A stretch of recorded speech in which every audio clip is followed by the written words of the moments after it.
any way your heart could bear. Even if you had to leave me, I'd always be waiting here. Even when... Hey, you know what? One moment.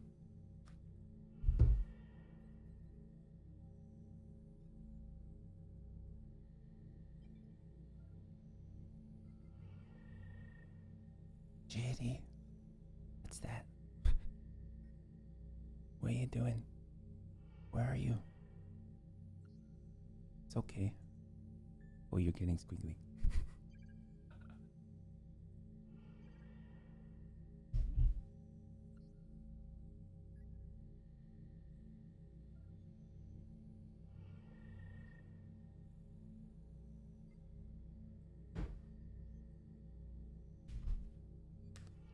She's cute. Hey, Anakin, it's good to see you. Welcome. Sorry about that.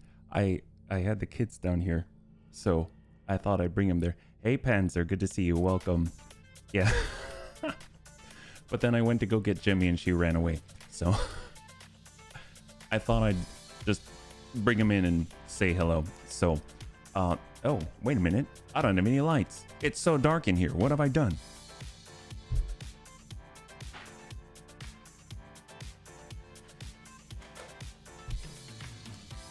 Say hi to Miss Kitty. Oh, I can see. They might be on the other side of the door. Just give me a sec.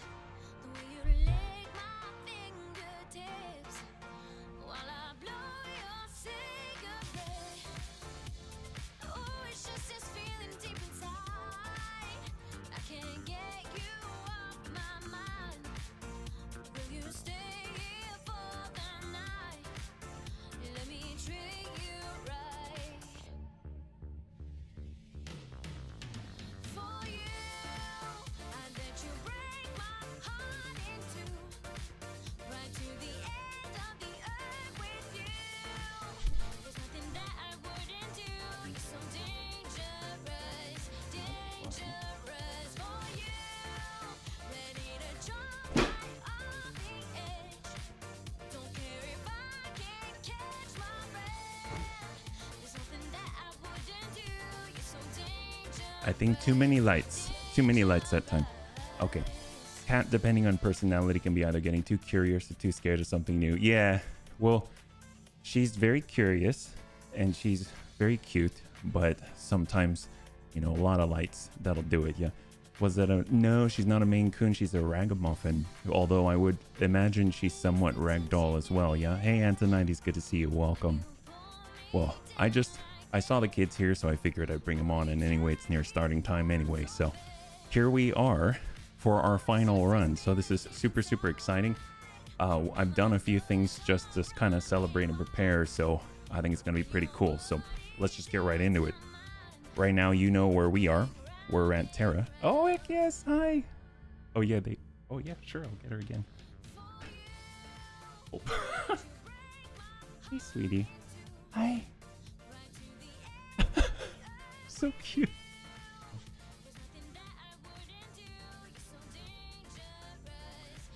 That's Jade.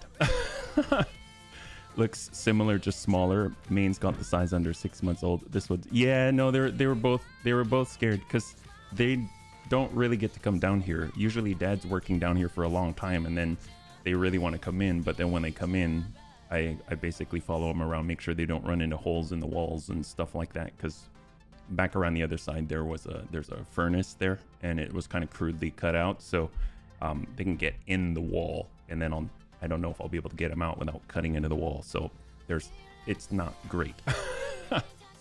So but they were here and I was watching them and the stream was going to start, so I was like, you know what, no one ever gets to see them. So they're tiny, they're beautiful.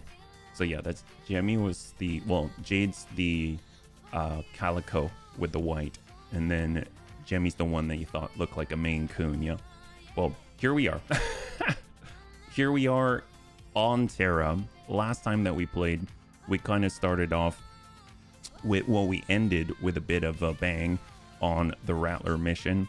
This time around, though, I kind of dissected some things, took them apart, and Mech Bay 2 looks very different now because I have kind of gotten everything together and I made Royal Regiment. I've made the Royal Regiment. I don't know how it's going to play. I haven't played with them at all yet. The tiger-like pattern looked like... Yeah. It's interesting. When I first saw Jemmy, I didn't necessarily think that she was, I guess, what she is, a ragamuffin, yeah? Because... And when she was a kid, sometimes she's got this ombre sort of pattern here.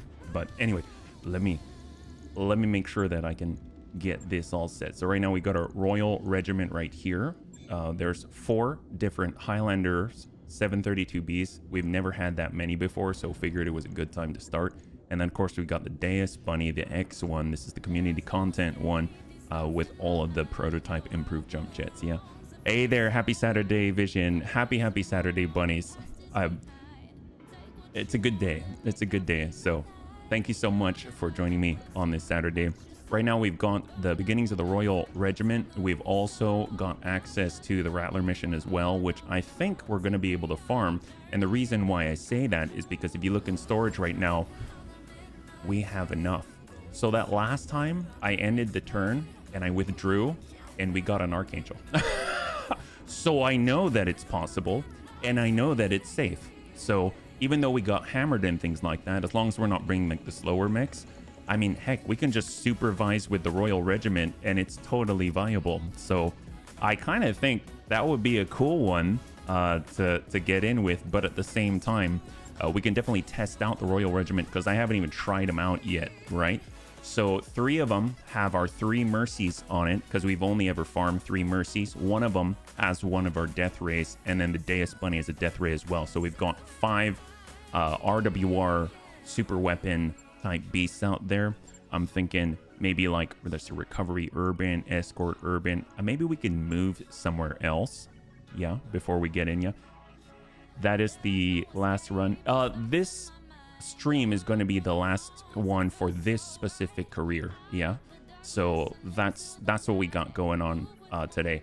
I would like to also, and I have another update to the Phoenix Cavalry that I think is going to be really exciting because we now have added battle armor to the mix and we made some tweaks so that we're a little bit faster. So I think that'll be a lot of fun as well. So we can take a look at that. But let's just go ahead and find a place where we can just kind of get in and maybe get a warm-up mission. I thought Terra would be a good place, but I forgot that we really don't have much there left. We can go to Northwind. That seems like an appropriate place for a Royal Highlander Regiment. Yeah, that's right. This is quite rare with German walls because in Germany, you rarely have hollow walls. Yeah, hollow walls, they're not even fist-thick cavities. Oh, no, that's great. I mean, mostly solid core would be excellent. You get your, insulation in there, and I'm sure it's going to be just fine. Yeah. Hey there, Crunch. Anyone submitted to the Tender Mercies of Bubba? Well, we might not have submitted to the Tender Mercies, but, we do have a lot of mercy. We've got 3 Royal Mercy buns now. I broke apart our Royal Mercy bun, the King Crab, and I distributed their weaponry around to maybe slightly more mobile platforms. We're not super crazy, but with 5 improved jump jets on each of the Royal Highlanders compared to the, I think it's like 9 jumping distance, we can still get 6 hexes, so it's pretty decent on them, yeah. Hey there, Trapper, good to see you.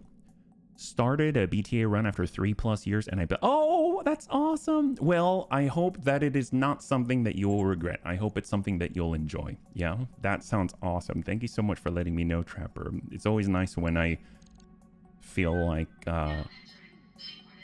our fun can spread. Yeah.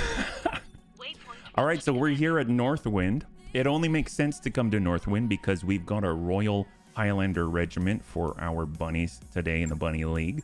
So let's go in and take a look. If we go over to the command center, we can see if there are any missions that we can warm up on. We got Black Sight, Love Hard Target, Highlands against the RWR. Sounds perfect. We'll go 315, 5 Skull. Excellent. And we're going to go in and clear the plate. So one thing to note, we never have to really worry about C3 Master again because the Deus Bunny has a C3 Master, but so does every other Royal Highlander. We've got the Bunny Mercy Royal. We've got the Royal Bun Mercy. We have the Royal Death Bun. We've got the Royal Mercy Bun. That's right. There's 3 Mercy wielding Highlanders. There's 2 Death Ray wielding Highlanders. And then they all have C3 Master. So they're going to be able to overlap the resolve gains, accuracy, all kinds of stuff. So hopefully it's going to, if we spread out across the Bunny League, everyone's going to be A-okay and super, super happy with the result, you know? If we want to protect our guys, we'll go in and get the Bun Dome for that overhead protection. We can move forward with, let's say, a little bit of breaches, because after all, the Death Rays are going to leave holes, but we want to exploit those things. We'll want to go in and punch the guys so we can get more holes. And if we want to exploit even more holes, Bunny Rain sounds awesome. Maybe get in a little bit of a scout up front to make sure we know where it is that we're headed to. I love having access to our bar guest. And then if we're in the Highlands, I guess not a daemon, but any sort of... actually, the Thunder Bunny X might be kind of nice too. So we'll flip these around. There we go. That's looking pretty solid. There we go. And we'll get Amuel in the Thunder Bun. We'll get Cyber in the Bunny Spy. We'll get Superior Daisy in the Bun Guest. We've got Annie, who's... I guess I'm a little torn because right now we only have a couple of DFA specialists. So let's get HB in the Deus Bunny, and then we'll get Lummox. Surprisingly, let's get Lummox in a Royal Death Bun. Now that I'm thinking about it, having the Bun punchy requires a brawler. We only have 2 brawlers right now. So let's get Panzer Bun in, and then that way we can utilize Big Brick to his fullest. He's got Juggernaut, so we can get extra attacks with a sword. Or weapons, my apologies. For the Sandpaper Bun, Serini loves that Marauder. So we don't have any V's, so Serve Cold, not really necessary. And everyone else is just kind of, we're going to slot us in where we can. So I guess having Annie on a Royal Mercy Bun would be good, because the Mercy is a ballistic weapon. That's going to be interesting about the AoE. I don't know how that's going to work out too well. The Bun Dome will get Gigan. We got Tank Hair, we got Deaths. And then we've got War Bun in the Bunny Rain. And that looks not too bad. Yeah, 1,040 tons. 5 skull difficulty. Assassination in the Highlands. Will the Bunny League suffer a part loss? I have no idea. Like half of our force is untested. So I'll have to see how that goes, yeah. It had clandestine research. You probably can field some battle armor too. Oh, that's right. There's pocket battle armor. So one of the cool things about the Phoenix Cavalry save that I've updated that I haven't checked out yet, but I'm very excited to try, is we've got now 24 units on the field. 24 units. So it has 12 bar guests. Each of them has now been updated to V2. And then we've got 12 golems on each. Well, I mean, not on each, 1 on each. So 12 golems total. So that's 24 units. That's 24 opportunities to pass the op force initiative phase. So that means if we can potentially get down some of their blast templates before our main mechs move, then they'll be able to double turn and they can easily escape any explosives. But obviously that will depend upon when that blast template comes down, but I haven't checked it out, but that sounds really cool. Yeah, pictures golems riding Barghest complete with saddles and little cowboy hats. That's right, it would be really cool. It'd be really cool if you could actually adjust and put cosmetics on them. Good to see you, Oxford. Yeah, now you can control the allies and control missions. Oh, convoy missions. Yeah, that's huge, Trapper. Absolutely huge. Makes them a lot less of a slog. I mean, they're still sometimes a slog for escort, but my god, sometimes those convoys, they have a lot of firepower and they've got some nice V's, so it'll be really nice to utilize it. So right now, for those that are just joining us, we're kind of on our final run of the career. We're going through on a 5 skull difficulty assassination. We're in the Highlands. We're on Northwind. That's right, and we brought a Royal Highlander regiment with us. So we've got 5 Highlanders on the field, 4 of which are 732Bs, one of which is the experimental X1, the only one that I'm aware of with prototype improved jump jets for the assaults. And then on top of that, we're going up against the RWR, which has more Royals. So maybe like a Katamari Damacy, we're gonna go in and roll through the opponent. They'll have Royal Highlanders. We'll collect them and we'll just keep building Royal Highlanders until we've got 12 Highlanders on the field. I don't know if that's that might be a little bit much. I don't know if we've got enough equipment to outfit them all, but we'll have to see how this goes. Yeah, what do we got? Bunnies! Intel says the target and their escorts will be moving through this area. Orbital recon shows a group of military units in the vicinity. We believe that is the objective. Take them out and head for the evac zone. Fog's gonna mess with your visuals, but sensors should be fine. All right, so we've got our 12. We are very close. Apparently we're fighting against, did they hire the Northwind Highlanders? They did. Oh my god. Wow, I feel a little bit, I don't know if this is right. I'm gonna DFA a bunch of Northwind Highlanders. This seems wildly inappropriate. Oh my, an S3DC. I've never seen an S3DC. I've seen a DDC. Wow, holy crap. When lots of Highlanders, it's Indy, and there can be only when you have more Highlanders with you than the Northwind. I know, it's so odd. They've got a 100-ton down there, 100-ton V down there. I don't know if they even have a Highlander on the field. Well, we're the only ones, so that's mildly appropriate, right? This looks like a prime spot for an ambush. I mean, no kidding. They're like right there. Well, let's see. Can we get all of this Bundome online, get that AMS, Clan AMS online, and we're gonna maybe swift kick this guy if we are lucky. I don't even know what the percentage chance is, 79.7. I mean, I guess if we kick this guy, then we can sort of prep him for the rest of us. We're not gonna have much evasion at all. They'll think WTF. They think we stole their mechs and now they want revenge. It's true. Oh, we whiffed it, unfortunately. We had a 79% chance. And we couldn't get this guy. Oh, never mind. We nailed him. He was just so sturdy. It didn't even make sense to reflect any sort of flinching or anything. They try to hit the evasion kings. Well, we've got spawn protection, but yeah. Let's see. We'll go ahead and reserve. When do most of them get to go? We see 3. We see 2. So kind of like 3 all across. If we can do our stuff on 2, that would be excellent. But I don't know if I should risk it because they probably have a lot. We're surrounded by massive weapon platforms. I just wanted to get the Bundome overloaded. And I'm curious when this guy gets to go. He gets to go on 3. So if anyone can push him back on the initiative order, that'll be fantastic. Or better yet, if we execute him, that'll be excellent. So we'll go down to 4. I don't want to let him go because he could really wreck things. I think Panzerbun is going to be able to withstand the test. Let's come on in with a swing. Actually, if we can come out and then come back in, that'll be even better. So we'll kind of shift and try to be able to hit this guy. Come out, come in, give him a nice weapon strike, and hopefully this should be enough. He does have over 1,500 armor. Panzer is a little bit dastardly. Look, he leaves the field and the guy thinks he's safe and then he comes back. Come on. Oh, that's good. Yeah, we hit him in the leg there. Oh, yep. And down he goes. Give him a little DACA. There it is. So much for your Gauss rifle, buddy. Take a seat. Take a seat.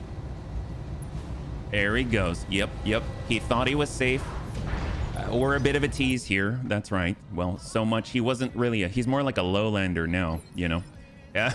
He'd line down on the job. Right now, all he sees is a giant, I don't know what, pile driver right on top of him. It's a big piston. We got War Bun. We've got Thunder. I mean, we got Cyber. We could definitely spread this out a little bit. Let's get that laser AMS going. I mean, we'll get a new angle out here. 7 evasion, yeah. We can no longer prove we hit him in the leg on account of the leg ending up in New Jersey, which is impressive since New Jersey's in a different solar system. Well, we are relatively close to Terra-ish. Kind of. All right, what do we got out here? So downrange, we got another behemoth. We have a Marauder 25J. Okay. That's not even the elite Republican warrior, but I'll lock that guy. Very impressive, Northwind Highlanders. You got heavier. And since that guy's on 3, he's not on 3 anymore. So we'll go ahead and reserve now. If you break it, everyone will have 1 less initiative. He has a command console with him. Oh, yeah. That's a great point. I didn't even think about that. We should probably shoot that guy. I'm curious if we do that. I don't know if it'll work retroactively. Oh, I love that guy. That's an AC-20 carrier, I think. Oh, no, it's not. Oh, it's a rifle carrier. Okay. Well, the carriers like those are hilarious. They look like two Entenmann rolled cakes on wheels. They're hilarious. I love them so much. See, we got this guy 8. I'm so torn though, because obviously if we move, then we're gonna lose our spawn protection, and I don't know if it's gonna retroactively apply, so I'm actually just gonna take my chances. We fortunately have the high ground versus most of the Northwind Highlanders, and on top of, God, they've got a lot of vehicles for support. Impressive. Oh, that's not good. That is not good. That's really not good. Okay, that was 40 mortars that we cannot intercept here. The pilot can't aim, thankfully for us. That's true. That's true. How do we deal with something like this? We let them go first. That's how. Heavy mortar carriers doing heavy mortar carrier things. We should stop that. Yes, it's true. We should stop all the heavy mortar carriers. Nobody needs that around here. We're here to jump on people. That's all. And we thought we'd share our, what I believed to be a shared appreciation for DFAs with the Northwind Highlanders, but apparently they've kind of forsaken the old ways. We are now the new torchbearers of the DFA way.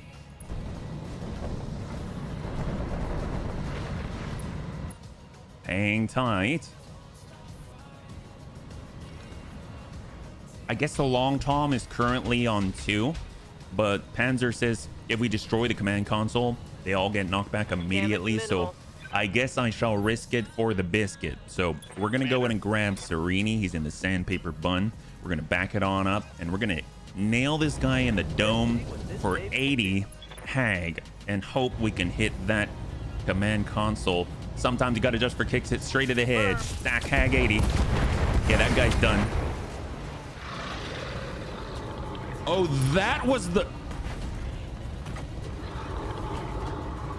Assassination target down. Head for the evac zone and let's go home. Oh, wow. Okay. I didn't know he was the assassination target. I thought he was just a guy. Well, then, they put him in the wrong place. My God. Well, mission complete. Mop up time. That's right. Well, so does everyone bump back? Apparently not. They're still on their initiative phase. So the Long Tom was showing on 2. That guy's dead. So they might have another command console somewhere, maybe. Because you can see the Long Tom. Yeah, he's still on the same initiative phase. So maybe we just gotta target him next. Why am I in a cockpit? Actually, no. He's got long tube artillery, so we don't have to worry. He's gonna place a big plate on us, but we're just gonna jump right out of it. So that's totally okay. I'm not even worried. Excellent. The moment when you're yeah, that's right. That's right. I didn't even think to look at him to see if he had the primary objective marker on him, because he was right there. I mean, it didn't make sense to do it. Well, they might need to think on their deployment strategies a little more, yeah? He was very hard to find. He was. It's like hiding in plain sight right behind us. His crew had their own. Oh! So she's basically wanting to defect, I understand. From his position, I could somehow guess that he was the target. Yeah, he was a little bit separated, and he was on the high ground.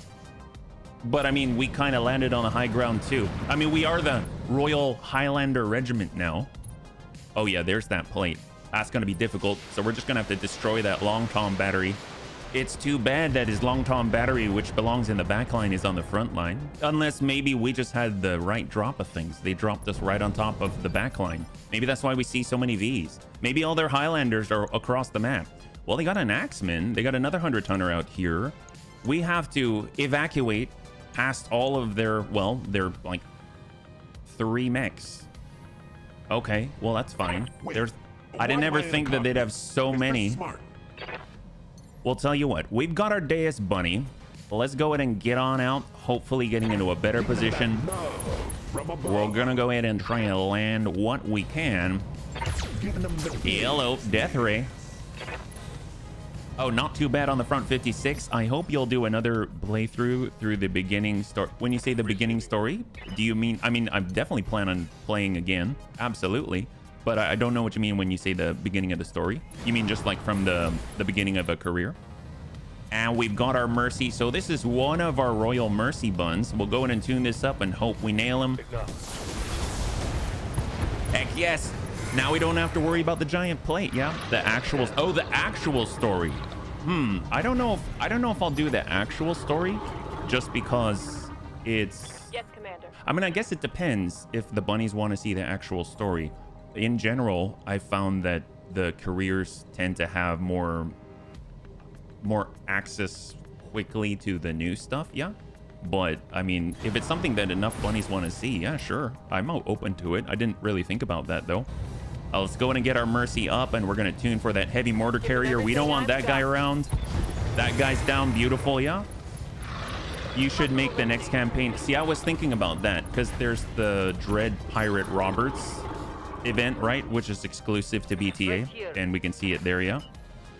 You have no problem. Well, that's good to know. I mean, like, honestly, let me know as a suggestion in the Bunny League Discord. That's probably the best way for me to remember, because like I tend to forget things, and it has nothing to do with the bunnies. It's just me, yeah. So let's go in and tune this up. This is our third of our Mercies. We're showing a lot of mercy to the Northwind Highlanders. We just want to carve out a little pocket for ourselves. And now here's our Death Ray version. Every single one of these Highlanders has a C3 Master on it. Stack. There we go. So that's down. HB loves the black market, so it fits. It's true, I do. Slower pace. Well, yeah, I mean, I guess so. I guess with a slower pace, it's more of... It'll be really interesting because if I were to play the story again, I would imagine that unless people are looking for something very specific, I'd probably play it by getting like maxed out assaults before I even go into this. before I even reach the Castle Brian. So I don't know how entertaining that is, but if people find it entertaining, I'm open to it, yeah. And since you last used the black market, specific mechs have also come into the black market. You can only get through there. Oh, that's awesome. I mean, obviously I haven't been to the black market in a very long time, so that sounds excellent. That's what I like. I like rotating through the mods because I then haven't seen stuff by the time I return, you know what I mean? They're just sort of, they appear and you're like, what the heck is this? It's a whole new game again every time, yeah? Do it as underdog. Hey, Bad Dagger. What do you mean as underdog? If you don't mind me asking, yeah? We got our Bunny Rain. We've got our, I guess it's just Bunny Rain left. Everyone has kind of done their thing. It's very impressive. Made it through quite a lot. This guy, I guess, can move a little bit sooner, so we'll just go in and tag this guy, Clan LRM90. You must remember you have not used the black market. Oh, yeah, no, I do. I never said I didn't. No, I definitely remember. The nice thing is about that is that if when we do, then there's going to be new stuff, just like I said. We got our turret airdrop. I kind of think we should get back and assist with locks and things like that. So we'll just kind of hop on out to the... Yeah, like right here's fine. And then we can lock from here. We'll go in and lock the Shrek PPC carrier down to 0, yeah?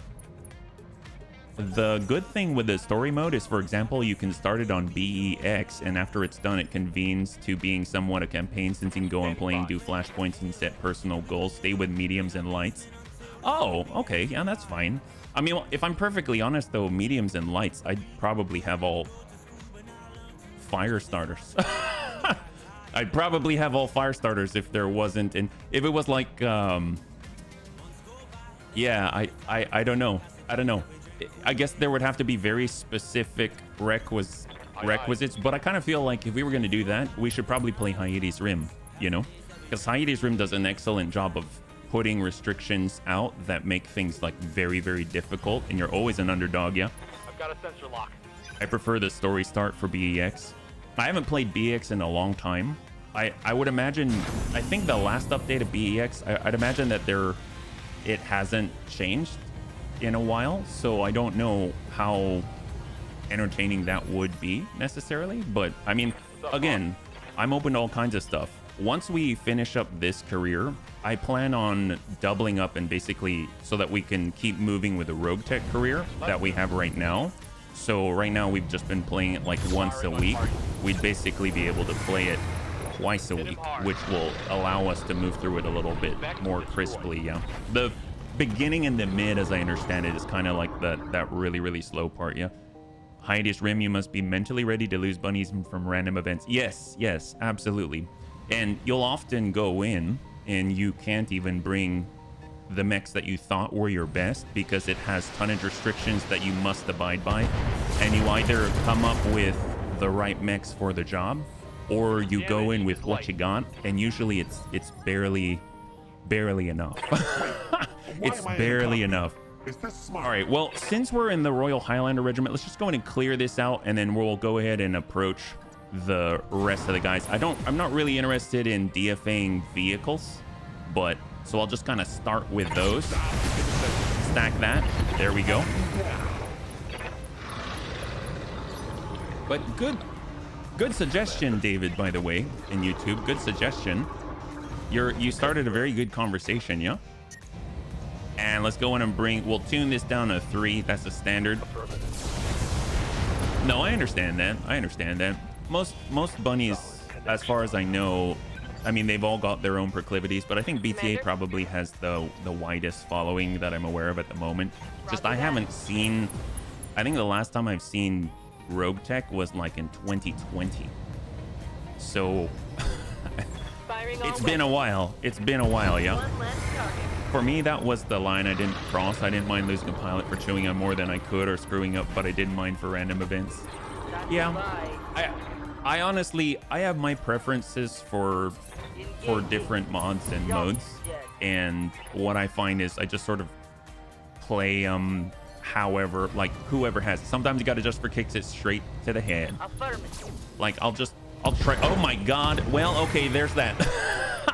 I forgot to point out that all of the new Royal buns, they all have location designators. So yes. If we thought it was great having 4 Clanny or PPCs on a big bone bun, they can tune Mercies up to 6. So that's kind of cool. Let's well, this side of the battlefield's clear, bunnies. Let's move. Yeah. I always like watching your content. Well, oh, that's awesome. Well, thank you so much. I'm honestly like it's such an honor for anyone to want to watch me. So I'm glad that you find me entertaining, but I also want to, I don't know all of the bunnies, so it makes sense for me to kind of ask you what it is that you like, because I want to make sure that, you know, I have fun playing a lot of things. It's like extra fun when I know that the bunnies are having fun. You know what I mean? Hey, David, good to see you. Well, let's kill them all. That's what we're trying to do. That's right. We're fielding a Royal Highlander regiment against the Northwind Highlanders, believe it or not, yeah? It's definitely unusual, but Hyades was the first mod I ever tried, so just saying things may have changed too. Oh, yes. Well, actually, a gentleman who came by the other day, he had finished up all of the current flashpoints for Hyades Rim, so he's saying that they're really far and that maybe it's like near conclusion, it sounded like, but overall, it's still changing quite a lot. Yeah, it's definitely unusual, but Hyades, for me, that would be a personal elimination process. I don't want to lose my pilots unnecessarily. The mod's definitely not for me. Yeah. No, I feel that. I definitely had some pains losing bunnies. I don't like losing bunnies. I mean, even though it happens. So that definitely was new for me. But it doesn't mean I'm like, I'll still try it. I'll still play it through. I'm not one to just kind of like leave it open. Yeah. We've got the Demolisher, Thunderbolt. We'll go in and make sure that we can connect with these guys. I mean, you can see we're a lot stronger than we used to be, right? Do we have anything new? I'm missing the last 3 hours. No worries. Well, actually, off stream before we started, I've tuned up all 4 of the additional Royal Highlanders so that they are all, well, relatively jump capable. They can jump 6 hexes. 3 of them have a brand new Mercy on them that can be tuned up ×6, like a Warhammer 40k heavy bolter with explosive AoE capability, like a rack shotgun.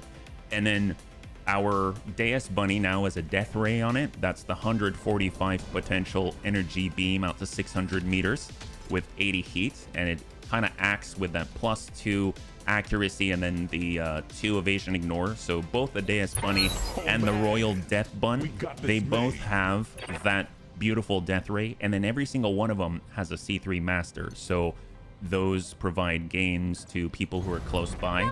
So they've got a lot. They got a lot going on, and this is the first time we're trying them out. So far, the enemy can't really stay alive long enough. So I'm counting this kind of as a good test here, yeah. I quit hiatus a bit after I lost every single pilot. Oof. From an event without anyone actually dying in the mission, so I was left with a few newbie pilots. Oh my, yes, that can be rough. And potentially a career ender, or you got to grind your way back up. Yeah, where is Reemption? Neuro Helmet 2.0. Neuro Helmet 2.0 is back on the right there. It's back on the golden bust back there. Yeah, I've got Neuro Helmet 1.0 right in front of me. Yeah. All right, we're on the move. We're relocating. We got another death ray on this 360-degree turret with the bun guest. I'm gonna see who we can connect with. Gives like a little ping here. There we go. That guy's down. This is awesome. So there's a Marauder 2 down below. I know there's another 100-tonner that I haven't identified. There's 75 tons out here. There's 2 Axemen on the field. The Northwind Highlanders still have not brought a Highlander out. Little bit odd, I feel, but we're gonna push it forward, see what they got. So we see 2 Axemen. We see the Marauder 2. We see another Marauder 2 with a heavy Gauss and a Marauder 5M. So they've got 3 Marauders out here and 2 Axemen, and I think that is it. A very, very odd combination, but not too shabby. We'll go ahead and utilize defensive formation so the bunnies are relatively safe. And we're going to go in and just try and connect with these guys very randomly, yeah? Death Ray for 165 damage. That's incredible. My God, we got the Bunny Mercy Royal. We're just sending out 3 bursts. But you know what? We do have the location designator, so sometimes you got to adjust for kicks it straight at the head. Soften that guy up. Beautiful. I don't think I've seen the 1.0 before. It's Highlands Marauder. That's right. Old school. That's right. It's the original one that started it all. And we got Depths here. He's also got a Mercy. This guy, we're showing him, oh, I guess, well, C3 Master in range only. So we'll just kind of just ping him one. I should have jumped forward instead. The sprint is actually not that impressive on the Royal Highlanders. We put on, I think, 5 improved jump jets. So that's kind of been the main mobility option available for him. So you can see that we can actually surpass even the bunny that sprinted. I think we're in range here. We are. It's tank hair, so sometimes you got to adjust for kicks it. Straight at the head. 6 bursts. And he dings the head a little bit. So this guy is kind of reeling. And then we got Lummox. Lummox is inbound. Push and hold. I find it funny the Warhammer 40k stole the mechanics from the German Sturm Tiger to make the Storm. Oh, the Storm Bolter. Hey, that's awesome. I mean, I wasn't aware that about the Sturm Tiger or what it did or anything like that. Yeah, they got to move 90 tons. They do, and they've only got I guess they are moving 100 tons and we're moving 90. So, you know, maybe they're kind of working a little harder, but sometimes you got to adjust for kicks it straight at the head. Clan LRM 90. We'll bring this down to 1 lance. It'll be excellent. Yeah, he doesn't have much left there. Yeah, I'm not too worried about him. Broken ribs, unsteady, no range weaponry. That leaves us with Amiel. Amiel's going to be able to maybe get a little bit, I was going to say a little bit ambitious. We'll go in and give 1 Thunderbolt 20 to each of the Axemen just to say hello. So we'll get 1 out to the Axemen below. First hit there, dead center in the middle, center mass. Get another one out there as well. He's got 150. Oh, all right. Well, he went from actually 110 down to 32 on the side there. The great thing is, since we've got the Sandpaper Bun with a Hag 80, I was not going to take much to drill through these guys. So we'll just go straight through the middle here. Stack it, Hag 80. Doesn't have much armor there anymore. Well, we didn't hit the middle too much. He only got 1 armor now. Or the Gyro Jet Pistol. What's the Gyro Jet Pistol? For my curiosity, how old are you? You're looking about 35 to 37. Oh, you're very sweet. I am I'm 41. I'm 41. Yeah, that's right. Believe it or not. But thank you. Thank you for puffing up my ego a little bit there. I really appreciate it. I could always use a bit of a boost. We got our bunny spy. We're hopping on up. And we're gonna go in and lock. Actually, you know, the guys are up top. I feel like we're gonna need more help with, so I'm gonna go in and lock those guys because we want to be the Highlanders in more ways than one. We want to be the only ones up here while they're the ones down there. That's kind of the kicker. We'll move our field forward and make sure that we've got all the stuff ready, and then we're gonna go in and lock up that last pip. Now all of them are basically down to 0, and it's a good time for the Bunny League. Come on, my age. I'm from 1983. Oh, there you go. There you go. So you're like right there with me. I was born in 1982.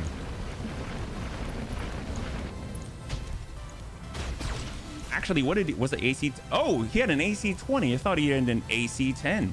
Well, that's very impressive. If he hit, it would have been more impressive, but still, it's very, very impressive. We'll go ahead and move on in. If we needed to hit anybody, it seems like the 2 down below already shot, so we'll go ahead and follow it up with... I guess we'll ping... Yeah, we'll ping the Axeman. I mean, he's got already a bit of a breach there. Oh, yeah, he's got quite a breach now. Only has the LBX AC5 on the right arm. That's about it. We've got an LBX AC10 and a heavy Gauss rifle on that Marauder 2. I'm sort of worried about the heavy Gauss, but I know the damage drops off a little bit over distance, so I kind of feel like we'll generally survive unless he shoots at Cyber Gizmo. That could be bad. That could be very bad. So maybe we should focus on him next, just so that we can make sure that Cyber Gizmo's okay. And if we use Precise Strike, it's going to push him back anyway. So we'll just kind of give him a nice little double tap, push him to 1. 1 and 2, both on the same leg. My God, Amiel really knows how to key in those shots. It's very impressive, yeah. Don't worry, they need new glasses. They can't aim. Yeah, they've got a little bit of a Stormtrooper thing going on, by the way. Actually, it was kind of interesting. Raven, she loves horror games. She showed, well, we kind of stumbled across a video of a Star Wars horror game, and it actually looks really good. I was very impressed. I don't like horror games, but I looked at that and I thought I might even play that. That looks really awesome. Let's hit, yeah, we can hit that same corner. That's really gonna break that guy apart. Yeah. The Storm Bolter is not a gyrojet. It doesn't use additional propellant. It's also designed to be a lot less complicated than the Sturm Tiger and Storm Bolter grenades. You mean like the bolts, the ammunition? Yeah. We got Deus Bunny. Are we close enough to land? I mean, that would be very impressive. We're not quite, but we'll try. We're going right into the depths of despair, right against this AC-20. We'll kind of give this guy a little love tap. There we go. Beautiful. So the Axeman's out. The moment we reach this range, everything's going to start to collapse. It's pretty impressive. Gotta love it. We've got Tank Hair and the Royal Mercy, but it's not going to take too much to put these guys down. We'll hop on over. He's got that 6. And we're going to go in and target that Marauder 2. Sometimes you got to just for kicks it straight to the head. Oh, that's C3 Master. Okay. Well, he's really been tagged. You know what I mean? And then we've got Debs, who wasn't really able to shoot the Mercy last time, but I think he's in range now. We'll just kind of give him a nice burst right here. Give him a triple tap. There we go. An enemy has popped out. That leaves 2, just the Marauder and the Marauder 2. We got Lummox on the approach. He actually has a line this time. He's got that Death Ray. And we'll just send it. Sometimes you got to just for kicks it straight to the head with a Death Ray. We only get 1 shot at... Oh. That would hurt. That would really hurt. That's a breaching shot. 145 damage. Laser to the head. My God, I'm so glad we put... Okay, that's awesome. We got our Mercy. Annie's all set. And he's the one out of all of us that has access to... Oh, wait, we can't even... All right. Well, we'll just take a shot anywhere. Just kind of ping this guy. Last of the Mohicans right here. He's the last Highlander. Or non-Highlander. No HP. He didn't feel a thing. Melee attack still is not right. Oh, really? Well, we got to test it out. I mean, I thought it was. What happened to yours, Dawid? They're actual grenades. Ah, okay. Okay. And we've got our Sandpaper Bun walking on up. Sometimes you got to just for kicks it straight to the head. Stack it. That's not too bad. I know that we can jump on people, but they haven't really survived long enough for us to be close enough to jump. So that's kind of interesting. I guess we'll just lock this guy. He can't really see us, which is hilarious, considering we are so huge. And then we'll get our bun dome, just kind of tuck that coverage forward. I don't even know if he has any missiles. I don't think he does, so we're not really doing too much with the bun dome. And then on 5, we've got the bun guess. I guess we'll just kind of take a shot anywhere, hope for the best. Yeah, that hurts.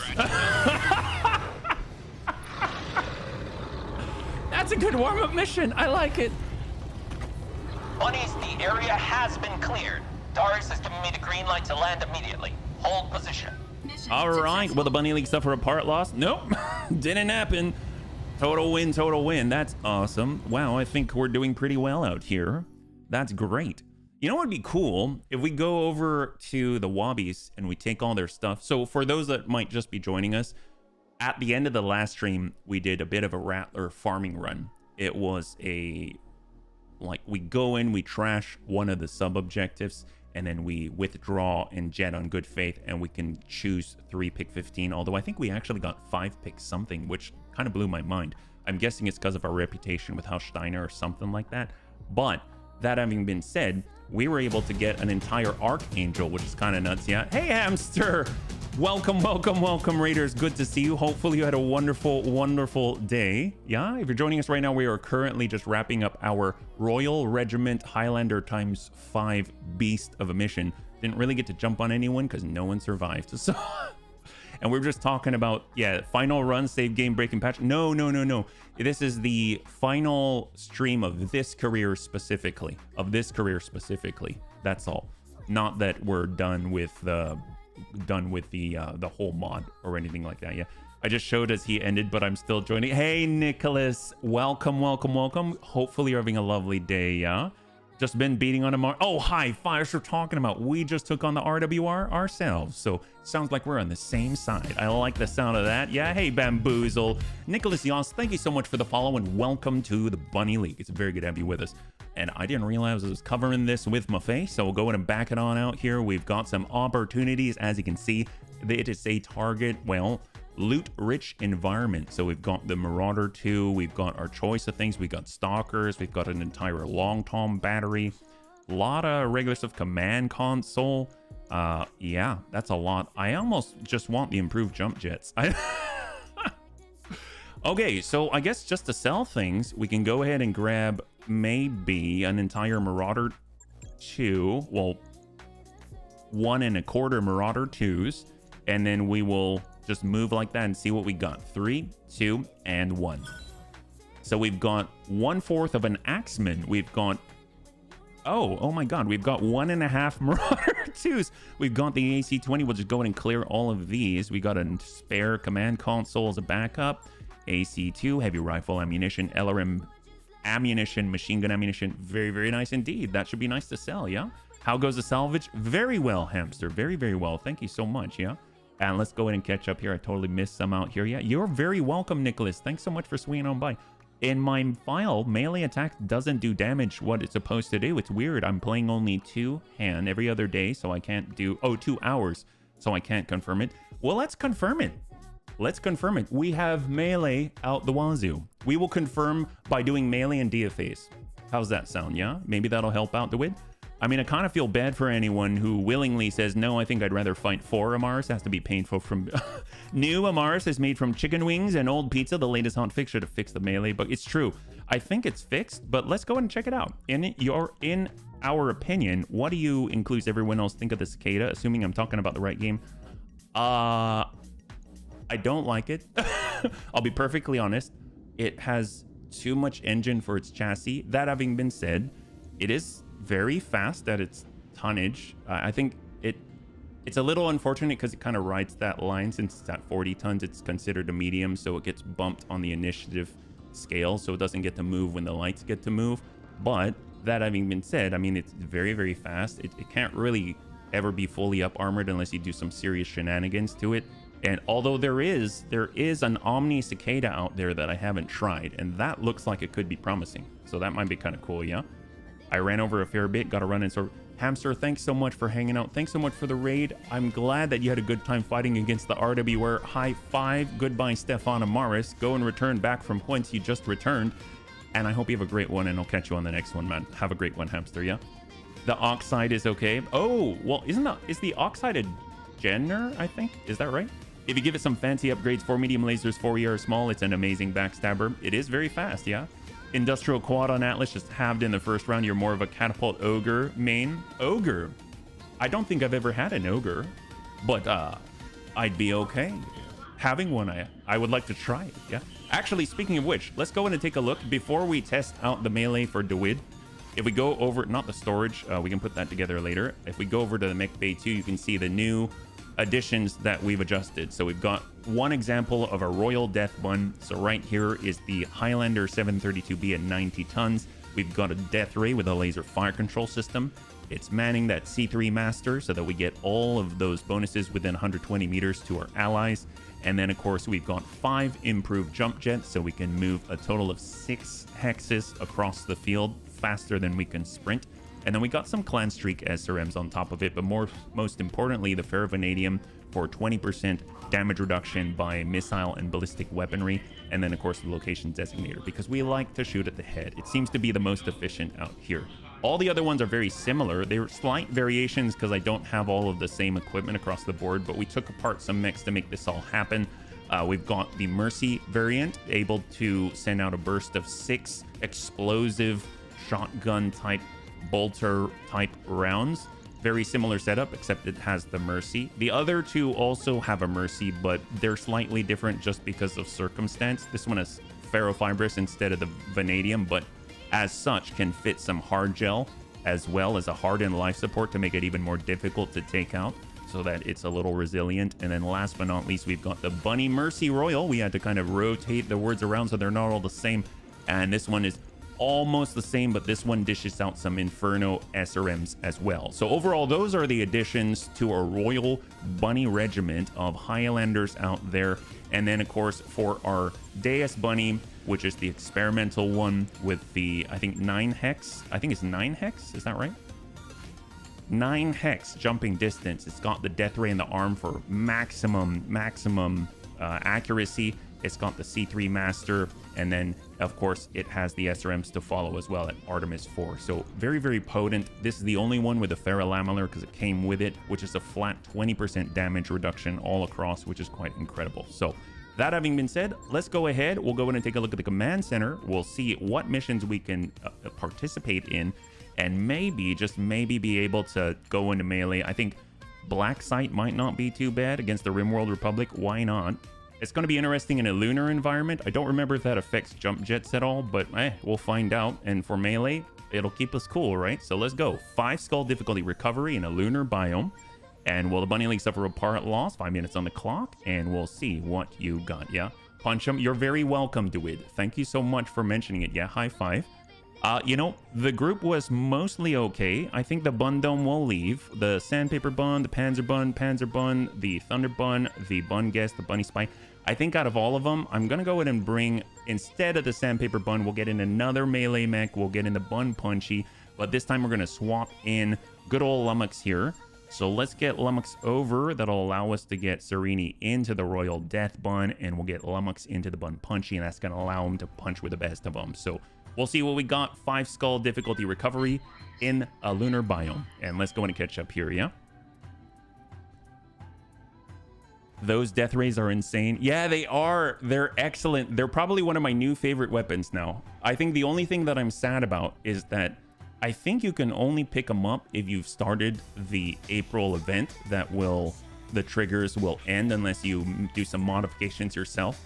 And I'm only sad about that because when I do future careers, I definitely want to get some, and I won't have a way of doing it without modifying the game. That's a sad part, yeah? We should probably insert some type of caveat where if we get some really rare weapon, we can do a save editor swap out, like an exchange or something like that, without having Stefan Amaris all over the world. What's the purpose of salvage over cash? Very new to the franchise. Oh, well, that's a really good question. I would say I like mechs more than cash, and I like stuff more than cash, because that's a good question as to why. I mean, it depends what mod you're playing. If you're playing BTA, full mechs actually sell for quite a lot. If you've got a really nice chassis, you can sell for like 2 million C-bills just for the chassis, not even the equipment on the mech. So it can be very lucrative when you think about how if you go maximum C-bill payout, you might get like 2 mil. If it can get a lot better if you've got a lot of bonus objectives, but that's not always the case. So at least with a salvage, you'll still get a good amount of money, I find, overall. But you'll also have the actual choice and opportunity to get the mechs and equipment that you want if it does drop, right? So that's kind of my reasoning. That having been said, it doesn't always work out that way. And plus, I just like stuff. So unless he has access to the... I haven't used the black market in a while. We've actually been talking about that at the beginning of the stream. I was kind of going through and showing off the little kitties. But in this case, you know, gotta do the thing. Yeah. Hey guys, total noob here. I thought this was a role-playing game in the 90s, now a PC game. Oh, no worries, John. Yeah, absolutely. This is a PC game as of... Is this a 2017 game? Is that right, bunnies? It was made by Harebrained Schemes in, I think, released in 2017 is my guess. Is that right? 2018, somewhere around there. And they were based out of Seattle. And this is an overhaul mod for it that's completely free if you've got the base game and the DLC, yeah? All right, what do we got, Darius? Bunnies, our employer reports that their operative is still alive. So if we rescue them, we get a bonus. How do they even know? We just got here. Heartbeat monitor. They're under a lot of stress, probably being tortured. You know, the regular. So we'll need to move it if we're going to save them. The key is transmitting from this location on a continuous loop. Just get some of the bunnies into the area and it will upload to your mech automatically. The heartbeat monitor is transmitting from this location. If you decide to rescue the operative, move into the area and pick them up. Keep the mechs intact until you reach the extraction LZ, where Sumire will pick you up. Good luck, bunnies. Oh man. So, interestingly enough, I mean, I think to answer your question, John, Mitch Gittleman was actually on the development team as well, yeah? So salvage is basically long-term investing versus cash being for the short term. Well, I guess it depends how you play. There's actually a lot of stuff that you can only buy in the BTA shops. So cash is still very, very valuable depending on what it is that you're going for, right? So it's just nice to have multiple ways of pushing forward. You definitely want to have C-bills, and you also definitely like to have better mechs to take on harder missions to get better stuff, right? All right, so we got that charger from the RWR, yeah?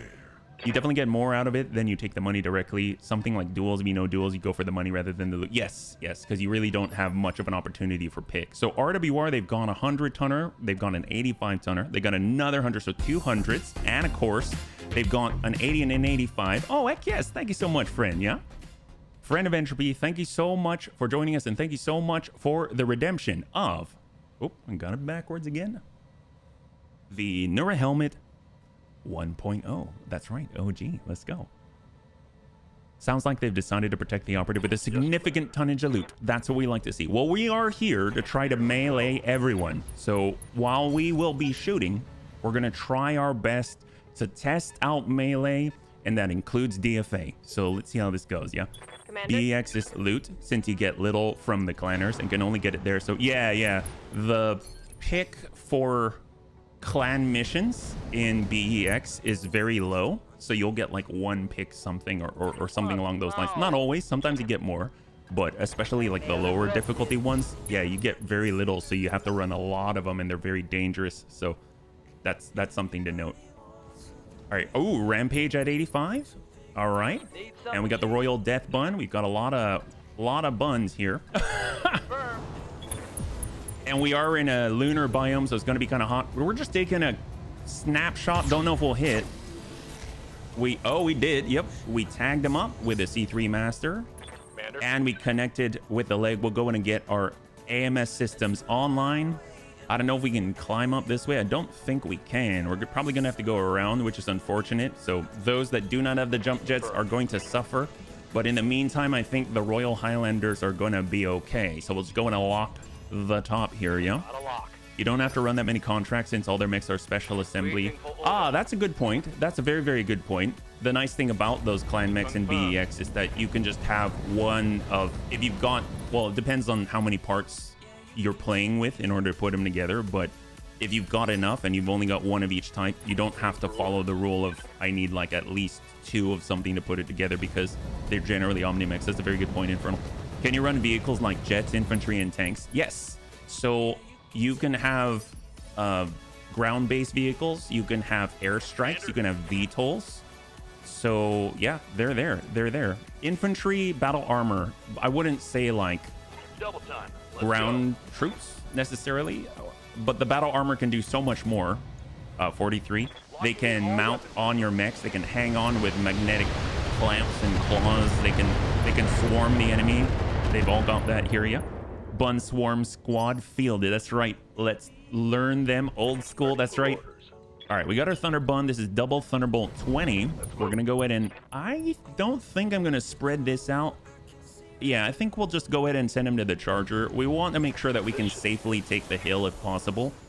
So yeah, didn't even connect with him, but it probably made him think twice about pushing too hard and overextending with his charges. We've got the Bun guest. Yeah, we have to take the long way around. That's kind of rough. Kind of rough. I think everyone's gonna have to take the long way around except for our Bunny Spy, that's Cyber Gizmo, and our field of Royal Highlanders. So we'll go ahead and just lock the 85. Thanks. I need to check this out more. Played D&D in high school and college. Ring of Red on... Oh my god. That's awesome. I forgot about Ring of Red. That is so cool. I 100% approve. Well, it sounds like you've got very good taste. I'm glad. Just, yeah. If you're... Check it out. Check it out. I think you might like it. You might not, but definitely not worth... definitely something worth taking a look at, yeah? Oh, okay. They've got the Annie 2A. This is the very first Annie we had this career. Very interesting. The LBXAC-10 variant. We're just going to narc this guy up. That leaves 2 non-bunnies that have been narked and that have been tagged with a C3 Master. We got that Bun Dome. We were just basically having to sprint as fast as we can around. I don't know how much the Bun Dome's helping out here, but, you know, at the very least, we're close enough where we can continue to lock and sensor impair.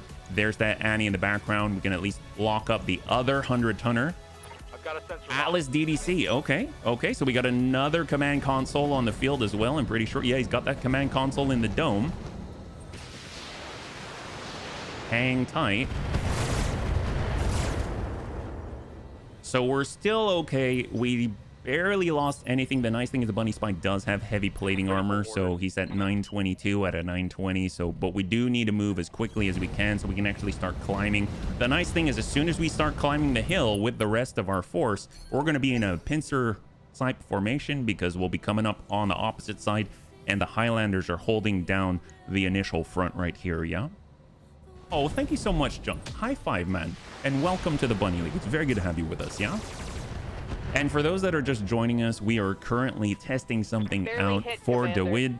He has graciously wanted to see how melee works in the current patch, and we're just going to make sure that it does. And speaking of which, I think we're in range now. Yes, we are. So let's go ahead and do it. We're coming in from on high. In 3, 2, and 1. Get up on sun. Hopefully it'll land. I got a decent connect. There's a follow-up. Potential 493 on the follow-up, and he's at... There it is. Enemy down. Well, that works. So DFA currently tested. Let's go ahead and keep testing. We've got our Bunny Mercy. We'll just go ahead and get the high ground and keep the high ground, ideally. We've got our Mercy. We'll go ahead and utilize... At 3, we don't generate too much heat, so we'll just go ahead and send... How about a burst of 4 instead? We'll be a little conservative. Targeting for now. There we go. Oh, a little bit of a ding to the head as well. My God, he's not feeling so good right now. We've got deaths on the approach. There we go, stack. And he also has a Mercy. We'll just send 3. He seems to be sufficiently softened there. There we go. Got that nice breach, yeah. And then we've also got tank hair. We're each of us pushing forward a little more each time. The bunnies always travel in a pack. A little bit AoE. We can tune all of these up to 6, but we're kind of holding back because after all, they do have the Annie out there and stuff. And then we'll break far left on a nice concave, and we're going to hope that we can connect in the right place. That's looking not too shabby. 58 in the middle. Well, he's at least not feeling well. Yeah, not feeling well. And then, of course, we've got the Bunny Rain. Will be coming in from the front. These are indirect for Artemis 4. I know, but we're good enough that we can land most of these, and that should be all she wrote for the 85-ton rampage of the RWR. And enemy down. Beautiful. High five, bunnies. High five. Yeah? Not entirely true. Doesn't take reputation into account, both positive and negative. When HB gets to the salvage screen, look in the upper right of the salvage list. There will be an equivalent value of the salvage taken. It's the base value of the items taken. Yes. Are we talking about the value of the loot? Yeah. Commander. All right, Panzer Bun. I guess we could try a strafe. Are we in range? We're a little bit far, so we're gonna sprint here instead. Instead of DFAing, we can actually try to go into melee on the next one. So maybe we'll go ahead and regroup, pull back, and then we'll try to initiate sort of like a close range combat so that we're not just DFAing everything, you know? Give this guy a little ping. He's the one with the command console. Got a good connect there on the leg. Excellent. We got Lummox on the approach, and he's burning rubber for a 100-ton Atlas 2. He's able to keep 6 evasion. That's very impressive indeed. And of course, we've got that Annie coming around. Quad LB AC-10. Ugh.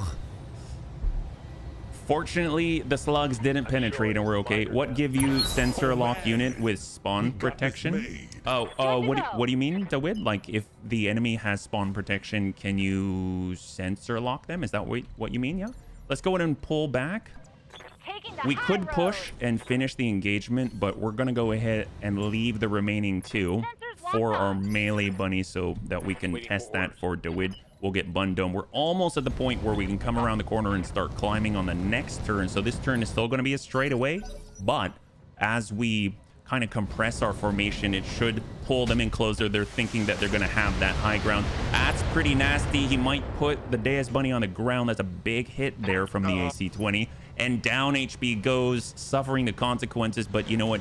We love the Bunny League, and we're going to make it happen for them no matter what. Here, we're coming around the backside now. They think they've got the advantage. The cavalry has arrived. Let's go. We do need to kind of bound backwards, cover each other as we retreat or tactically relocate, yeah? And we'll hold. We got War Bun Bun in the Bunny Rain. Understood. Moving fast. And send it. Stack it. Chancellor. I'm helping the Chancellor in a flare-up to smash the last rebellious planet that was part of the self-styled St. Ives Compact. I'd rather be harvesting Federated Suns heavies in random contracts, but I cannot resist making the Confederation whole again each career. You know what? I'm glad. I am glad that you have your priorities for your campaign. That always makes it entertaining. Sometimes you got to just for kicks. Oh, what am I doing? Oh, don't hit the head. Don't hit the head. Don't. Oh, crap. Okay, well, we will. Okay, we will melee the Annie. Crap. I'm sorry, DeWitt. We'll leave that guy alone. Won't even shoot at him and accidentally headshot him. We'll just go in and pull back. No problem. It's fine. We'll leave that guy alone. He's good. He's totally untouched. Haven't even shot at him. Didn't even mark him up or anything. This is fine. This is fine. Crap. Enemy of 8 evasion. You sensor lock him. It's going to 6, but it's giving more than that. Oh, when you sensor lock someone with 8, you're getting them down to like 5 or something. Is that what you're saying? What do you need? And we'll just cruise on over. No shooting. No shooting. And hang tight.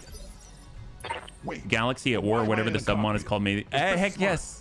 Absolutely. That's where you can like flip the systems. I think for Rogue Tech and for BTA it was like something tech. I think it had tech in the name, yeah?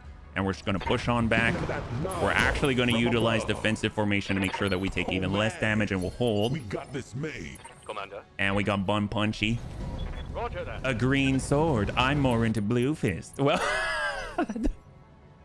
I don't know. Green swords, blue fists.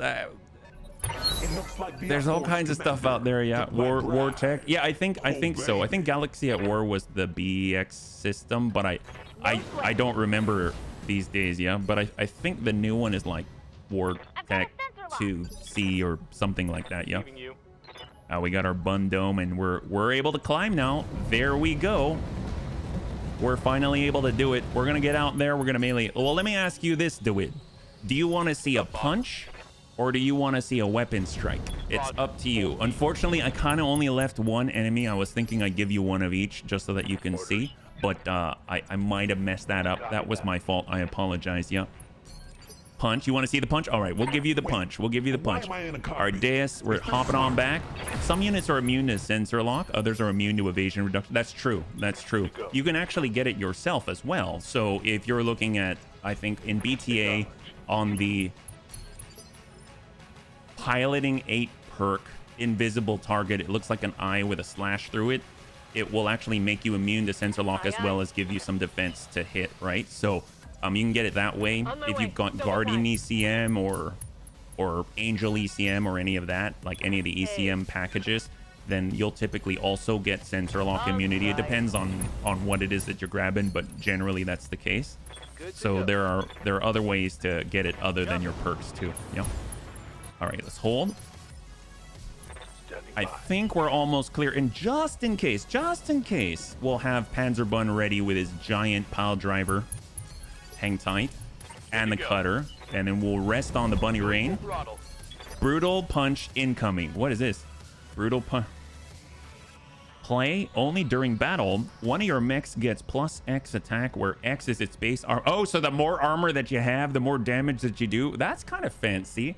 I love mechanics that work like that. They're thematic and both functional and thematic. That is really cool. All right, hang tight. All right, he's coming. I mean, he's not exactly fast himself. Let's be real. He's actually kind of slow. Let's see him double turn. He's slowly climbing. He's trying to get to us. We're just going to meet him on the field of battle. We'll kind of cross over to the right. The nice thing is we're all right next to the zone, so we can get it when the time is right. And then we're also going to get brick. So these are our 2 melee bunnies right here. On my way. Double time. And we'll go ahead and utilize defensive formation just to make sure that we're safer. And then we'll get our bun guest, who's just going to stand outside of the recovery zone. Guardian ECM provides immunity against... Yes, that's correct. That's correct. I mean, I watch you a lot. You guide me to the best build. Oh, I do! Oh, I love you so much. But the last few weeks, I should do 400 damage, but isn't doing only half of that. I'm looking for a reason. Oh, well. I would say... So... There's like 2 stages for the melee, right? So let's reserve. I'll show you what I mean. Yeah. So there's all the slugs, but we've got evasion, and I think he might have ace pilot, I hope, as he climbs up. And we'll get brick. He'll get close, but he won't strike. And then we'll get Lummox, our puncher, down below. He'll get close as well, but he won't strike. And we'll utilize vigilance so we can go a little sooner. And then we'll see done. So it's ending the turn for everybody. And Lummox can go on 4, so we'll bring it down to 4. Okay, so here we go, right? So Lummox is preparing for a punch. So he's right here. This gentleman is not the fastest. He doesn't have a lot of evasion, so our chances should be pretty good. So there you go. We've got 99% chance. If we do select punch, so in theory, he can do 308 damage, but there's going to be an initial hit. That initial hit's not going to be 308. So you'll see kind of like a ping. And because we also have Brawler, which is a pilot, like level 8 guts quirk, it looks like the flexed arm. You also get an extra punch on top of it, hence like this ×2. So the initial hit you'll see in 2 places, and then afterwards there'll be a pause. And then the rest of the damage will go through. We just need to see what it is. So let's go in and do that punch. So the initial hit, he's completely fresh. He has 1,000 armor. Hit in the middle, so that's 125. And, well, he hit the head as well. And but you see the initial hit was only half of it, right? Right? And then he got that second one. And then obviously all the other stuff. But yeah, that sucks for that guy. But it was effective. Let's just put it that way. Yeah. So when you say that you're not getting your 400, I'm curious if maybe you might be looking at the initial hit, but maybe you're talking about shooting as well. And for that, I would just need a little more information. We're very gentle. Let's start. High five to win. High five. Well, let's go ahead and close this one out. We might have done all of it, right? Did we pick up our target? All right, excellent. Total win. Beautiful. Well, that's all she wrote. I'm glad we're doing this for science, right, bunnies? Well, will the bunny league suffer a part loss? No. they suffered all the part loss. That's right. And let's go ahead and catch up here, yeah? It can be due to various things. You have recently had to train pilots for close combat. One is for fists and stuff, others for weapons. That's right. And there was a change to the DFA system where Bloody apparently messed something up a bit. Yeah, and then 17.4.4, that one corrected a lot. So things seem to be working again, yeah? Howdy, just checking in to make sure HB's following the Geneva check. Oh, has he been gunning down? But, well, no. Because we never let them bail out Lost. So it's totally fine here. Don't worry about the Geneva checklist, suggestion checklist, right? Everything's still good. As you can see, the bunnies are just fine, and we basically represent Geneva right now. I hope that... Let's see what they got out here. Well, obviously, they had an Atlas. We would like a little bit of that. And we can also grab a little bit of that Annie and hope that we get the rest of it. 3, 2, 1. And we got everything. Okay, cool. All right, that's awesome. Well, we'll actually sell these so we can get a little cash because we're getting a little poor.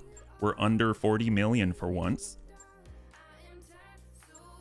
I'm just going to let that sink in there. Did you ever think that would come out of my mouth? Well, you probably thought everything would come out of my mouth. But yeah, I mean, like, you know, did you ever think that I'd actually mean it? I didn't. Isn't that cool? Again, wow, it's like we've hit a whole new level. A whole new level. It's Comstar's way. Did HB sign the Geneva? I didn't sign it. You know, it's mostly... Oh, there it is. There. See, that's what I'm talking about. Friend of Entropy has us covered. As you can see, we've got a coupon. That's the best. Bunnies are penny pinchers. And in this case, now we have a coupon. So it seems like we have nothing to worry about. Take a look at that. 10,000 C-bills redeemable for the face value towards valid war crime liability. Not valid for nuclear. We don't do that. Biological. Well, and well, we don't do that often. So in this case, that hasn't even happened this stream. So, you know, this coupon's still good. Thank you so much, friend. I'm glad that you keep that on file. All right. We've always been under 40. Oh, gosh darn it. You know, not always, just sometimes. All right, bunnies. So we have shown that we have sufficient volume and trait excellence. What I'd like to do is actually go over... Well, let me ask you this, bunnies. What would you like to see? Is there anything in particular you'd like to see? Because here's what's on my docket, okay? So right now we got the Royal Highlander Regiment. We've kind of tested it out. Seems to be functioning pretty well. That's kind of nice. And they actually have some mobility, which is very, very helpful. So I'd like to, before the end of the stream, I'd like to switch over, not right now, but probably towards the end, switch over to the other save and try out the Phoenix Cavalry with a brand new setup and 24 units on the field against the Rattler. I'd also wouldn't mind, we don't have to, but I wouldn't mind trying an attempt at the Rattler proper without like save scumming. Not to take down the Rattler, but to get stuff, if that makes sense. Because I think it can be relatively safe and fun. 3, we can fight clanners, we can go out to duels, we can do stuff, right? We've already done flare-ups against the RWR. I think those 3 aren't too bad of an option, yeah? Kind of as like the final things that we do for this career. So I'll go ahead and get our poll up here, and it's going to be pretty easy. If you want to get in on the poll, we'll say, what will the Bunny League do? Because you are all the Bunny League along with me, right? So we can either, I guess, take on the Rattler for farming. We can fight the clans. Or other. I'm going to save on the Phoenix Cavalry until later. So I'm just going to put that up. There's 3 different options, 1, 2, and 3. 1 is for us to take on the Rattler, and it's high risk, obviously, because this could be permanent death for some of us. And then there's Fight the Clans, which we haven't done a lot of, I'll be perfectly honest. And then there's other, which could be the Sanctuary Alliance or a Flashpoint, or you just want to do another flare-up or something like that, yeah? And let's go and catch up here in the meantime. But all our indiscriminate burning is covered. I notice arson is okay. There we go. There we go, Kit. Geneva gets a say in this game. Well, I mean, you know, it's more of a suggestion, right? Just remember, it's not a war crime the first time. That's right. And it's always a first time with the bunnies, yeah? We'd like to see more war crimes. Oh, there's no worries about that. There will always be war crimes for the first time. in anything that we do. Makes for good reading. New weapon. Yes, right. Go fight the most difficult fight. Well, that would be the Rattler at the moment, yeah? I know HB has played the Pathfinder and Rogue Trader games. Did he ever play Baldur's Gate 3? I have. I played it during its early access on stream, and then I played the whole game on my own. I love it so much, yeah? I absolutely love it. It counts for orphanages in the Capellan Confederation, the coupon. That's awesome. All right, so let's see, where are we at? Right now, we've got a very, very firm balance between 1 and 2, and in YouTube as well. If you want to go in and get your votes in, it's 1, 2, or 3.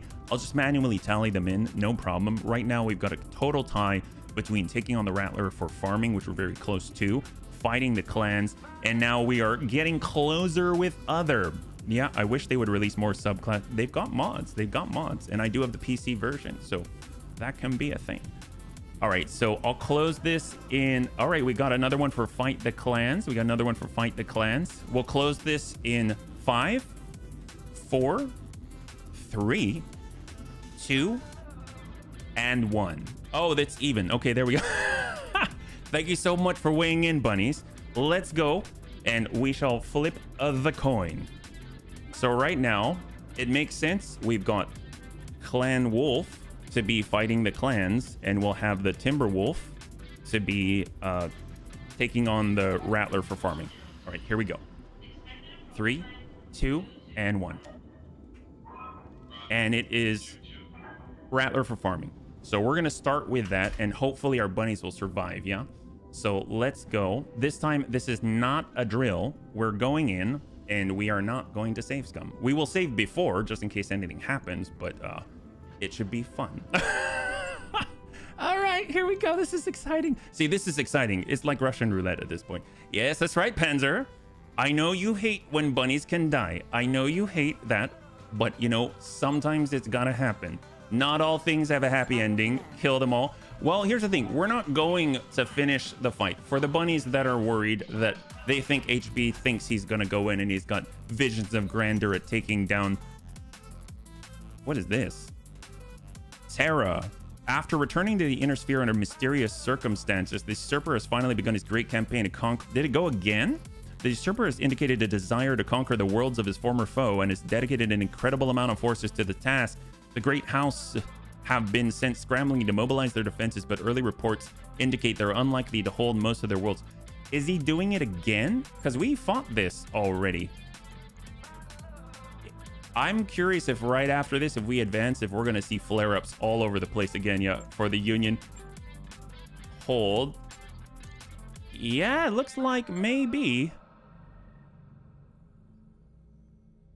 Oh, so I want to point something out. We've defended New Earth / Tau Ceti in 2 full flare-ups against the RWR. As you can see after that event, they're sending 70 points worth of fighting forces to Tau Ceti. So they're just not going to stop. They're only on a flare-up against any system they don't own already around Terra. So, I mean, they're just going to keep going, it seems like, yeah? That's very interesting. We have massive weapon power. We can clear all of them and tell them where is their place. I don't know about that. I don't know if they also have massive firepower, and it's not necessarily RWR. It's the Rattler, which can take down warships in outer space. So there is a problem there that we do have to worry about, yeah? You know, the RWR is like the exact opposite of the clans that keep bidding more forces. Yeah, no kidding. I find it funny how he doesn't touch Outreach. Yeah, I think Bloody Dove said that he just wanted Outreach to survive, so he didn't include it on the list. They've got massive salvage offerings. They definitely do. How do you think we got all these Royal Highlanders? Never seen this much Royal stuff in any career, and now it's just spilling out our ears, right? So we've got 5 Highlanders on the field precisely because we've been engaging against the RWR. We have the cash that we do because...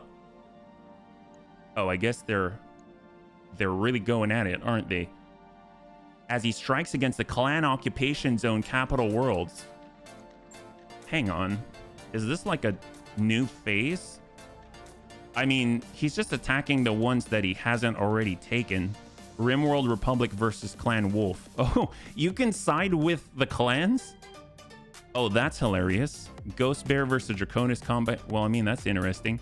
And they've got Jade Falcon versus... Well, that's pretty normal. That's awesome. Bunnies have plenty of ears to... That's true. We do have very large ears to fill. It's very, very true, yeah? It is very, very appropriate, isn't it, Lost Corp? We do have a Royal King Crab after all, yeah? So let's see what we can do. So here we are. We'll stop by the store. I think we already have the contract, so I don't think it's going to be there at the moment. But when we clear it, I think it should appear again, right? So we've got... Oh, no, it's there. 300,000. Do we not have it right now? So if we go to the command center, is it there? Okay, so it is there. It's just that we kind of...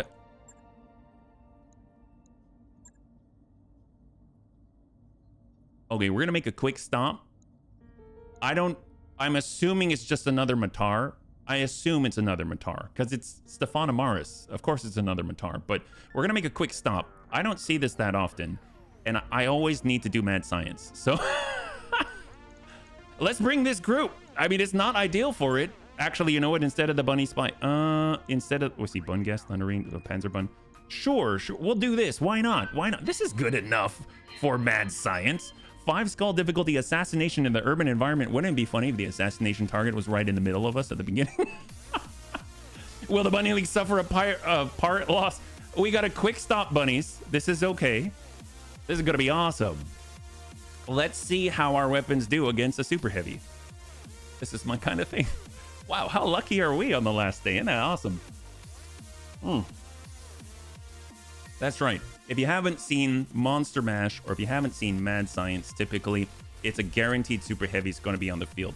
As far as I've seen, most of the time it's a 110-ton Matar. That's why we've got 2 of them, but you don't see it that often. So it's a rare spawn, yeah. With Stefan Amaris, you can also be an Omega. Really? Okay, if it's an Omega, we may have to vote again if we get it with what it is that we're... Yeah, that would be... Wow, that would be something. I am... Please, I've never seen it before. I would love to see that. I mean, I'm 99... I'm banking on, or I'm 99% leaning that it's going to be another 110-tonner, a Matar. And, I mean, that's cool, too. And we'll kill it. That's nice. And we can sell it. It's going to be very expensive. It's going to be nice. But I would love to see something different. I'd love to see something different. It's fixed. I think so. I think it is. I think Mad Science and Monster Mash are guaranteed super heavies, but they have a sort of a fixed thing that can show up. But I sure hope it's different. That would be amazing. I'd be all about it, yeah? Because this one says based on unearthed design from the Amaris Civil War, which is basically the Matar. So either way, we'll find out. That thing has Gauss rifles, it's got pulses, it's got all kinds of stuff, yeah? Monster Mash is definitely always a monster. Oh, really? That's cool. I mean, I'm all for that too. We've got one monster that I purchased, and we've got one Matar that we fought against. And then we killed another Matar, but I didn't want multiple of them, so there's that. So here we are, headed on down on behalf of the planetary government. They're not going to give us the same kind of salvage that House Steiner does. And we did not bring a lot of indirect like we normally do. This is the same testing setup that we had for Melee, which is going to be interesting. Hey, boss, you gotta bring back as much of this thing as possible. A super heavy mech, you gotta let me see it. Do you have anything helpful to offer, Yang? I mean, not really, other than that it's likely to be an extremely well-armed and armored mech, so be careful. It definitely looks like a Matar from up here. Noted. Bunnies, remember we're expecting a very heavy escort, so it might be wiser to hit the Matar and run for the LZ here. Good luck and good hunting. Yeah, so I'm pretty sure it's a Matar. Pretty sure it's a Matar. I think that's one thing that I try to click through sometimes, so I don't know what it is. I'll go in and click through that section of it, yeah. So far, I did only one Mega Super Heavy. Oh, Mega Godzilla. That thing is awesome. That thing is hilarious. You had a Super Heavy vehicle. That's right. It was the Marco Labs 150-ton triple Scirocco V from the Sanctuary Alliance, I believe. We saw that a couple of times, actually. That's how we were able to get the whole thing. Royal Mercy Bun. I haven't seen it since. That thing was a beast. And it had so many medium electro lasers. I believe they were medium electro lasers. My God, look at this coverage. This is C3 Master on top of C3 Master, just all stacking up. All right, we're gonna break left here. 2 railguns. I don't have the 2 railgun thing. Yeah, 90 million C-bills. Oh my God. See, I like to find the super heavies and fight them.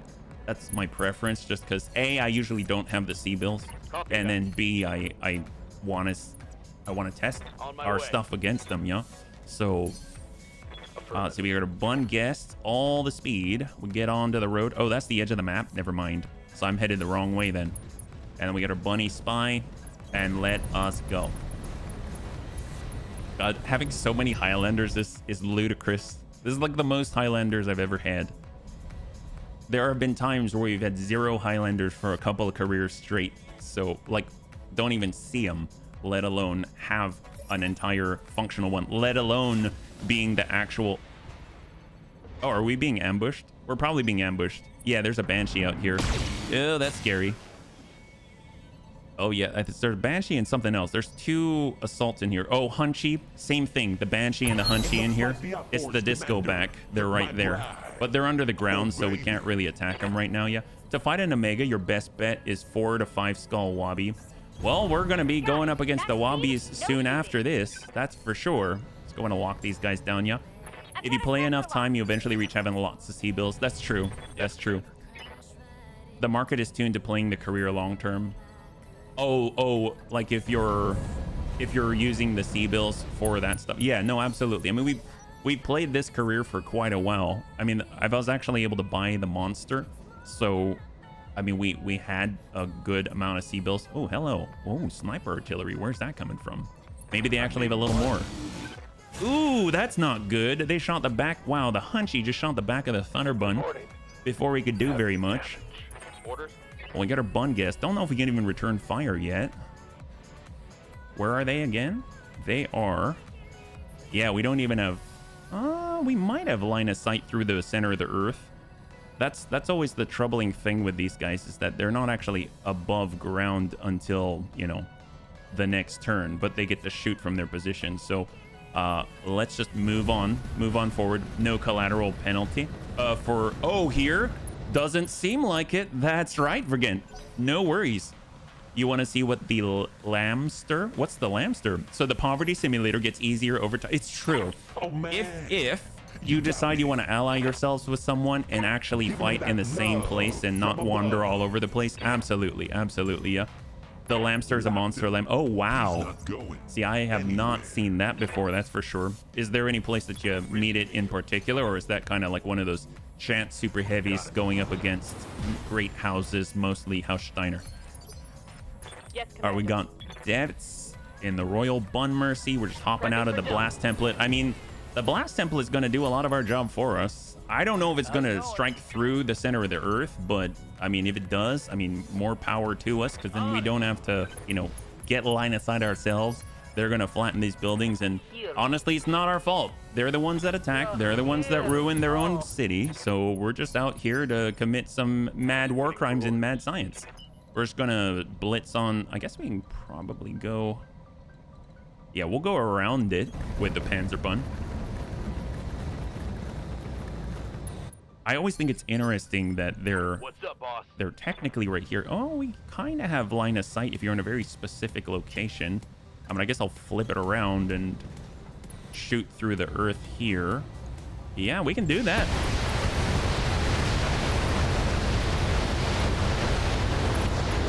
Imagine sticking 90 clan LRM cubes into the breach of a foxhole. I think that's kind of what happened there. Well, now we're going to stick 2 Thunderbolt 20s right into the top of this. Yeah, that's not looking good for him. I mean, it's going to be interesting when it's his turn again, because he'll like float to the top like some suds on the top of a, I don't know, like a bubble bath. I don't know why I didn't know bubble bath. I was thinking, you know, the sudsy thing where you sit and it's warm. All right, Bun Punchy, let's go. Here we go. So much for the PG-12 tag. What's the PG-12 tag? Yeah.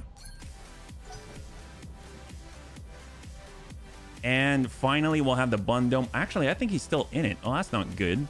Is he going to get hit? Looks like they've gone... Oh, is he on a building? No, he's like behind the building. That makes sense. Yeah, child friendly. Oh, why child friendly? Oh, that's not good. Oh, that's bad. Attacking our backliners. I'm showing PPC, minor AC5. damage. Oh, yeah, that's not... Okay, well, that's not too bad.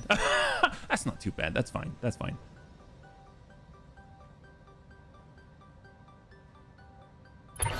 Oh, okay, they're done. Oh, boy, that's excellent. I feel bad for them. Well, we're gonna dash on forward, try and get a lock on whoever it is that's shooting at us.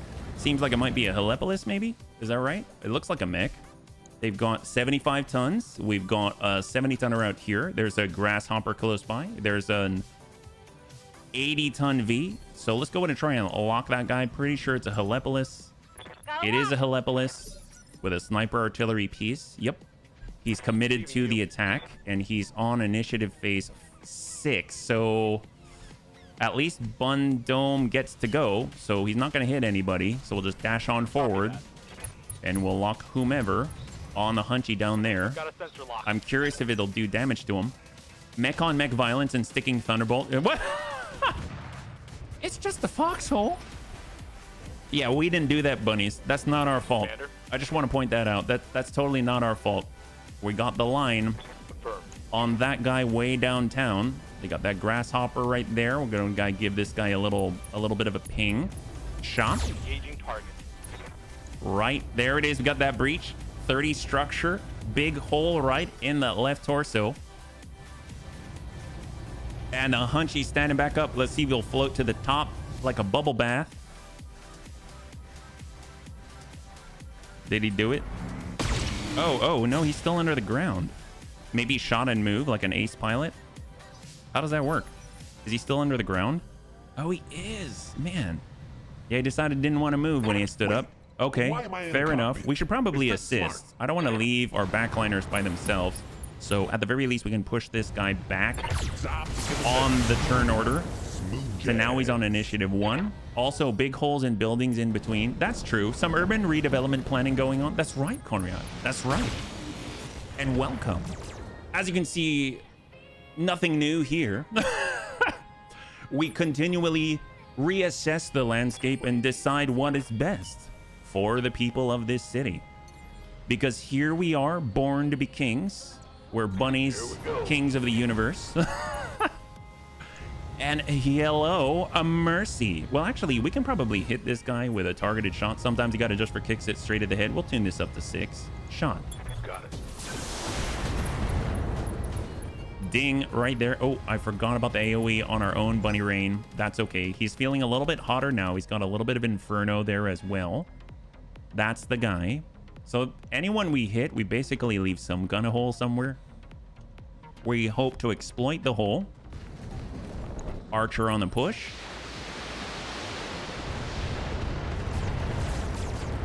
Ah, yes. Our good friendly Cyber Gizmo with his laser AMS. A little bit of friendly lance coverage here. And then we got deaths coming on back. We're actually in the water, so that's excellent. And because of our location designator, sometimes you got to just for kicks it straight to the head. Burst 3. There we go. Beautiful. And that Banshee's down. We do have a little guy down there. We got Sereni and the Royal Death Bun, so let's just go in and get the line. Actually, we don't have a line on him. He's like right there, but no idea where to get an angle on him, so we'll just kind of move forward instead. The nice thing is we do have indirect fire, so hopefully that's going to be able to weasel its way in somehow, right? So we got Amuel. He does have a firing solution, it looks like, so we'll just flip it around. Double time. And we're going to do our best to hit and eliminate. Double Thunderbolt 20 on a little hunchback. There we go. Great. All right, so our back is clear. Now we can push forward without any more mishaps. We kind of had to take a little bit of a detour there, but things are looking a lot better now. Thank you so much for your concern, bunnies. So on we go, forward and onward. Rimworld Republic is now clear and clean without any more of me. Oh, no. I didn't mean that. Well, you know, I'm glad that you're here so that you can watch out for any untoward mishaps, but maybe not those of your variety or ilk, yeah? are pushing. We know the Grasshopper is not looking so hot. There's a Helepolis back there. He already expended the munitions. There's a 90-tonner as well. We're going to get the Bun Punchy forward. We're just pushing on towards that Matar in the distance. I actually might just hold till 1. I don't think the Matar has any indirect fire. And if we look at the Super Heavy, it's always super isolated, which I think is hilarious. I would think you'd kind of want to be around the Super Heavy so that you could fight together. I'd say I turned a little bit purple. You did? You did? Why'd you turn purple? Hopefully no choking hazards here. All right, vigilance and move. So we get to cool off a little bit. We get to drop all of those stability damage shenanigans, and they get one more move. It's going to be, I think, the 90-tonner. Oh, no, it's going to be the V at 80. He's deciding maybe he's a Shrek PPC carrier. Who knows? If he doesn't shoot, this all direct line of sight most likely. And then I'm assuming the Super Heavy, we can't see him. He's kind of thinking as well. And then that'll end the turn and we'll go to the tick. Oh, man. There's either a lot out We there. got this made. Maybe we'll actually reserve down to 1. I'm going to let them go. Just let them do their thing. We can kind of gauge. We got that 75-tonner with a Helepolis going to relocate and then plant that sniper artillery somewhere. We'll see the plate soon enough. Out to our back line. All right. And then they counter reserve with everyone else. So who do we have in the front? We got the Bun Guest. He can shoot every turn, which is excellent. So we'll kind of break left coming around. We can see the Grasshopper. We can see the Archer. Let's just go ahead and ping that Partisan. Nice breach there. Excellent. I love the death ray. I love the death ray. Just drive by, destroy assault tanks. It's awesome. Panzer Bun is... Oh, gotcha. Yes, Panzer Bun is purple. That's right. Starts filling out eyewitness reports, identifying tactical mishap as responsible for urban redecoration instead of... Oh, I wouldn't say that. I wouldn't say that for Ghent. I mean, maybe it might say it in the report, but I wouldn't say that. Rifleman 3. Oh, they've got... Oh, my God. Okay, so I haven't seen that variant before. That's very impressive. So this Rifleman 3 is a Gaussilla, a 90-ton quad Gauss rifle, Rifleman 3, inner steer Gauss rifles, mind you. So not the lighter 12-ton ones. That's crazy. My God. It's got a null signature. It does? This guy? It does? Oh my God, really? That's crazy. Even bigger rifle, I mean, yeah. Why am I in Well, let's cockpit? push. We're going to Is that push. smart? Full speed forward. Keeping him with that It's the love cannon version of the from thing. Oh, above. really? Wow, that's impressive. Well, I'm so glad we see it. Oh, am I standing in the middle of the... Oh, no, I'm not. No, I'm not. Yeah. Keep in mind, HB has like 2 tons of ammunition. Well, I mean, it's still impressive. It's still impressive he could fit all that in there. The null sig is hard mounted, so if you salvage it, it can't lose it. Oh, that's excellent. We have 2 other Rifleman 3s. I kind of sold one of them already, so we could have had 3. Let's get the 4th. I've never seen that variant, yeah? Bunny Mercy. We'll tuck up and hold. We're tucking up 6 at a time because that's as far as we can jump with a standard Royal Highlanders. Rifleman 3 relocating. He knows he's been seen and he knows he's a target and he's a little bit scared. I would be too. So now he's pulling behind the high rise.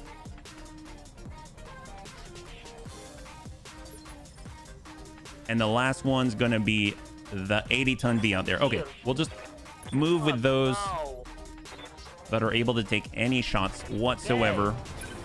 Hopefully we're in range with a Mercy. We are not, so we'll just kind of ping out. This might hurt. That's all right. Me. Figures. The bad thing about the Mercy, it does have a shorter range, but boy, oh boy, if you're in that mid-range, well, I don't think we'll show the enemy Mercy, but heaven help them. Ooh, hello. Where did you come from, mister? Well, why, thank you for the warm welcome. We should have to return the favor. We've got Sereni and the Royal Death Bun. We are pushing the only other Highlander with the Death Ray. We only have a couple, so that, well, I guess 3. We've got 1 on the Bun Guest. We've got 2 on Highlanders right now. We'll get the Bun Dome, push that coverage forward, and we're going to go in and lock up anyone with some. We'll lock up the, well, not us. We'll lock up the grasshopper. Then he'll be down to 0. It's going to be pretty rough for him because he's already got that breach. And we've basically got our indirect fire bunnies left for the turn, right? We might be out of range, though, because we are a little bit shorter on the... Oh, well, actually, we've got Bum Punchy. He does actually have some range firepower. So we'll go ahead and send what we can at the grasshopper. Hope for the best. Plan MRM-60 Apollo off that side. And we got a breach. Beautiful. We got one right in the middle. That's awesome. Target's taking a critical hit. We are very fortunate. We got Big Brick in the Panzer Bun. He's very purple, as stated. And we shall just keep teeter-tottering forward until the time is right.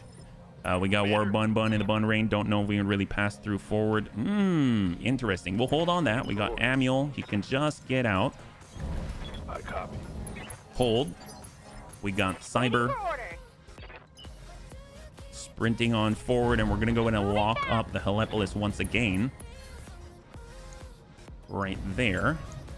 Because I don't... Okay, so he's on 6. That's still pretty far forward. So Bun Rain might take... It's probably going to take a hit. So we'll just have to see. We're right at the very edge of it.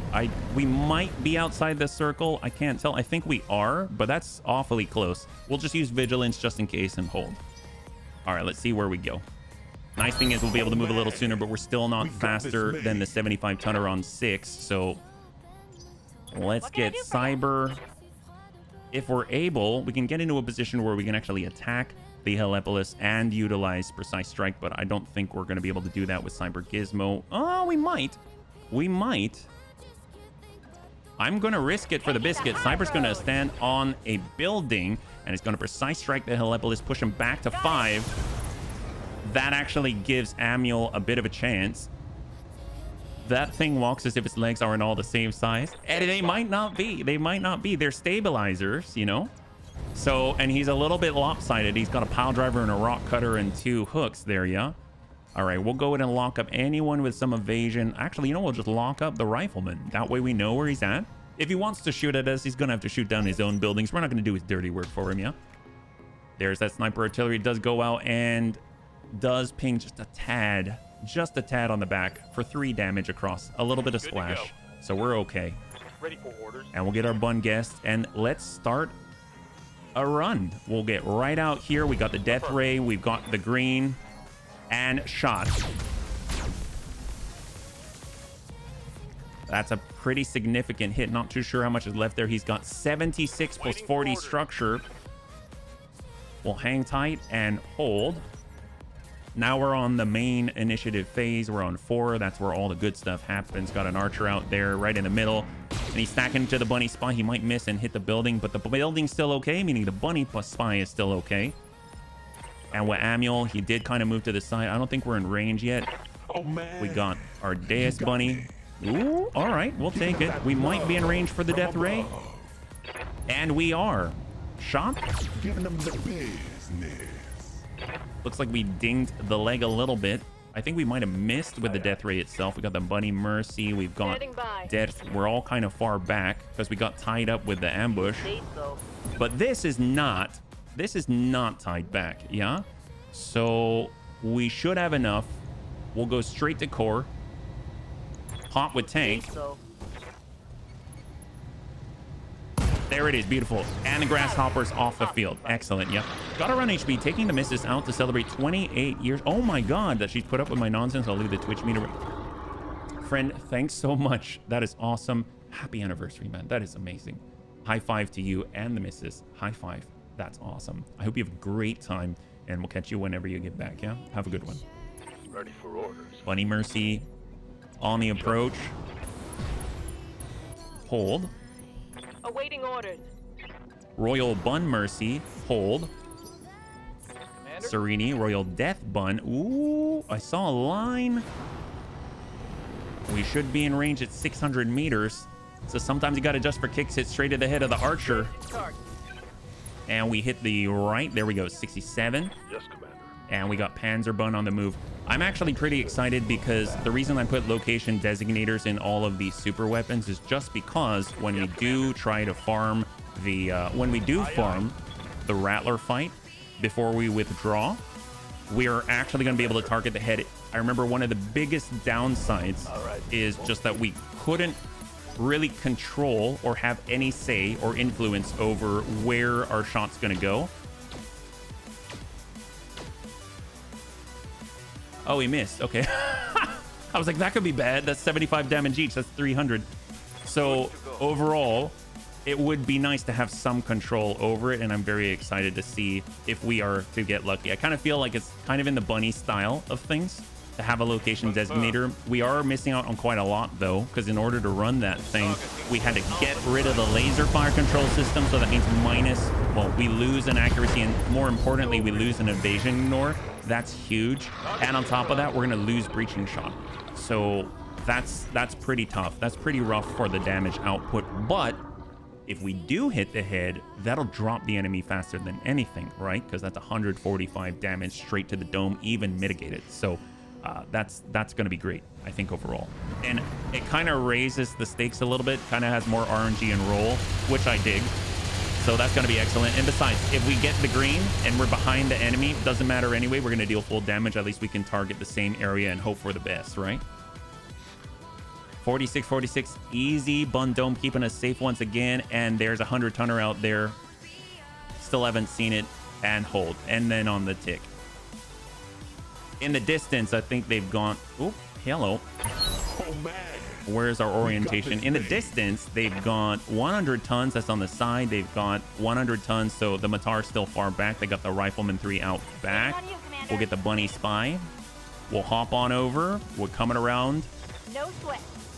And we're going to push him back in order. And we'll overload the laser AMS and kind of torch this guy from the backside. Yeah. You mean precision fire control system? There's no laser fire control system. Yes, there is. I'm talking about the attachment specifically. I'll show you if you want, but maybe it's just a misunderstanding. We got our Bun Dome right here on the move. I'm not talking about the cockpit mod. I'm talking about the gear attachment for our lasers. And we'll hold with Bun Dome. And then on 5... Did he get hit? His back seemed mostly unharmed. Well, we only have like 2 flamers, so he does have a little bit. He's like 52 out of 60, and then we might have tagged the legs. No, we didn't tag the legs, so we pretty much like torched a little bit on the backside and marked him up with narc. They're coming on out to the bun guest, so we can always just return the favor, get on out, come right back on in. Wants to hit us. We're not even going to be where he's at, and we can actually utilize a little bit of the Battle Lord. It's going to make us much hotter, but it should hit pretty sufficiently wherever. All right, got that breach. Beautiful. Oh, man. And we got our Deus Bunny. We'll hop on through, no problem. Hey, Rhubarb, good to see you. Welcome. And we'll go in and stack the Rhino. We'll just focus on in, make sure we can hit it. Not much left on the side there. Went from 70 some down to 69. We got Annie in the Bunny Mercy Royal. Actually, you know what? Can we move? Or yeah, we got a Royal Death Bun. That's excellent. We'll come on down to the road, and we're gonna go in and stack them. This should be sufficient because we do have a Streak SRM6. We can focus that shot. Oh, but we hit the turret instead, and we were going to miss with the SRM, so the streaks did not fire. That's okay. At least it saved us a little heat, saved us some ammunition. We're on our way in, and we're not going to leave any bunny alone. No way are we going to have them in the background. And then we'll come on over with Dex or Annie. We might be too far out. That's fine. That's okay. Hey there. Welcome, welcome, welcome. They work with the cockpit. I thought you were talking about the cockpit. We were just talking past. Yeah, no worries. And on in. And then we've got 3 left. So Panzer Bun. I'm just going to keep charging forward towards the Matar. I don't know if we'll make it there, but we do have access to our airstrike. And since we don't have to worry about collateral damage, why, that's just an amazing thing, in my opinion. It's just an amazing thing. And we're going to make sure as many of these hit as possible and just send that right in you. I was wondering what the difference is between Tag and Narc. I know they both make someone easier to hit. Well, it depends what mod you're playing. In BTA right now, Tag increases the AoE damage that a target receives from you. So like if I hit something with tag, it isn't gonna, no longer does it improve my lance's accuracy against it, but depending on the tag itself, it'll improve it up to like 25% AoE, extra AoE damage on it, stacked up to twice, I think, if you're using like a 1-ton clan tag system. And then Narc actually has the effect where obviously it's got different types of payloads, but if you're using the standard Narc beacon, it will actually increase the accuracy against that target. Yeah. Attachments work with the target designator. Yes, they do. Yes, they do. But I didn't have enough room, that's all. Or tonnage available. Tag is a targeting beam, and the Narc is a pod attached to the target. Yes, yes. And you need, I think, like a missile hardpoint to use that Narc and all of that. All right, we'll come around. I think the fastest way is going to be through here. Let's go. So we got to get down because we don't actually have jump jets with a bun punchy. We'll just stack the Helepolis. It's the opposite side, so we're kind of brute forcing with a hammer through this guy. And then we should be able to follow up with the bun guest on the next turn if we are so lucky. So we got another 100-tonner out there. Not too sure what it is. We've got the 100. We've got the 90. That's the Rifleman 3 with a quad Gauss rifle. We've got the 75-ton Helepolis in the back. There's the Matar. So the Matar is actually now entering a nice lane where he can actually return fire. So that's exciting. Usually they're completely isolated. They're not even part of the engagement. So I almost feel like we should provide him with a little bit of a welcoming party, and we'll go ahead and hit that building and clear a line of sight. But let's go ahead and hold. If anything, we can, I guess we can come around the side. Cyber is not afraid of quad Gauss rifle point blank. It's the inner sphere variant. There's probably, you know, some issues shooting at this range, so we'll just keep snap kicking him, give him a little bit of burn. And of course, Narc right there, yeah. Narc beacon. Orders. And then we got our bun dome. Actually, we might as well just give this guy a swift kick since he's barely hanging in there at all. Aye, aye. And we'll stack up our AMS for afterwards. Engaging. 135. Ah, wow, we're hitting him everywhere except for the breach. He's hanging in there. Yeah, we did not do that. That's not our fault. Collateral damage, not even a thing. So tag doesn't improve accuracy. It not in BTA anymore. C3 Master, though, it does improve accuracy for the lance the same way that tag used to. I think it's a +2 accuracy boost on whoever is tagged. On it. On the leg and the medium pulse. It's got 23. If I were you, I'd even rather forgo weapons in both systems. Between the two combined are very effective. Forgo weapons than both. I don't, unfortunately, maybe Google Translate ate that one. I'm not too sure what you're saying there. We'll go ahead and lock the Rifleman. Since he hasn't fired yet, just want to make sure he's got even less of a chance to hurt our bunnies. And we'll tuck on in. Hopefully we're in range with the Mercy, and then we'll actually focus with this one. Sometimes you got to just for kicks it straight to the head. Target. Confirmed. And yes, and Helepolis is down. Beautiful. A little bit of AoE there. Target. Absolutely fantastic. That one connected 6 rounds right into the general vicinity. We got a Royal Bun Mercy on the push. Just basically jumping death bunnies across this entire city. We'll walk up, give this guy a nice swift kick. Hope for the best. Tank hair. Oh, and we're hitting all the fresh sides. At least we mark him with a C3 Master. I'll take that. Egads, man. All right, well, let's not do that. We're just going to shoot him then. We have a death ray, so that should help. And shot. Oh my gosh. How much armor does this guy even have? He's got 322 out of 1360, so we've dealt over 1,000 armor damage. We've hit every part, but haven't hit the same part. He's got 2 armor on the right. All right, we got to hit him again. Just keep hitting him until he's done. We're coming it around. Going full throttle. And we got it. Here we go. And then we've got Bunny Rain on the push. And I'm actually going to send a full 90 in this guy. If he survives this, maybe we should let him live because that's very impressive. Here we go. Full clan LRM 90, Artemis 4.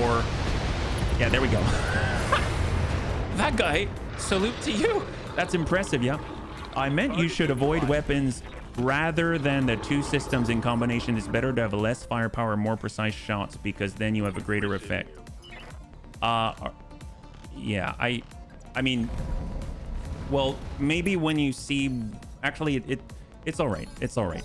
I think we might be missing each other again. Yeah, it must be part of my family, and there he's a survivor. Well, you know, I mean, he's pretty good. He's pretty good. Yeah, doesn't have as much armor as it did this morning. He definitely doesn't. No, he doesn't. That guy tried to shoot, but didn't really have an effective shot there. We're going to come all the way around. Obviously, if the Matar wants to come about here, then he can get a shot on us, but he's kind of slow, so I think we'll be okay.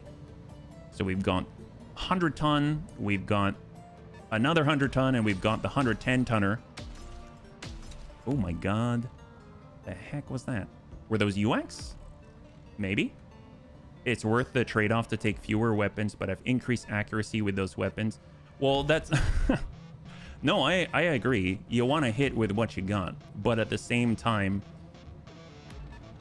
Oh man, we got this made. Yeah, I don't think we're talking about the same thing anymore. So I'll just... We'll keep going, and then we can come back to it if it's a problem, yeah? Here we go. So Bunny Spy on the push. And we'll go ahead and lock the 100 right here. I don't think I understood the answer about tag and NARC. Could you explain again? Tank meant those two systems were worth sacrificing firepower for. Ah, okay. Well, so here, I think I've got tag. Actually, no, I don't have tag on me. Well, just give me a second. I'll show you. Here we go. Is it better to have both NARC and pod? Pod. Or more guns for more shots? See, what I'm talking about is the Rattler fight, is what I was talking about. Yeah, I don't know what topic you're talking about. We've had so many. So, anyway, we'll go over it. Just give me 1 second. Let's kill these guys, and then we can totally go over it. Yeah? We've got a double Annie 1G triple Gauss rifle. We've got quad LBX AC-10, and there's that Matar. It is the RS double Gauss rifle, double large pulse, ER large, and a medium pulse. We'll move on in with Panzer. Here we go. Copy that. And we'll hang tight here. We got Amiel. I mean, he's only close enough to hit the Rifleman 3, so we might as well send it. It's not like he's got a lot of armor, so we'll send a couple of Thunderbolt 20s at that quad Gauss rifle. Yep, big hit and a breach on the leg. Significant damage to the armor on his right torso. We'll get the Bunny Rain to push, and we should be able to send the 90 straight in and send it. Here we go. And it's going to be on the same side. There's that breach. That might be enough to drop it. There we go. And the Rifleman 3 is down. I'm curious if 3 salvageable parts. That's very, very nice indeed. I mean, that's more than enough to put that variant together. If we've got one more part, we'll go with the Deus Bunny and push. If we can wipe out the Annihilator on the left side, that'll be ideal.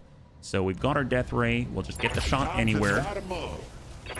Very nice on the leg for 72. I'm guessing it's because of his damage reduction or no? Bunny Mercy on the push. And we'll hang tight. And then we got a Royal Bun Mercy. The big thing is we have to keep all the bunnies jumping because they can't sprint, they can't walk very fast, but boy, they can jump. So it's very important to keep that going. If we stop, then we've got a problem. We are on top of a building, kind of scary, but we're gonna do our best to not make it an issue. Sometimes you gotta adjust for kicks. It's straight to the head. Annie got a good ding on the head there. Beautiful. He's down to 1 anyway. So if we can manage to just finish that, that would be ideal. But I don't think we've got that angle. So in a bit of a risky state. And last but not least, we've got our Bun Punchy. He doesn't have any line of sight. So we are standing on top of a building. We can take significant damage on the fall. But fortunately, we do have those reinforced legs. So I think it's going to be okay. And I'll try to catch up here. Yep. So when you say pod, do you think you could let me know what you mean by pod? Full energy Annie, not the most damaging, but has range and never runs out of ammunition. Yep. I mean, that's very, very important, I think. Oh, he's a noble, yeah. Yeah, so basically, as far as I'm aware, in the game system, in the current patch that we're playing right now, in 17.4.4 for Battletech Advanced specifically, tag is not how it used to be. So if you've got AoE damage, specifically, this was done with the tube artillery. If we place down a giant plate and it doesn't do direct damage anymore, it just deals AoE damage, and you want to increase the damage to a specific target, you can actually mark them with the former tag, and it will apply a debuff on that target, which will make them take anywhere from, I think it's like 13 to 25% more damage from AoE. That can be stacked a couple of times depending on the effect, but and then Narc will actually, you've got a Narc launcher with a Narc beacon ammunition type. You also have other types of ammunition, but you can shoot that projectile, it'll stick to the opponent, and for a couple of, I think it's a couple of turns, I might be wrong there, a couple of rounds, it'll actually improve accuracy for your entire ally lance to hit that target, if that makes sense. Yeah, which is kind of maybe what you would expect tag to have done in the past, even though now it's more of a an AoE debuff. That's at least as far as I'm aware. Yeah, so let's go in and push out. We've got 7 evasion here, and we'll just lock everyone down to 0. That's kind of Bunny Spy's thing. Yep. Sensors locked on. M pods are against everything. Yeah, I don't know too much about M pods, so I'm not going to comment on that yet. I'm not always clear in explaining. No worries, no worries. Final run, what's coming next? Hey, gosh. Well, this is the final run of this career in BTA. Currently, we've been doing a Rogue Tech campaign that's been once a week. So I plan on now being able to do that 2 to 3 times a week so that we can actually move forward faster with that one. And then in the future, we'll come back to BTA. So that's kind of the thing, yeah. Tag is a laser-based target designator. Yes. Why am I in a cockpit? All right, let's just go in and finish off these last 3, and then we're going to go into the Rattler, and we're going to go ahead and try and farm what is there. Well, C3 Master, we'll just ping that out. That's going to help. This actually gets the old tag effect. So the C3 Master itself shoots out a little laser designator, and it increases the accuracy for the whole lance against that target. So it means it's going to be easier for us to hit that Annihilator with a triple Gauss rifle down here, because he currently has that debuff. You can see it right here. Not sensor lock, but here, target acquired. So you can read it right there. This target was acquired by a C3 Master +2 to hit. So that's the debuff on that guy. That means all of us get to shoot at him. It's now +2 easier to hit this guy because it came specifically from a C3 Master. We'll go and get the Deus Bunny forward. And, I mean, 99.1%. We'll just blast this guy. Give him a nice little ping there. Right here. Tag just makes him more vulnerable to explosions nearby. No effect on single target weapons. It is, if the single target weapon has an AoE component, then potentially, like the Mercy. The Mercy is a single target weapon, but it has an AoE component. It should be affected by the tag, as far as I understand, yeah? Not much armor left in that location. And that guy's gone. Great. So there's only 2 targets left on the field. The big Matar at 110 tons. And then, of course, this Annihilator right here with a debuff from the C3 Master will hop on forward. And we're going to use a location designator with a Death Ray. And sometimes you got to just for kicks it straight at the head of the Matar. Primary target damage, Commander. And we hit the right torso there, yeah? 4 parts on it. He ejected. Heck yes, Anakitis. Good to go. And we got Panzer Bun on the move. On the move. Full speed. And hold. Receiving you. And then we got Bunny Rain. Oh, yellow. Actually, I don't think our missiles are going to be in range because we have the Clan LRM, so they're a little shorter than the Inner Sphere version. So we're just going to kind of hang out here because I think the direct line of sight weapons of the Royal Bunny Regiment are going to be able more than enough. And if they aren't, we've got Lummox Bun Punchy Fist and Panzer Bun weapons to take care of the job, right? So we'll go with defensive formation to make sure that we're all safe, and we'll stack 60 here. There we go. Tag applies a debuff on targets which lasts 1 turn, gives friend. So that's an old description. That is an old description, yeah. So I don't think it's been updated since the patch with the artillery 2.0 in it. So the the tag was adjusted with the 2.0. So if you look at the patch notes for, I think it was it 17 where Artillery 2.0 came out?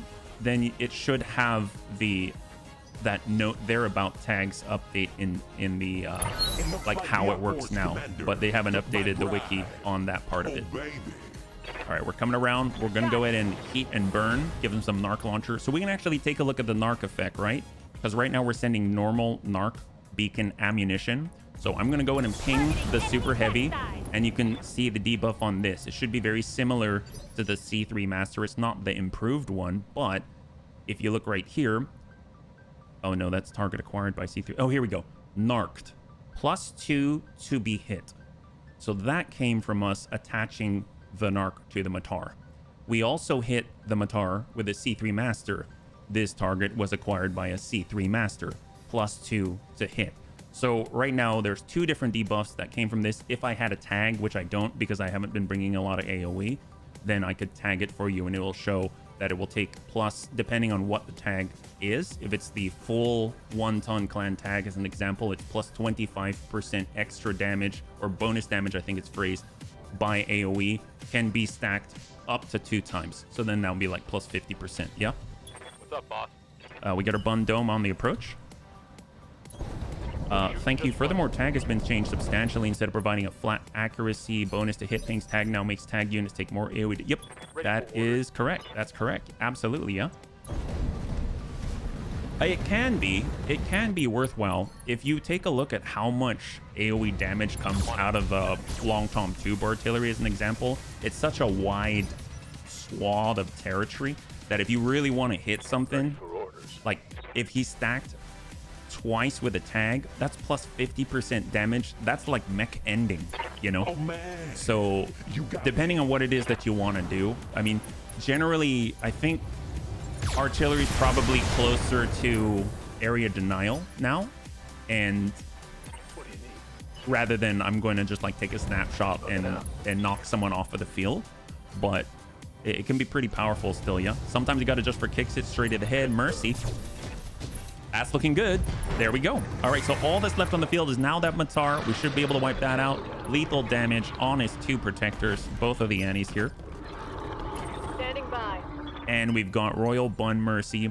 If you're not running AoE, yeah, if you're not running AoE though, it's not going to do too much, because even though like at one point during the Rattler fight, I was running tag thinking it would help me with the enemy. Sometimes you got to just for kicks it straight to the head. Matar. There. All right, high five, and we're done. Let's get into the Rattler.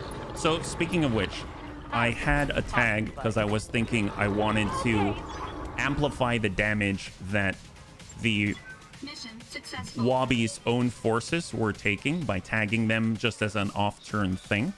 And that would be significant because if you think about it, the Barracuda does like at least 1,000 damage, right? Well, the Bunny League suffer part loss. That is a no. Congratulations to those who had the faith. But Bloody Doves came over and he confirmed. He said, you know, unfortunately, it doesn't work that way.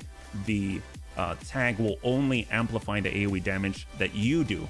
And since you, HBFT, are not dealing AoE damage, it's not going to help you out at all. So you're not wrong there. 152,000. Let's go ahead and bring it on over and see what we got. Yeah.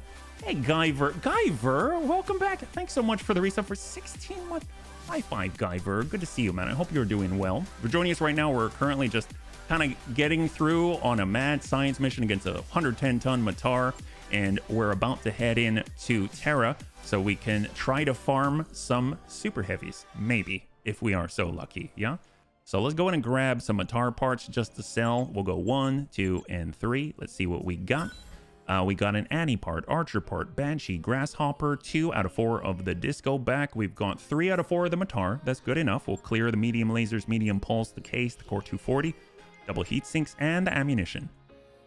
Very nice. So that was actually quite lucrative. Yeah. Let me go and catch up here. The super heavy looks like a what's a Raptorial? That sounds cool. Yeah. Is that a war crimes? Hey, Tosku. Well, I hope it is, because we've got a coupon. Ask friend of entropy if you're curious.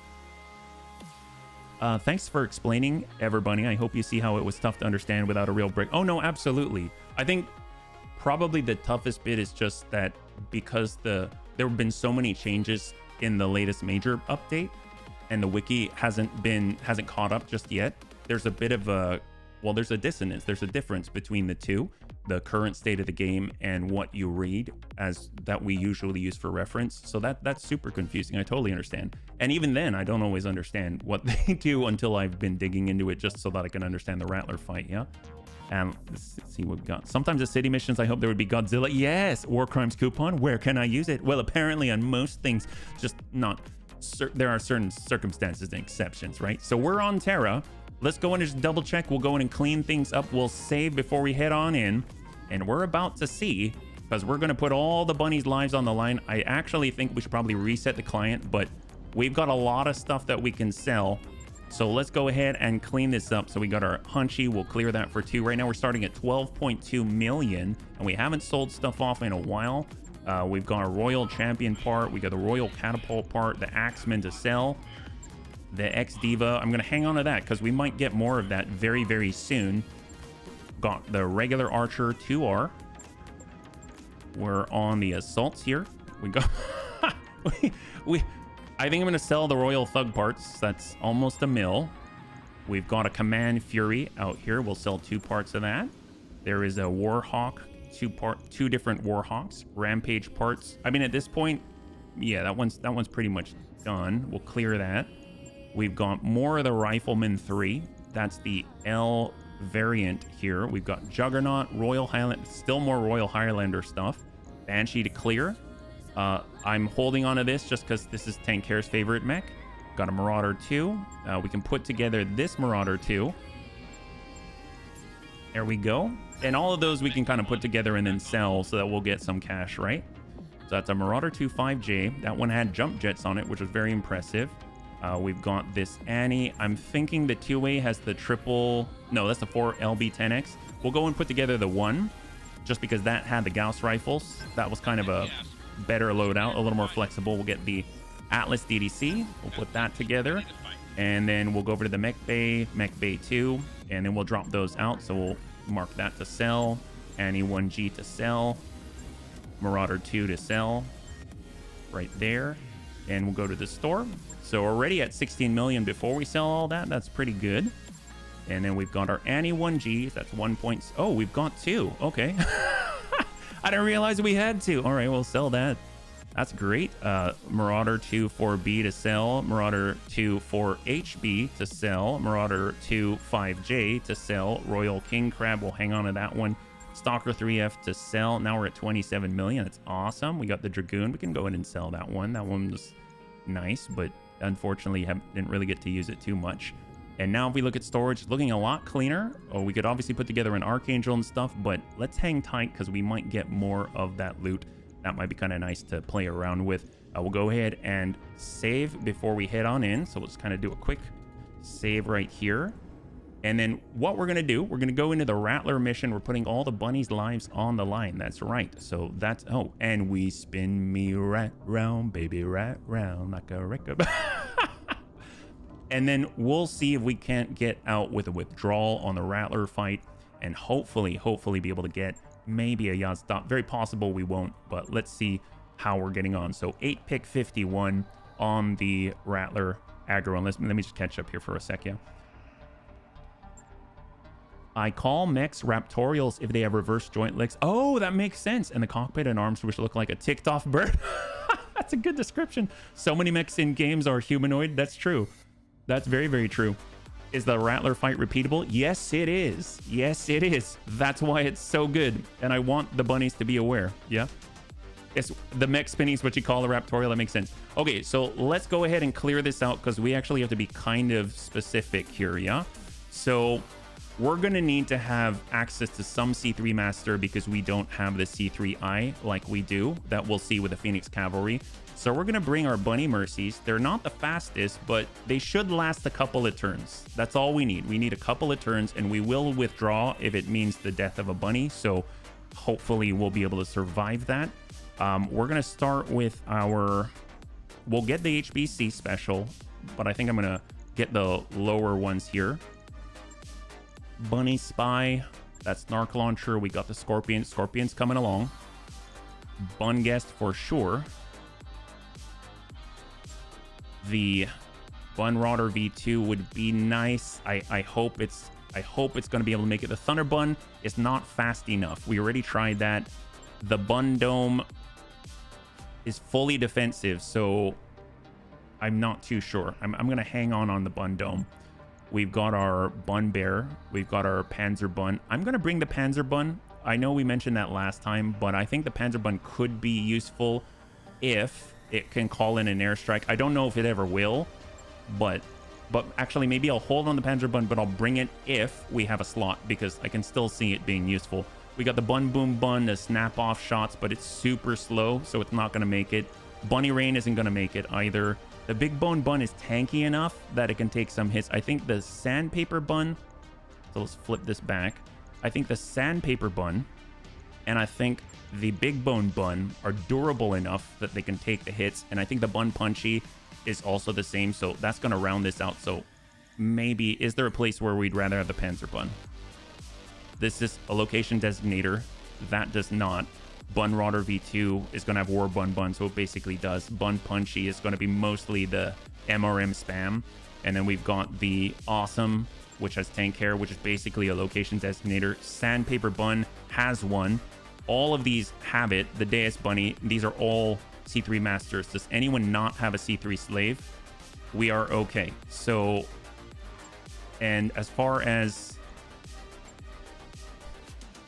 I'll have to see if we have a spot where someone can hang on to. I don't think we do. If we do, then I'll get the Vintage VV Bun, but they're basically going to be a sensor lock bunny. So let's just start loading and then we'll see what we're left with, yeah? We'll go in and get the Deus Bunny here. We will grab for the Sandpaper Bun. I'm going to hold because Annie's boost with his Ballistic Mastery is huge. So we'll get Big Bone Bun. That's going to be Tank Hair, which do the ones we know for sure. Lummox for sure. And the Bun Punchy. The Bun Rotter's going to have War Bun in it. Dex is in his Bun Cake for the HBC special. Let's get Dex so we can get extra juice out of the small pulses. For our Bun Guest, that's tough. For the Bun Guest, having Sereni on here is going to be helpful precisely because it has a Death Ray, and if we can use Breaching Shot without needing the Breaching Shot targeting computer, like the Called Shot one, that would be awesome. And plus, we can then target with it as well. All of these have a location designator, so does the Sandpaper Bun, so we don't actually need someone with that Precision Master on it. So in that case, between the Mercy or the Sandpaper, I think the Sandpaper... I think we're going to get more value out of the Sandpaper, honestly. Yeah, so I think I'm going to go with it. That was kind of a hard choice for me. For everyone else, let's get Gigan. Royal Death Bun was superior. We've got Amiel for missiles. We have... one of them has a streak on it. At least we can get value out of that. Here we go. That's SRM's. This is the one. This is the one. So we'll actually get Amiel in on this one. And then I guess we'll get Cyber in on our Mercy Royal. Yeah. Okay. Let's do this. Bunnies, are you ready? Are you ready? Is there anything that can hold these? I don't think so. I don't think we have any Omnimex out here. We don't have any handholds out here. HBC Special, Bun Cake, Bun Guest, Bun Rotter, Bun Punchy. We don't. So we can't bring any of that. So let's go. Here we go. 4.5 skull difficulty assassination in the lowlands. Will the Bunny League suffer a pilot loss? I'm going to do everything in my power to not let that happen. But this is the Rattler and I'm not reloading. So this is a permanent one. So our plan though is to get in. We're going to flip it around. It's very possible that our spawn location is going to put us in a place where we're stuck and we cannot move and we're sitting ducks. Whoever's there is probably gone. So we're basically going to come off that point. We're all going to move as fast as we can we're not as well suited. We're also going to take a look at the Phoenix Cavalry later. You'll see how that works if you haven't seen it already. But we're going to turn around, try and eliminate the guys behind us, and hopefully get to safety. If you can't get to safety, we're going to try and pop you out, or at least if I think you're going to die, I'm going to pop you out. But it's very possible. It just takes one. Just takes one to wipe out a bunny. So our plan is to wipe out the Lance behind us. We'll be on the high ground, ideally be able to take shots at our the Yazatas in the distance, and as soon as we clear the Lance behind us, we can exit and withdraw instantly without with good faith. So then we'll be able to actually get a pick on this and get loot. We already have succeeded at that. Yesterday we did that at the end of the stream, and I just let the round end and withdraw. I was able to pick loot. So that's why we have an Archangel, why we have a Seraph in our storage right now, stuff like that. So I just paid 300,000 C-bills to get the contract again. We're going back in, and hopefully we'll be alive. Let me go and catch up here, yeah? What about Sanctuary weapons? Oops. I missed too much here. Sorry. Would be nice to be in the store when HB is selling. Yeah. The Night Star looks like an angry ostrich. It's beautiful. I love the Night Star, yeah. That blue. Did you find the dropship in the campaign? Yes, I did. I have. It took a long time, and the loot's not worth it. I think it's more just to be able to do it, yeah. Has to be fast enough to avoid the Barracuda. Well, I don't think we'll avoid it. I don't think we'll avoid it. So that's why we're hoping to maybe whoever's in the Barracuda, we might have to eject, yeah? He's got too much HP inside, etc. What about Sanctuary weapons? Yeah, we can use Sanctuary weapons. That's allowed, yeah. Cruise missile with a fairly large area of effect damage. Yeah, it's fairly large is like most of the map. I think it's like, if I'm being generous and I'm erring on the side of small, I'll say like at least 60% of the map. This is pretty big. All right, bunnies. We'll let it load a little bit. There we go. Come on. So hopefully not all of us are going to be pink, but we'll have to see how this goes. Yeah, it's pretty darn big.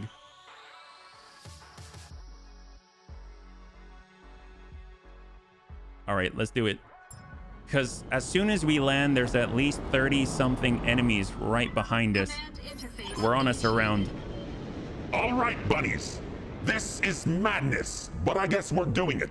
Telemetry indicates the Rattler is in this area, so says Frosty. It probably knows we're here already. Engage the Rattler, bring it down. Be aware Rattlers have incredibly thick armor and a high amount of artillery, so you'll be under fire almost immediately. Spread out to avoid being shelved into the ground. Keep an eye out, though. The Rattler's likely running with a large escort. Additionally, Rattlers carry onboard combat vehicles, and it'll probably be deploying them throughout the fight, including VTOLs, tanks, more artillery pieces. I'd say be careful, but the time for that is past. Good luck. Try to come back alive. Olivera out. Man, I love flavor packets. Darius, you dick. Don't say that. That's rude. The Skeeter disc launcher from AVP, but larger. So here is the Rattler. We're not engaging this thing. It's 10,500 tons. It has it has 6 different parts, a center, 4 tracks, and a tower, and 3 Barracudas, sub-capital lasers, all of that. So we've got 130 tons out here. There's another 130 tonner Yazata, which is like about here. They all have sniper artillery pieces. This is more random as what this are. It seems like we got a lot of Vs. This could be good, it could be bad. We've got a 100 tonner, a Diva, 60 tonner, so a lot of Vs actually this time around. Very interesting. And then behind us, we've got a Lance of 4, 100-ton Archangel. We've got a Seraph, a Diva, and a Grigory all back here. So if we can wipe this out, this is going to be our pocket, but we have to make it back there first. So what I'm going to do is actually come on down. We're going to reserve all the way down to 1, perhaps. Actually, we'll just go, we'll go turn by turn, 60. Darius seemed very optimistic. He did, didn't he, that guy? Counter reserve. Once we get on Moss, they're probably going to start moving pretty badly. One behind us or no? Oh, yeah. There we go. We want them to move. So I think this whole Lance behind us has moved, which is excellent. But the vast majority of the forces are engaging now. Some of us have our butts facing them right now. So most of the engagement and the movement is all going to happen here now. So this is actually very, very good. They've placed fast cam on top of Deaths. Deaths has light foot, so he can ignore all of the mines. He can sprint without interruption. The problem's a big launch area from the rally. Yeah, from what I've seen, I don't know if it's changed, but so he's going to spawn a lot of vehicles right now. And then you'll see a dialogue box pop up. From what I've seen, the Rattler didn't fire the Barracuda, at least in the current iteration, until turn 2. So it's a little bit different, because he used to, right off the bat, he'd mark on turn 1 and then launch on turn 2. So there's a slightly different strategy that I have for the Phoenix Cavalry, which I'm hoping is going to be effective. I'm just really excited to try it. Yeah. Masks IDs and starts up betting app. Gotta make bank somehow. Aim down, blow up the map. Yeah. 60. See, I like this because most of them do not have a firing solution right off the bat. So that means they're committing a lot of their sources. So this first time when we move, some of us might get stuck, and at least we might be able to double turn and free ourselves. Yeah, so who is left on initiative 2? We've got this 100-ton, probably an Archangel. Like with MRMs, we've got the 100-ton behind. I think I'm going to let both of them go, and they counter reserve, which means probably all that's left are the sniper artillery plates. So you've got 3 sniper artillery plates, 2 on the Archangel, and then you're going to have a combat spawn, and like they'll pass their turn and stuff like that. So let's see. Let's go in and start with our scout. Standing by. In this case, we'll get Dex. He's on the move. He's only gets that 7 evasion. Roger. And we can go ahead and lock. I'd rather lock up. Where's the 100? Because he hasn't gone yet. So we'll lock him down to 6. At the very least, he'll have a sensor impairment if he fires on us. He's got MRM 80 and an ER large. I rush forward, blow up the map myself, the entire enemy team, while my team rages from the legs. But nuclear warheads are called Davy Crockett. Yes.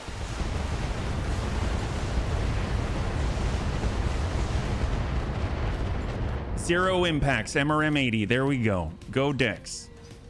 Still good. We're still good. He's still good. Didn't even touch him. 720 out of 720. Excellent. Wait. All right, so we got Dertz. He's currently in a bunch of mines. His legs are at 125 and 125. He has light foot, so he should be able to sprint and ignore them.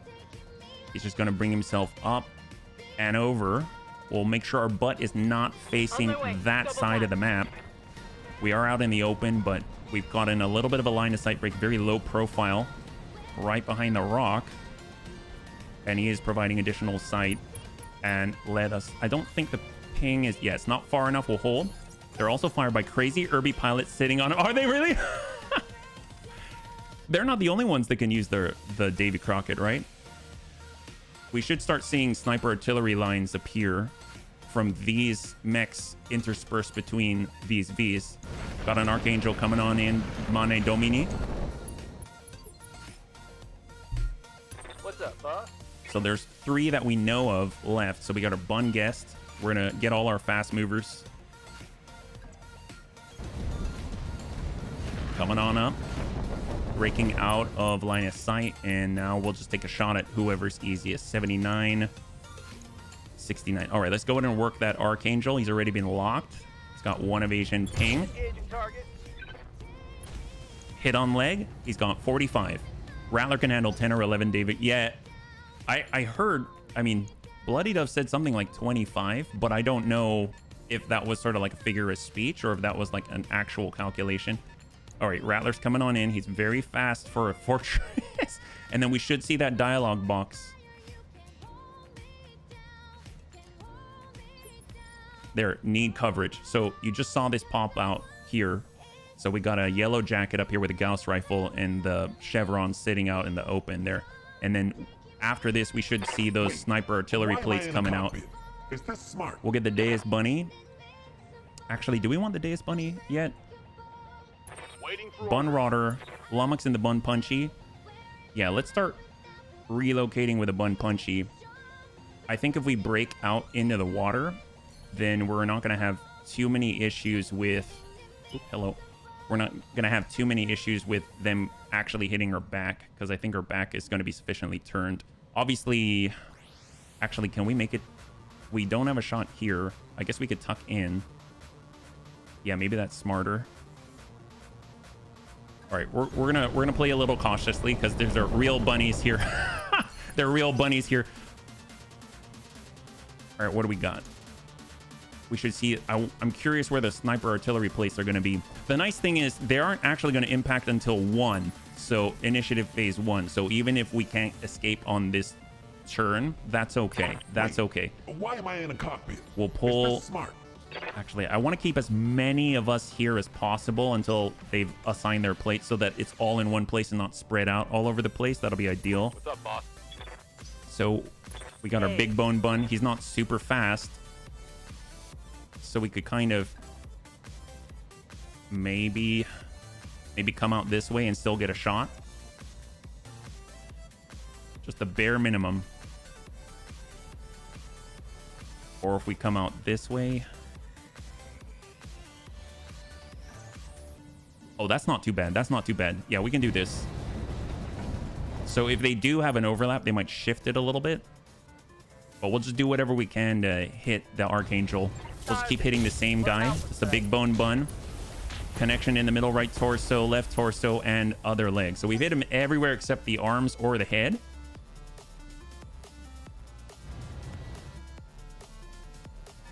And there should be another plate coming down. Mostly in the same place. That's excellent. So they are trying to get the cross. What do we have here? We've got the Deus Bunny who can clear. Bunny Mercy. The Bun Rodder. Receiving you. Bun Rodder can barely make it out. All right, we'll just, I guess, play it safe. We'll tuck in just like Bun Punchy. And we'll hold. So they think they're still getting a lot of value. So this is going to be the last sniper artillery plate from the Yazata. There he's in the distance. All right, excellent. So now that they're all committed, now we'll start getting out of here and we can contribute. Got the line. Giving them that love from above. And this is with our Death Ray. And the C3 Master is just going to help everybody if we can connect with it. So who's our best chance to connect here? It's a little difficult. 50, 63.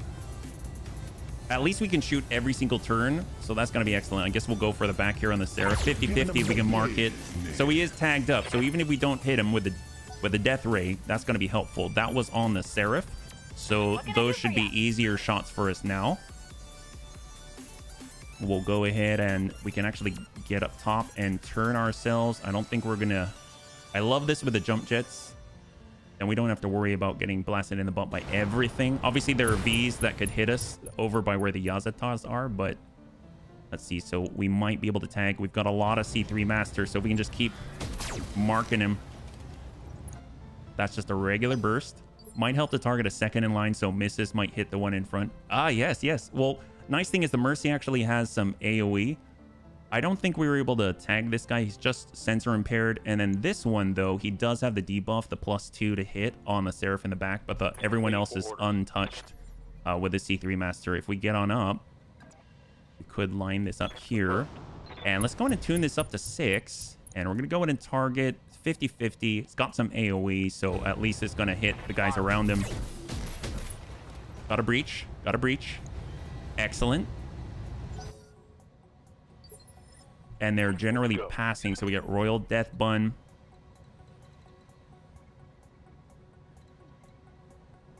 Shooting below. Or who's behind us? There's another Archangel. Okay, so that's MRM 80. That's not too bad, but maybe we'll go ahead and try and rock their world a little bit. Won't be able to hit with the streaks, but... Oh, Death Ray. I forgot we've got the Death Ray here. Low chance to connect. 43.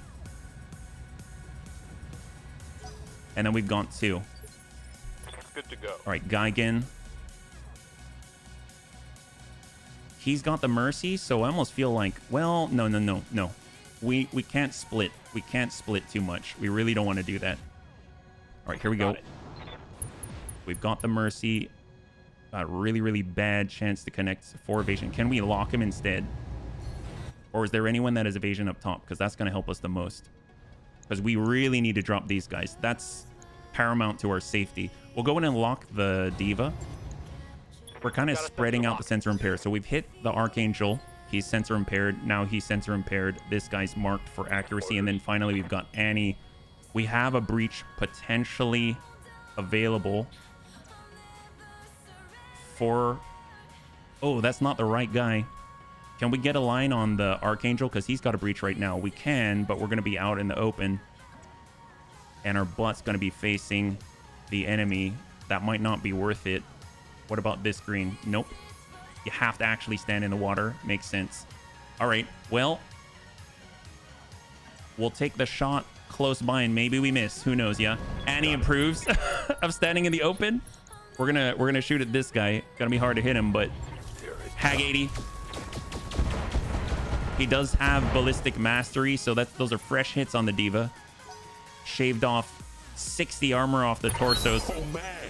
And there's the ticks. Okay, so with HBC, ideally, we would reserve...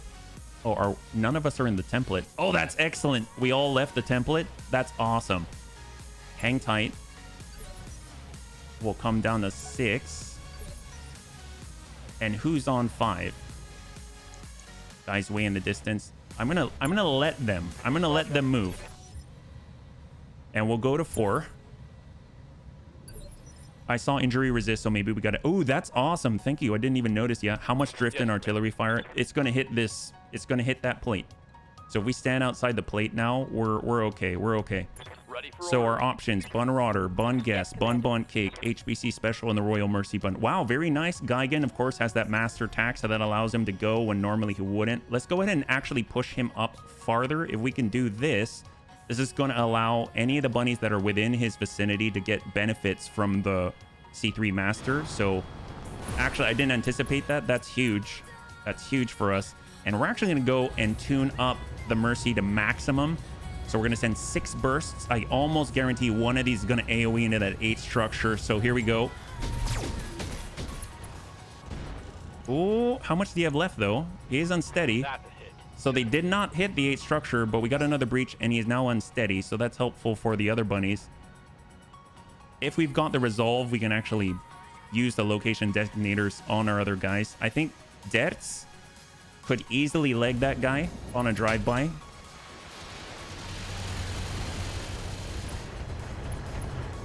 It looks like about 4 impacts on the big bone bun at reduced damage, like 2 to 3 damage.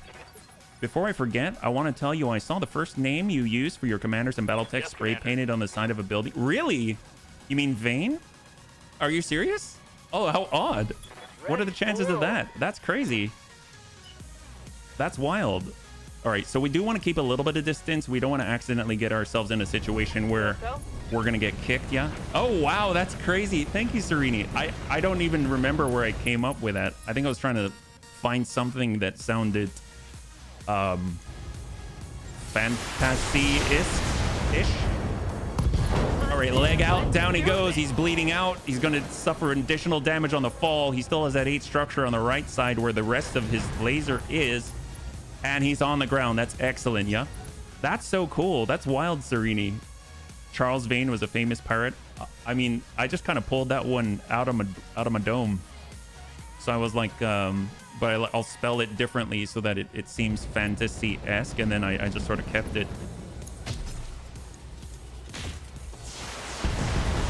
All right, ding, 2, 3, 4 times for 3 damage. 12 damage spread across the board.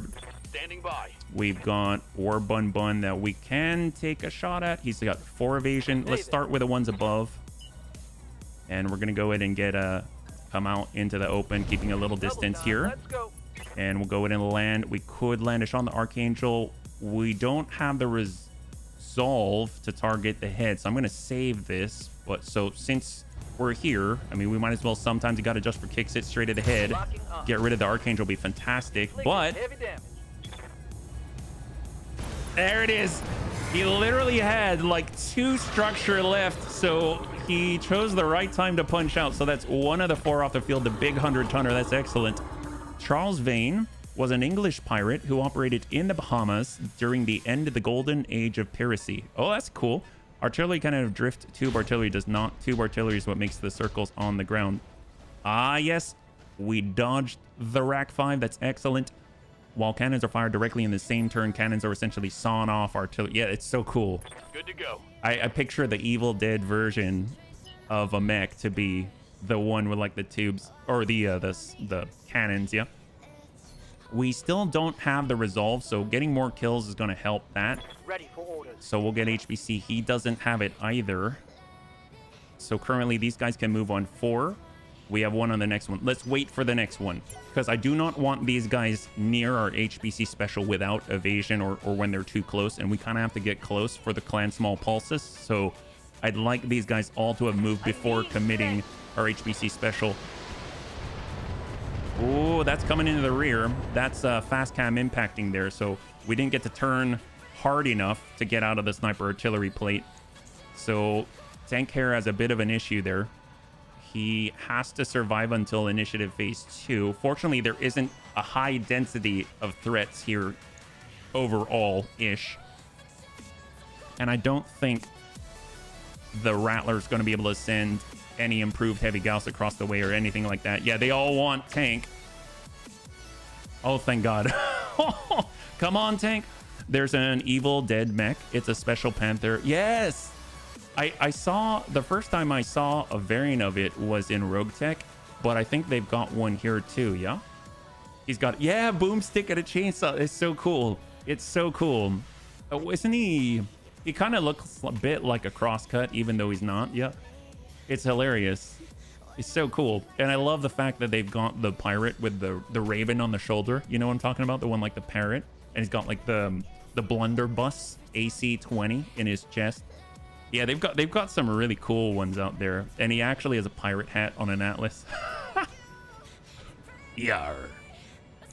Okay, here we go. All these V's. Alicorn. Oh boy. Yep. I think the Alicorn usually has more, right? He might be damaged slightly. There is a chance for that. We saw that before. Oh, he's only got 3. Okay, he's not the Mark 7. Yeah, XCOM list. So I'll go over that again on Monday, but Monday I'm going to start Long War of the Chosen for XCOM. So Monday, Tuesday, Wednesday. So the list is available already if you want to get your name in. And the country just happens to designate what flag will be on the back of the character. Has nothing to do with your real location or country or anything like that. It's just a cosmetic thing. And then obviously I'll probably have there's different voices. I'll try to match it. Yeah, they all want tank hair. Dear God, look at all those thunderbolts. Okay, yep, that's enough. That's enough of that. 1737 out of 1840, so he's lost a little more than 100, like 103 armor thus far. Oh, no worries. No worries for Gent. No worries at all. Even if you still want to be a guy, you can still get your name in.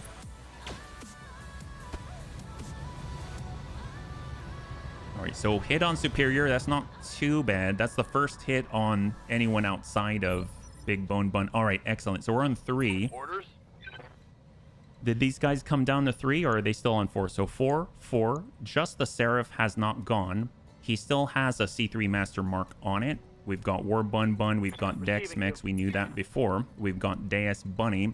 Amiel. Receiving you. I think it's all of our Highlanders now. Okay, excellent. So if we can actually land and get some mercy shots on him, that'll be excellent. We got the Death Ray. Actually, that might be even better. So we'll come on in. The only threat right now that's still active is the Seraph.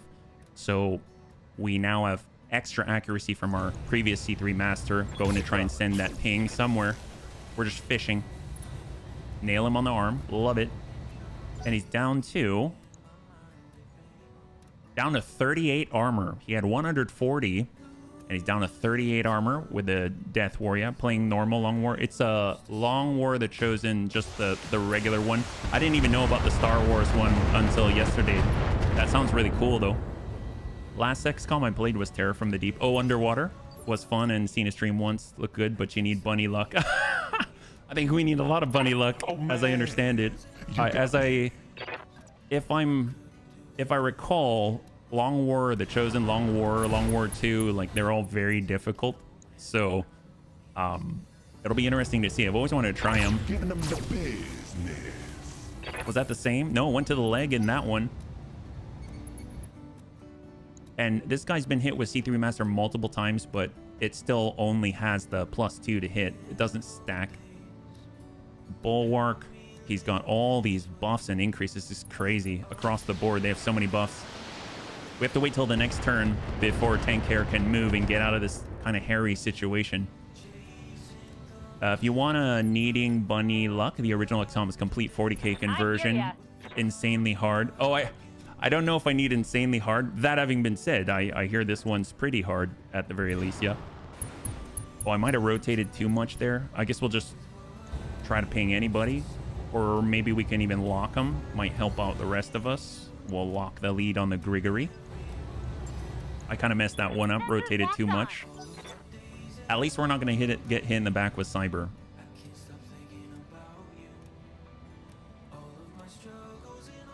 And then on 3. Who is out there on 3? Oh, it's this vehicle? I don't even know what this is. 80 ton. Commander. All right, so there's definitely ones that we haven't seen that are out there yet, and obviously we're kind of being a bit aggressive, but I mean, we have the numbers advantage. That's to the second. Oh, very specific line, and we can still maintain our 6. Sure. There it is. Okay, I just want a shot at the farthest away. We've got the Mercy. We have to tune this down. We'll just send a burst of, we'll send a singleton burst, just a singleton. Copy that. Hit high, a little bit AoE there. We're running kind of hot on that one on Superior, so that's the Imperial Guard for you. Especially he's going to battle with a full ship of 20 plus, come out of the mission with maybe 2 or 3 until you get. What's up, boss? Hey, at least they have a strategy. At least they've got a strategy. That's all I gotta say. Standing by. All right, HBC, I'm gonna hold again. So this, Holding for the right opportunity. whatever happens here, Tank can actually move again. He will take damage to the legs. I don't think he's really going to be able to get out of Danger's way. So ideally, he'd be able to hold all the way to 1, but I don't think we should let that happen because he's getting targeted solo by a lot. And that right side is starting to get whittled away. He only has 51 armor on the right side, so we really need to rotate him. The big problem is, in order to engage, he's going to either have to give his rear or give that same damage sign to the enemy, so I'm not too sure where we can move him effectively. Negative impact. Oh my gosh. Those are all Thunderbolts, so excellent. Excellent. Fortunately, we have a backup assault targeting computer if he has to punch out, right?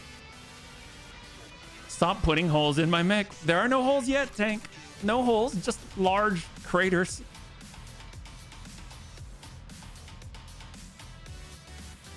Tank's one of our best. I really don't want to lose Tank. Oh my god. Okay, at least that's from the left. That's the Superior. That's coming from the V's on the crest of the hill.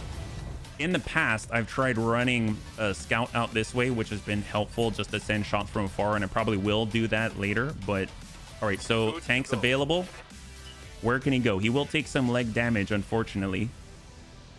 If we run into the template, I mean, that's not good, but I mean, we don't have much of a choice. That's as fast as he can go. So, and he's only going to have 3, and his back's going to be open. I don't like that at all. If we sprint, oh my god, that's the right side again. If we go out this way, then his back is to all the people on the crest. How far forward can he get while rotating to the side? He can get 2 evasion. He can still, oh, he can still rotate even on 3. That's very impressive. At least we'll start rotating our, yeah, he's still gonna have a lot of people shooting at his rear, and that's kind of bad. Or we give the right again. I think we're gonna have to risk it for the biscuit. Like that. All right, Tank. Cross your fingers for Tank. It's more like holes around your mech. Now, they're speed holes. They make the mechs go faster. Or more like they make him, you know, cooler. So that allows him to do this. He can send full alphas every turn. That's amazeballs. Yeah, I'm a little scared about that, though. Because he's out in the open. He's going to take full damage on the impacts. And they've definitely targeted him above everybody else. And at least these are shots coming in on the sides. And they're shooting uphill. So the big thing is going to get Tank to get up the hill. If Tank can make it out here without getting hit with a Barracuda. If they target him with a Barracuda, that's it. I'm moving him. Because Commander. I can't do anything about that. He's not that fast. Ready for orders. This guy seems to already have been committed. So let's move. We can come it around. We'll definitely double turn him, so I'm more comfortable taking this risk with the HBC. And we'll go in and blast him to the rear. Maybe open that up if we're lucky. There we go. Make sure Tank's flavor packets are secure. Oh, so they're dimples like golf balls. That's right. That's right. That keeps you moving in the right direction. Waiting for orders. All right, War Bun. And who else? And Annie. Okay, so Annie and the Sandpaper Bun. This guy has a breach, right? Not quite, but he will when Annie's done with him. So, How's it going? and we don't have any other resolve available yet. So I'm actually going to have the Bun Punchy move forward. The nice thing is we finally have enough resolve and we're absolutely going to do it. We're going to use defensive formation. You can see this 19% damage reduction is going to boost to 35% now. So everyone's a little tankier for the next 2 turns. So we get a 20% damage reduction. That's going to be huge for us. Hopefully we shall survive because of it. So we'll go ahead and send everything that we got. We kind of had to wait to build up that resolve. So stack away. Fortunately, HB also has that. So we'll be able to cycle that from now on. We just need to wait 2 turns from now. Ready for orders. We got War Bun. He has to go out wide. He has to be in the water. Let's do it. Aye, We aye. got to take risks. We have to take risks. AMS overload shot. Got a breach. So with that breach, we can take a risk with a Sandpaper Bun. It's very possible they're going to want to take out Annie as instead of Tank. How far out do we have to go? Do we have a line on the back? We do. There. Got it. So we'll see. I mean, this is not the best because obviously if they miss, they're going to hit one of us. Stray shots and all. They just slam that in. But you know what? Hopefully we'll be able to eliminate the Seraph. That leaves 2. Shot. Tag 80. So this is like the riskiest part right here. Stack them. Seraph down. Beautiful. I approve. Sometimes you got to risk it for the best. High five, Annie. That's what we're talking about. That's what we're talking about. So half of the ambushers are down. We just need 2 more for good faith. And now it's all in the cards. So this Barracuda may place. I hope not. I hope he delays. If we see the dialogue box, he's spawning more assaults.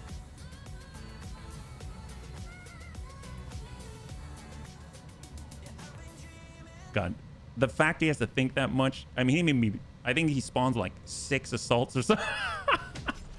Okay. So no one's gonna get hit with this. These are 3 Yazatas sending sniper artillery rounds into that plate there, yeah? Tank, be careful. Apparently your life insurance policy does not cover death from injuries inflicted from behind. Oh, why? Tank, did we know about this ahead of time? It seems like maybe they've added an addendum that I missed in our contract. Because let me tell you, that's a big hole in the contract right there. We always take hits from behind. What are you talking about? Okay. All right. I don't see Barracuda play yet. All right, we're good. I think we get 2 more turns. We get 2 more turns. So let's go. We've got Dex. I don't think he's got Lightfoot. If we go on the sprint, yeah, so he has to do a walking thing. So I don't know if he can maintain. Can he maintain 6? I think he's one of the only people who can do it while waypointing. There we go. Or we can come out here and at least, if we're not going to get the full 7, we still may be able to get the shots on and end up in cover with 6. So what's a chance there? The back's already open. We might be able to drop the Diva off of this. Let's go. Looks like we're doing geometry there. and we'll just send the shots. I'm gonna save the resolve. Oh, well, Deaths can take advantage of that, yeah. And I thought my Walmart insurance was bad. Well, major reduction in premium. Tank, we've taken too much of a shortcut, buddy. All right, Deaths. Okay, I think this guy's done. Death's gonna be able to manage this. He's on the 7. Deaths actually is Lightfoot, so we can kind of flip it. Here we go. It's basically like drifting into position. Shot. Give them everything I've got. All right, 3/4 clear. We've got 1 left on the field back here before we can instantly withdraw at any time and still get salvage. So that is excellent, excellent, excellent news. The nice thing is we can actually get War Bun Bun tucked into a little bit of a safer location here. Look at that. That's excellent. And he actually has the resolve, so sometimes you got to adjust for kicks. Hit straight to the head of the Grigory. Enemy down. All right, so now the ambushers are clear, so we can even withdraw right now, and we're gonna get full pick here. That is excellent on all of those guys right there. So everything that we take down now is added to the pool, so that is really, really nice. We just need to get that resolve rolling, and every time we're getting kills, we're gonna keep getting that resolve just hopping off the top there. Yeah, you're rooting for tank. It was either that or we take alone against the Argo. How do you move like this? Like which one, Trapper? We got our Royal Mercy Bun, so let's just go ahead and reserve. Let's see, where is... These are on 2, so we still have to hold out until 2. The nice thing is, they may not have... Not everyone has a shot on us, right? So if we no longer... They're all part of a C3 improved network, but they no longer have their guys who can see all of us. So that may save us some damage until some of the enemy gets a little more bold, and that might buy us time to get both Tank Hair and Annie into cover. But I'm very, very cautious because they probably have better sight than we do. How do you move like this control? So what do you get if you take out a Barracuda? I think it's just the weapon, but it's not. It's like attached to the part of the Rattler, so you can't take it out by itself. Yeah. Oh, waypoints. You do shift click. So if you're walking, so you're not sprinting, you can actually hold shift left click, and then you wait till it calculates, and then you can actually like move around mines and stuff like that. If you get Lightfoot, which is the number 10 perk on the piloting tree, then you can actually do it while sprinting, which is excellent, and ignore landmines as well. Yeah. Hey, Graybeard, good to see you. Welcome. You got me. So this means we can actually get Big Bone Bun out. So I'm actually going to move. Can we sprint out here? So I'll use Vigilance. I know I'm using the Resolve, but I want to get Tank up the hill if possible. And I know our back is facing him, but I'm honestly, if we can just deny the sight for a moment, that'll be excellent. We got Annie. Annie's got to get out of there. Come on, buddy. Tuck in. Tuck in. There we go. There we go. So this one turn, we're just sort of like reorganizing positions. Yeah. Is this smart? We got Sereni and a Bun Guest. I'm actually going to go and reserve. I mean, they might place the sniper artillery plates down. We should see that dialogue box. He should spawn more assaults. Yeah. Forgot the wait part. Which part? Oh, no worries. No worries, Trapper. Why am I So they got a new spawn. Smart? We'll get the Bun Guest with Sereni.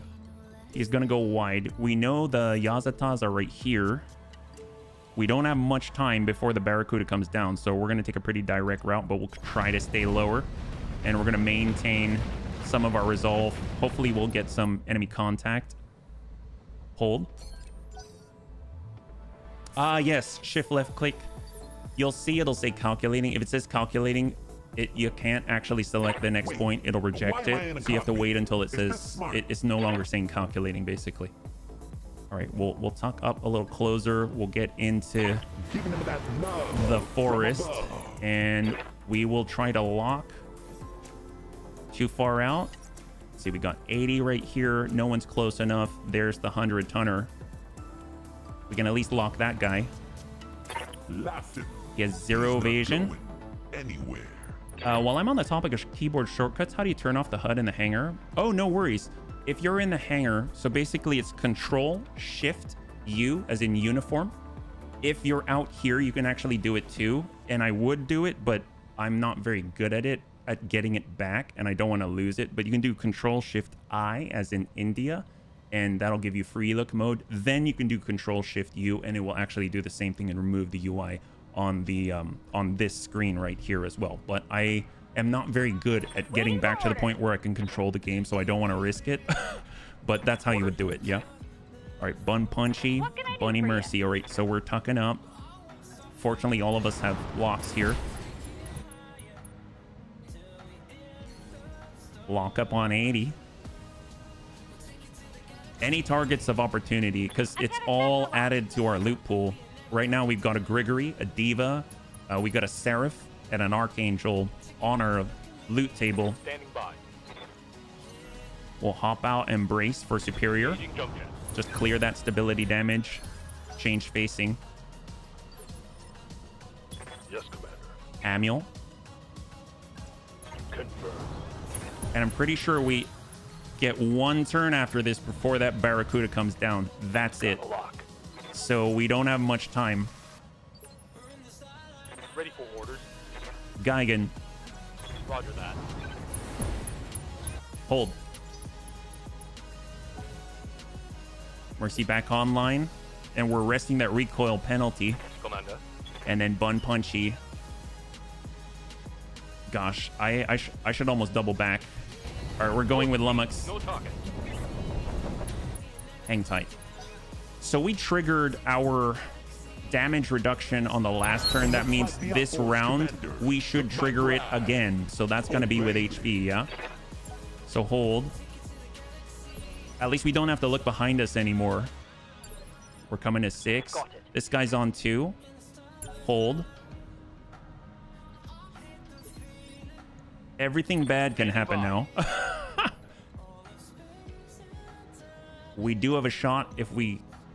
Should we take it? We should take it. We should take it.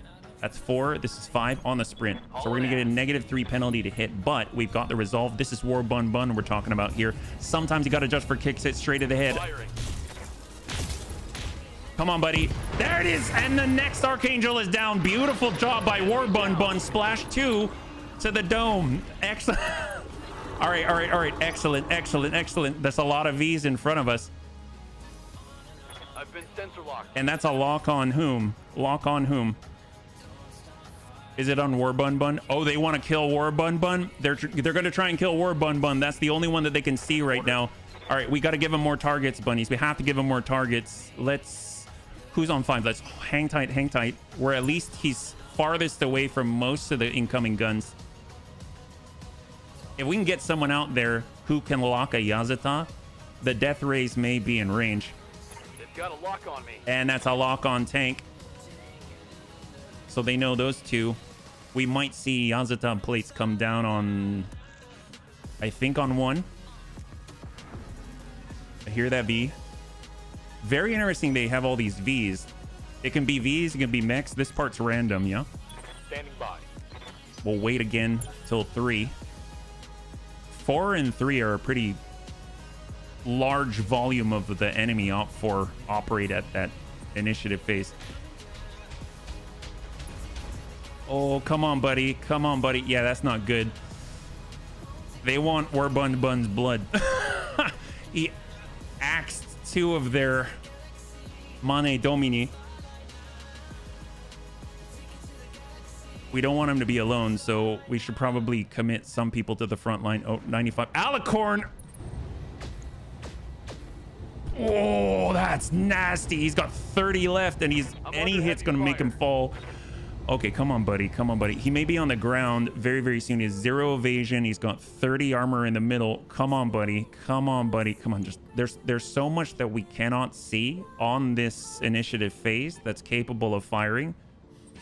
Indirect. He has his own AMS, but I don't think he can stop it all. And he does. He's on his heels right now.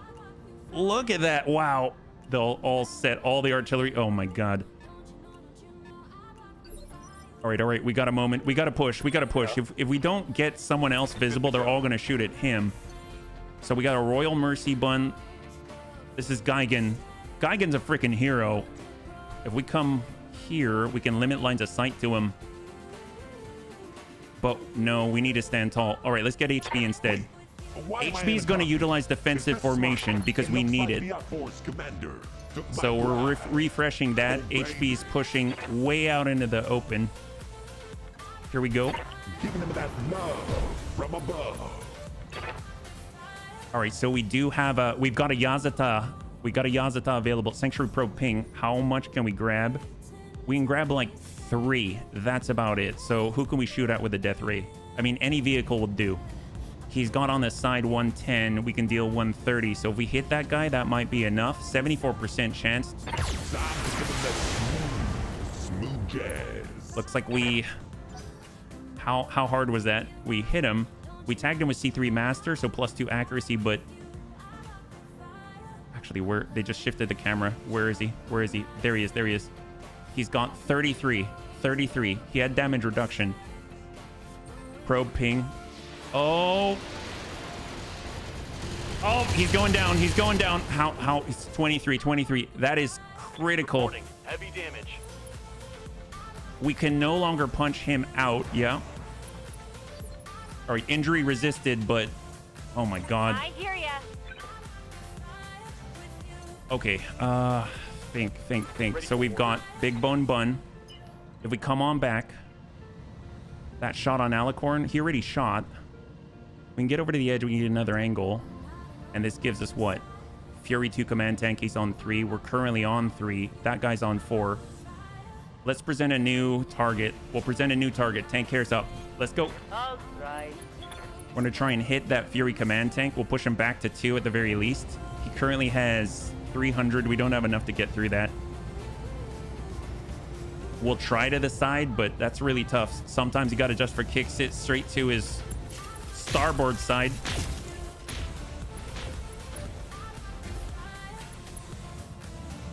We hit somewhere on... We hit him on the starboard, we hit him on the front, and we hit him on the left. So we hit him like everywhere. So a little bit all over the place. But right now, the big challenge is that we may lose War Bun Bun because they get free called shots. He's locked. He's on the ground. He barely has anything in the middle. And anything indirect is going to come his way. So if we don't extract soon, if not now, every moment that we stay is a possibility, a loss of War Bun Bun. We've got all those Thunderbolt carriers. I mean, those have to go. Can we get a shot on a Yazata? If we come up high, we don't have the range or the line. I'm not seeing any lines to a Yazata, so we'll have to actually survive to the next turn. So we'll go... Yeah, we'll tuck up here, yeah? You want to live? All right. All right, what do we got? If we can hit the Thunderbolt carriers, that's going to be huge, right? That guy hasn't gone. We're on 3. If we hit him, 74, 166. I doubt he has that much. Yeah, all we got to do is hit this, and he's going down. We'll go straight through the front. Copy that. Front glacis. Oh, never mind. Negative. War Bun Bun has done so much. He really has. At least he's on 2, so we cannot send indirect fire.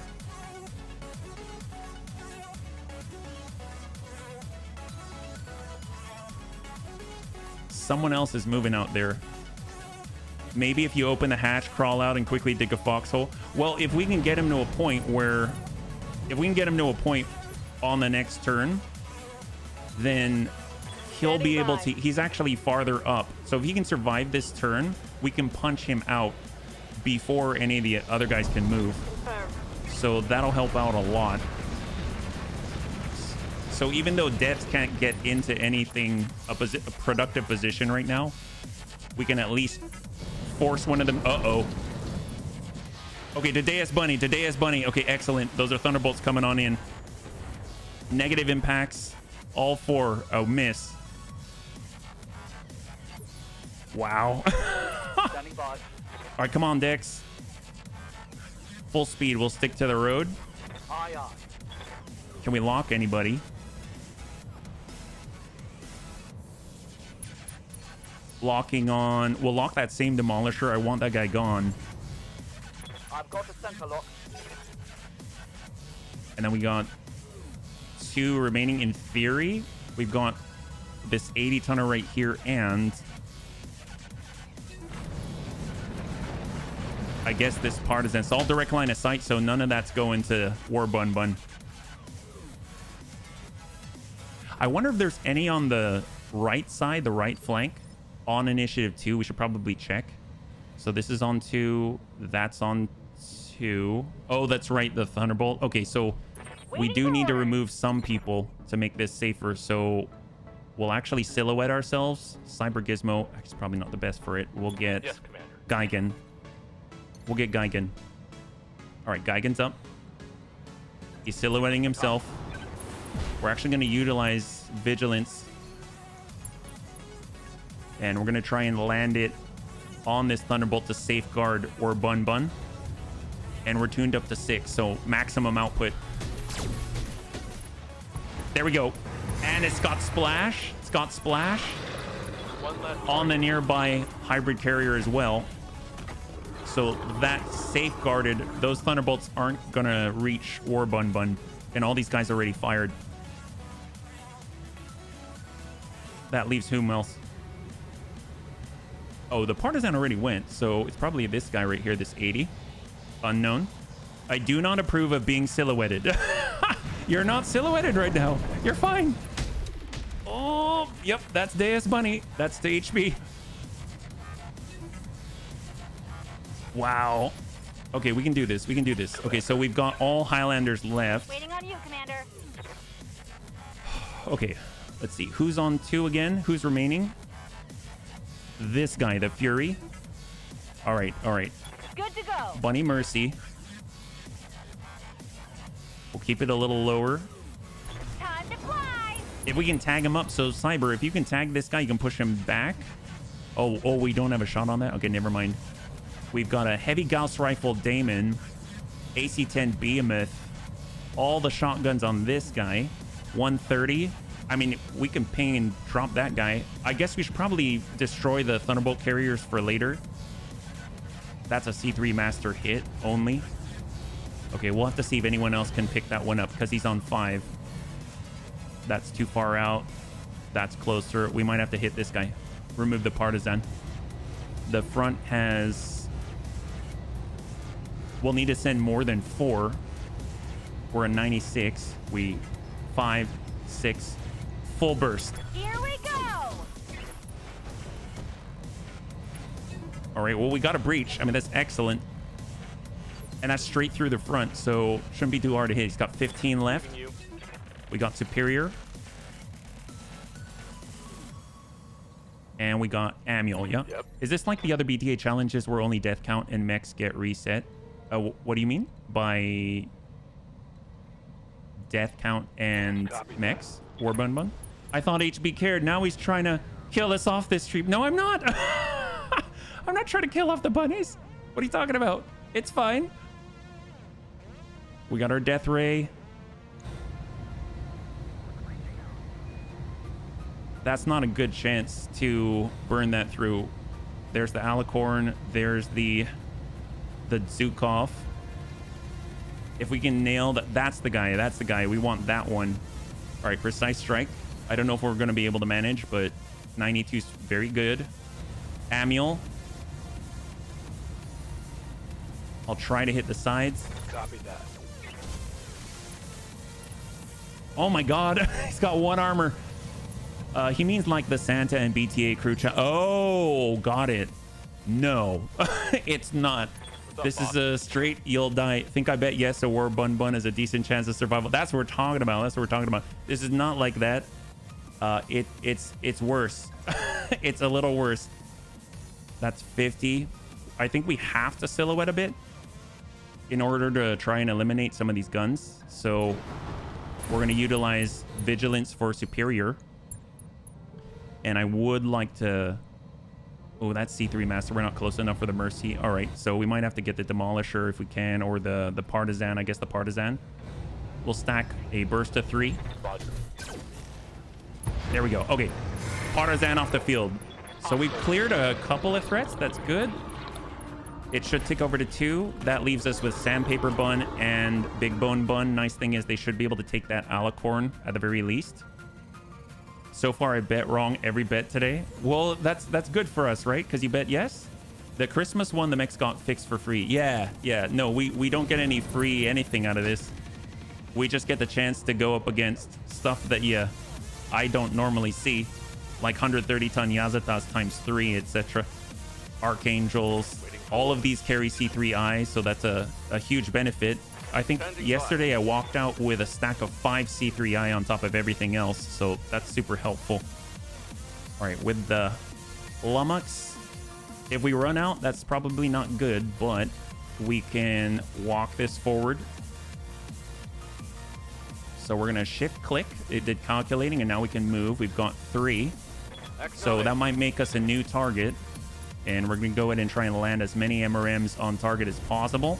Stack the Alicorn.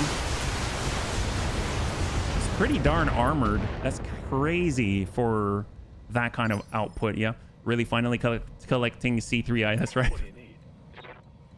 All right, Sandpaper Bun. We definitely want to get ourselves out front of War Bun Bun. This is our last bunny for the turn. Diva in the background with a rack 2. I mean, we should probably finish what we started. So 69. All right, we're going Precise Strike. We really want to land this. No, I'm not going to do that. That's not going to kill it, likely. I want to drive this out. It's already damaged. Full Hag 80. Right into the side of the triple Gauss Rifle Alicorn with a Clan Plasma Cannon. There we go. There it is. All right, 3 Gauss Rifles off the field. There's still a rack 2 in direct line of sight of War Bun Bun, but you've got 3 100-tonners standing right in front of him in a line. So hopefully that is going to distract them enough. And now it's all in the hands of the enemy this turn. We've got Yazatas who are going to place sniper artillery plates. They're placing it right on War Bun Bun. We've got, I think, the Barracuda plates coming down this turn. So we really don't have any time. Barracuda plate, when it's down, basically we have to extract before turn 1 or punch that mech out. And the nice thing is with the sniper artilleries, like, you can tell exactly where the Yazatas are. I know we can get some shots on the Yazatas this coming round 5. Okay, so here it is.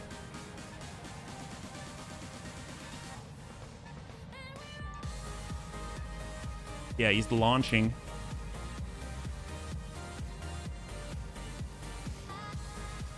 Come on. Just give us one more round. One more round. We just need one more round. Nice thing is, even though War Bun Bun's on the ground, I think he's still initiative phase 5. Oh, the turret's lit up. And this guy's on 4. All right, we get another round, bunnies. We get another round. The dancing lights. We get another round. We get another round. So War Bun Bun is currently sitting on 5. The guy with a rack 2 sitting on 4. We got a 60-tonner out there. This guy's at 70, so he might get to go on 5. Right now, we've got Dex. I mean, he can at least get out and try and lock. I don't know if he's in range. Can someone lock? Yes. Okay, we're going to go ahead and lock up that Yazata.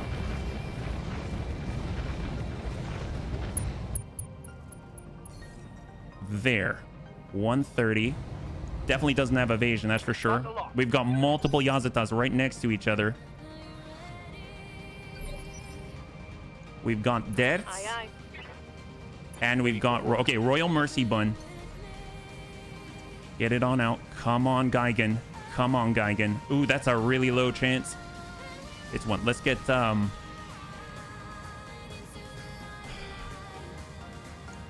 worried about the 60. War Bun Bun has 23 in the middle. If we jump over, We don't have any line of sight to that 60. I'm gonna hold one. They only get at most one shot at War Bun Bun. That's it. Just hope it's not a big one. Come on, guy. Come on, guy. I don't think they have it. Okay, so Demolisher. That's excellent. He doesn't have the shot. Shot on HB. He goes high.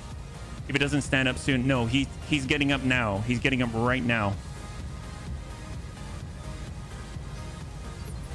All right, there we go. There we go. There we go. And we have control. All right, he's back up, which means we can punch out. Regain stability. He can actually escape that zone, or we can tuck in and give the side, like completely give the side. So what we're gonna do is rotate. Can I get over here? Completely rotate on the edge. That's playing it a little too close, so I think he's kind of out this way, unfortunately. So, and I'm not comfortable with that. So let's pull him around.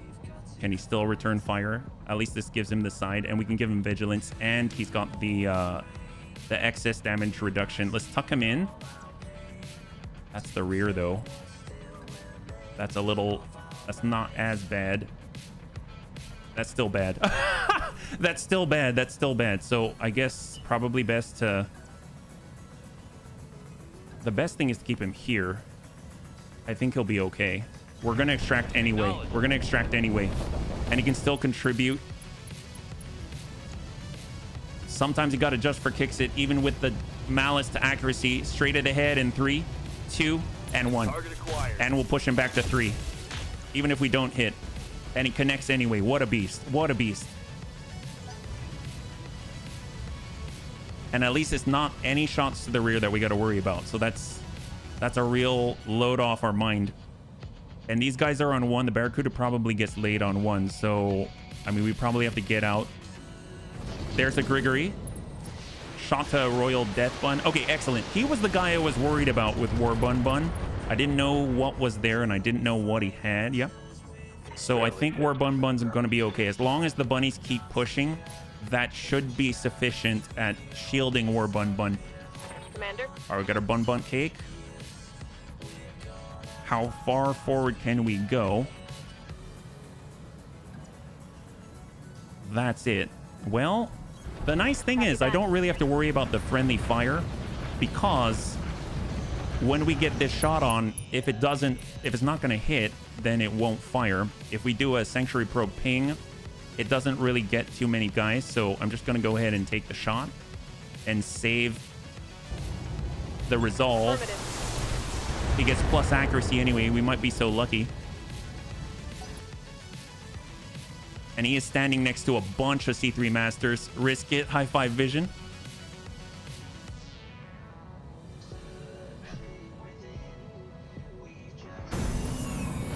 Heavy Gauss rifle, Damon. This is on the left flank on the crest, right by the Yazatas. And a whiff. Okay, excellent. Oh, God. I think it's hilarious there's that self-knockdown check on a tank. I mean, what does a knockdown tank look like anyways? Is that going to flip it over? Or Royal Mercy Bun. Let's hold on Geigen. Hold on Geigen. We need to move on Moss. So ideally, we'd be able to weather this storm right here, get over to the 3rd initiative phase, and we're going to be able to deal a lot of damage during that phase. If we deal sufficient volumes, then we can probably withdraw. But I think we might, depending on when the Barracuda comes out, and depending on any danger to the bunnies, we may need to... We might be able to get into the next turn and extract on 6. We were able to already refresh the damage reduction buff. Waiting for orders. Royal Mercy Bun. Let's hold again. So that's going to allow 6 of them potentially to go, and that's a little risky, but I think we've got enough movement. We've continued to maintain our evasion.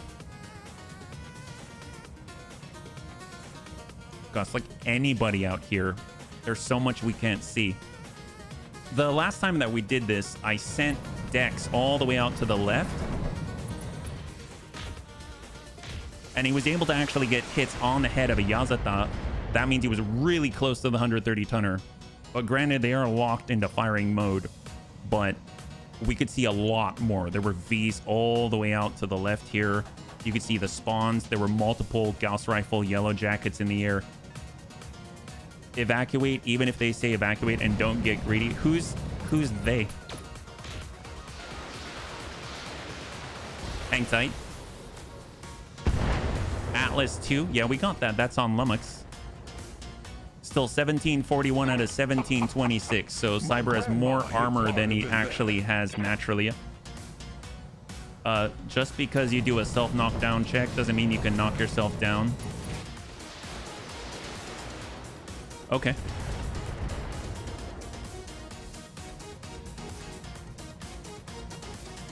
And then we got, in theory, 3 more.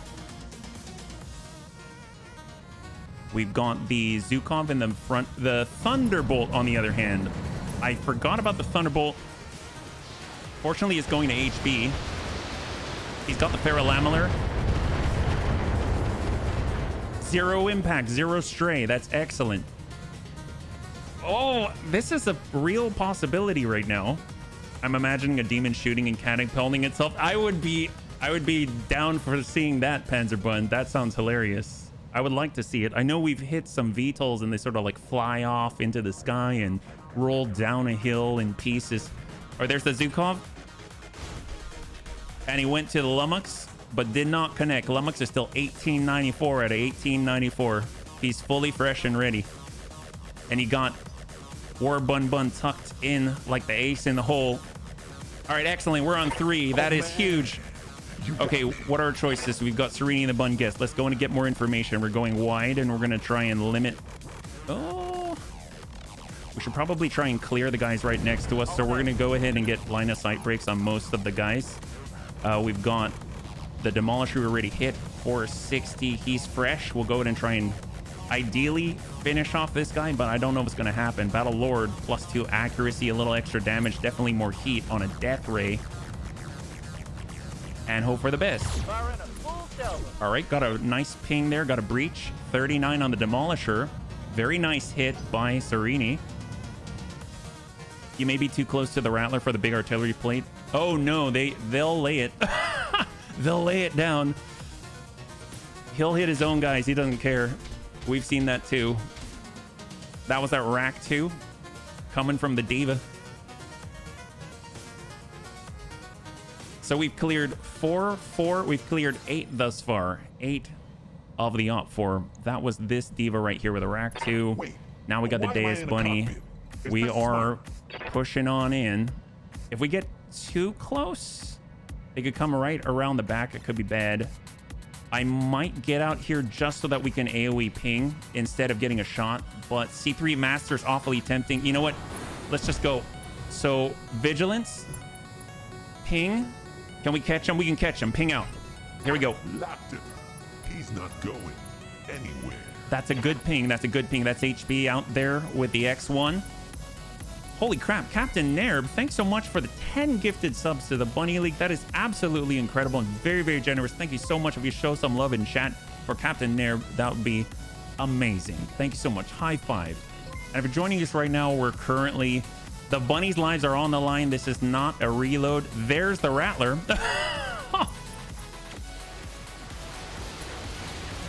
Hang tight. Small impact on the Bun Punchy.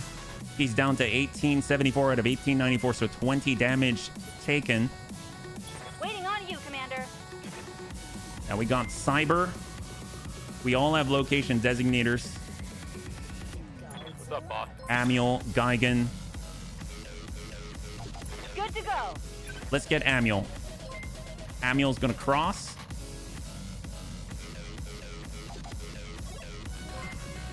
Jumping. Amiel silhouetted. Vigilance.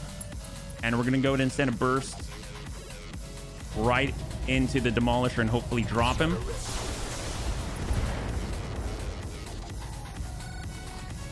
Oh! He's open in multiple places now. My God. I guess high five from YouTube. Thank you so much. So right now we've got 2 Demolishers with breaches. definitely want to finish what we started. We don't want to leave him lying around. Deus Bunny's still good. Surprised he's relatively untouched. He's 1530 out of 1590 with Ferrolamellar. All right, Gigan's coming off the silhouette, so we're cycling through who is silhouetted and who is not. And we do have an opportunity here. That's to an Atlas 2, but we're not close enough, so let's just blast whoever we got. We're going to tune this down to 3 and send it shot. No joy. Oh boy. I'm really wondering what kind of mechs and other vehicles you need if you have a Dakota with a Ravager, battle armor, and PPCs and Gauss rifles. So what I've heard is there were people on the BTA Discord that had, was it 12 evasion, and they still got hit by the Rattler. And I think it has to do with the C3 improved, where they help each other out. So there's actually a benefit of clearing the escorts, because it allows you to survive the Rattler even more, but obviously keep spawning stuff. So What can I do for you? all right, Bunny Mercy definitely going to be pretty good at dropping these guys. So here we go. Stack it. Commencing Alpha Strike. And he's out. Beautiful. So that's one Demolisher off. There's another one with a breach facing the bunnies right now. If we can clear that, that's 4 AC-20s out of our faces. That's going to be awesome. 3 heavy Thunderbolt carrier. Oh my god, I didn't even see that one. 1 impact. 1 impact. Okay, 57. That's probably the biggest hit that anyone's taken thus far, but we still have 1683 out of 1726 because Cyber's mostly fresh here. Yes, Commander. We got Superior. We'll tuck forward. Affirmative. And he has a line, but he only has 1.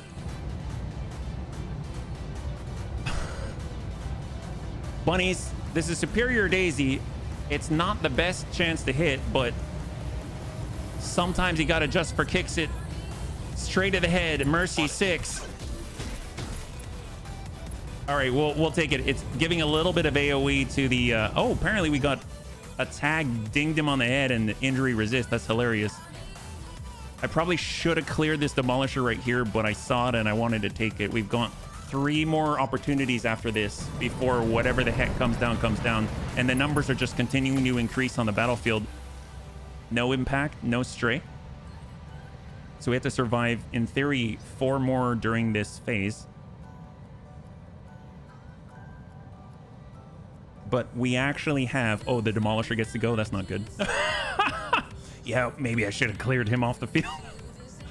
Okay, hopefully... Yep. Yeah, this is going to be fine. It's going to be fine. Everything's fine. Would be a nice stray front. Yes, it would. Oh, and they both hit Cyber. Okay, that's not good. He still has evasion, though. He still has some evasion. That's nice. Cyber's fine. Cyber's fine. Okay, Ace Pilot indeed. And he flips the breach. Oh, gosh. All right, Annie. Yeah.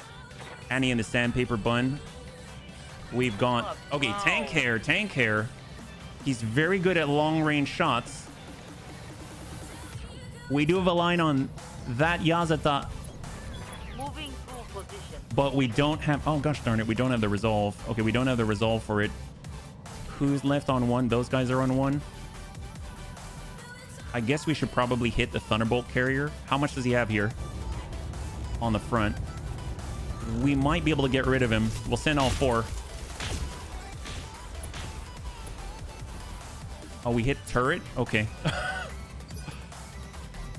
Lummox.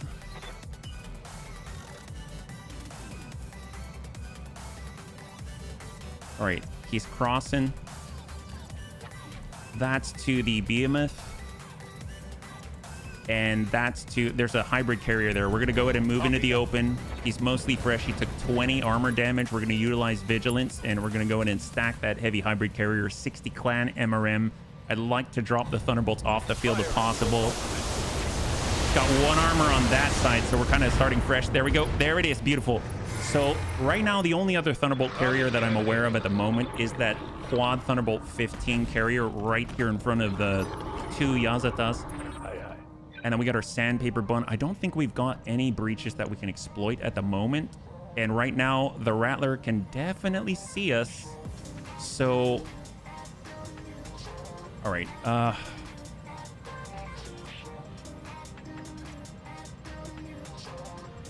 We could work the juke off.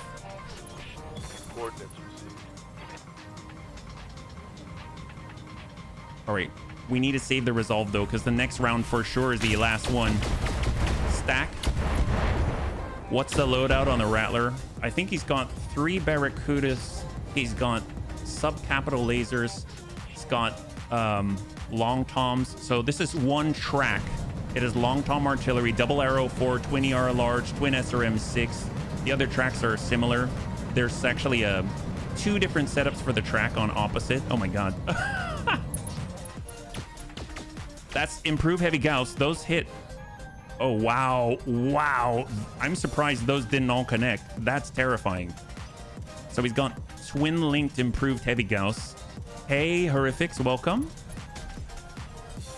Sniper artillery. Little bit of splash, looks like on the back of Light damage. War Holding Bun firm. Bun, I think. No? Yazatas. Oh no, that's not War Bun Bun. I didn't realize we were standing on the edge. War Bun Bun's okay. It's Sandpaper Bun, but Sandpaper Bun, it was fresh until right now. Okay, that was 5 damage spread chip damage at 1 point across the back. That's fine. But we still have all of this. So yeah, the opposites are the same. This one's a little different. Oh, did he pass? He passed. So where's the Barracuda? No Barracuda? We don't have a Barracuda yet, bunnies. We don't have a Barracuda. We're still clear. We're still alive. Thank you so much, Horrifics. I really appreciate it. High five. Rattler didn't let. Yeah, he didn't do it. He didn't do it. Okay, and we have seen it, so it does happen. We know it's there. It's possible. That guy's on 3. Okay, hold 1. We still have an opportunity on those Yazatas. They have 0 evasion because they had to hold. We're on 6. Who's on 5? We need to double check 5. 5 is here. Damon Heavy Gauss. And here. This is the LRM 30, etc. Okay, well, Receiving you. they let War Bun Bun live, so that's their fault. Position confirmed. War Bun Bun had a little bit of a rest. Sometimes you gotta just for kicks it straight to the head like a hero in 3, 2, and 1. Yazata, 130-ton super heavy from War Bun Bun. He's taken down 2 of their big ones already. There's a hit to the dome, and he already, oh my god, and bleeding out in 6 activations. I think that can happen within a turn. Incredible shots by War Bun Bun. He's been on this entire time. Hold 1. We're coming down to 5. I think it's acceptable for the heavy Gauss rifle to move. Most of the people that are valid targets are all 100-tonners and haven't really been hit. To hit, he would be in his own circle. Range should matter. I'm not too sure. So this has the LRMs in it. They might shoot at Lummox. Oh, nope, to Cyber. Cyber's on 3. Okay, that's a bit of a problem. How's he in the head right now? Head's completely fine. It's reinforced. He's got... Yeah, he's fine. He's fine. He's fine. Okay, so now we're on 5. So we've got Dex. We've got Geigen. I'm so glad Geigen has Master Attack. That's helping so much. We've got the Demolisher. We're not going to repeat the same... We're not going to repeat the same mistake. So we just need to clear. Oh my god. Okay. Think. Let's see. We can get... Maybe we'll leave that to Dex. We got Bum Bum Cake. Actually, we'll leave it to Dex. Because he's got the speed. He's got the 130... Well, 360-degree turret. He can fly right by. This is the front, I think. Yeah, this is the front. So as long as he can fly by, we might be able to reach blue. He's the only one who can do it. But no, he can't quite make it. So we have to keep some distance. We might get lucky with red. And we might be able to just tick over. So let's go. Roger that. We're going to utilize Vigilance. He hasn't even been really hit yet. He's been hit by 1 missile for 4 damage. Vigilance, and we'll stack right there and hope that we tag him on our left. Firing all weapons. No go, no go. Oh, it's okay. Said if he focused all weapons except artillery on one mech, he can probably delete it. Oh yes, he can take out any of us with a sub-capital laser. It deals 1500 damage on the hit. That's a lot. All right, heavy Gauss rifle. Look at that, oh man. I'm telling you, the Scorpion's incredible. Taking minimal damage. Okay, who do we got? Orders? Dex. When's this guy going? He's on 3. We can afford to go to 4. Hold till 4. But I want him gone on this turn, if possible. All Yazatas are on 1. We've got... Oh, the Atlas 2. Okay, fine. Atlas 2 gets to go this turn. We've got Diva, Rack 2. Hold, no shots. And he gives it to us. Why am I in a cockpit? Is this smart? I still want to DFA a Yazata. Yes, Commander. All right, Royal Death Bun. We do have AoE. I'm curious if that reaches over. Amuel hasn't been hit, really. Is Cyber available? He's not available till 3. So let's get in there. We got the Death Ray. I know this is the wrong side, but... Shot.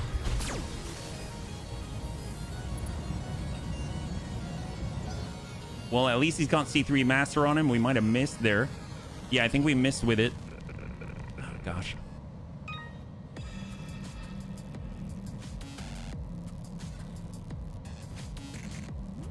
There's so much. Look at all these that have spawned back here. And all the... These are all Gauss rifles in the sky. All right, 95 ton V. No shots. Okay, so we got... Guy again, we got HP. We've got... Bun Guest. We can hit the blue with the Bun Guest. That's excellent. Excellent. All right, here we go. Sereni's up. The question is, do we need the precise strike to get a good chance to hit him? No, we don't. So we're going to utilize Vigil. Well, do we hit him or do we hit the Yazata when we have a called shot with a Death Ray? No. You protect. You said you wouldn't make the same mistake as you did last time, so shoot at the Demolisher before you change your mind. There we go. All right, he's clear. All right, this is fine. HP has plot armor, so maybe could be a bit more offensive. Oh, he's gonna go in. I just don't know about DFAing. So the Demolisher's clear. That's very helpful. We want some kind of buffer between us and them, yeah, so we can at least kind of control our distance. There's still this Thunderbolt 15 right here that gets to go on the next. But if we delay too long, if we get down to 1, if we can drop a Yazata before 1, that's the ideal, then we're out.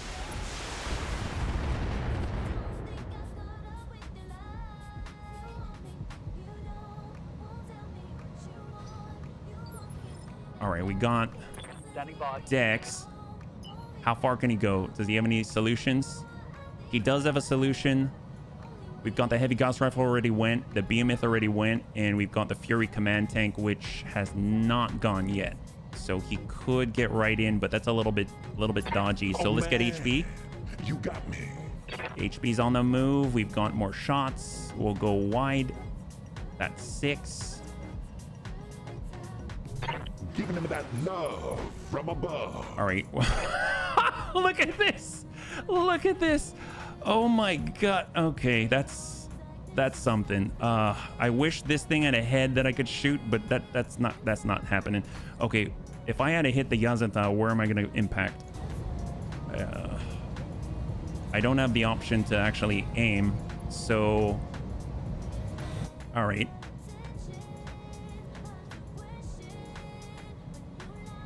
I guess just take a shot. We'll just take a shot at the Atlas. Stack. Because he can go. He can go now, so we'll give him a little bit of heat. I know it's not a lot, but I'm hoping that at some point, maybe, just maybe, we'll reduce some of the firepower coming our way, but that's wishful thinking with that a single SRM-6 tube. And he's on the move. Shot to Cyber. Oh, he's connecting. We have to wait till 3. He's not unsteady yet. As long as he's not unsteady. He still maintains that 3, and then we can withdraw him or like pull him back on the line. We got Geigen. We got to get more aggressive. There we go. There we go. There it is. There it is. We're in a good spot now. That's looking very, very nice. Here it is. Sometimes you got to just for kicks it straight at the head. ×4. Oh! Come on, buddy. Come on, buddy. Come on, buddy. Come on, buddy. Come on, buddy.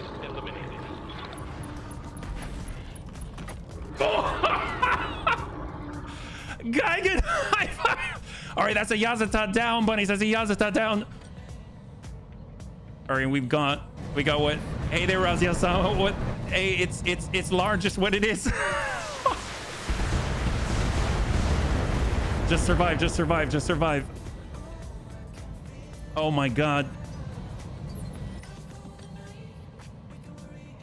Okay, so just to recap, we've cleared 4, we've cleared 8, we've cleared 10, we've cleared 11 on the field, including a full Yazata. We could go for another one, but let's... Loot tables be blessed. Well, let me ask you this, bunnies. Do you want to try to survive 5 mechs? Actually, I don't even know if they're mechs. I think the only ones who are kind of in a bad spot are Cyber, and he hasn't fallen, and he has mostly full armor. You've got Bunrodder. I think we can hold out one more, but we technically have a Yazata on the table. I think we've got 3 pick though, so having another one on the table is good, and we have Big Bone Bun and stuff like that who probably have the resolve now. Yeah, they're capped out, so they're going to be able to send more calm shots. So I'm going to reserve 1, Waiting for the shot. meaning our next chance to withdraw is in 5 turns. Well, 5 enemies. How fast do the flying Gauss rifles move? Those? They seem to just sort of hover around the Rattler, really, yeah?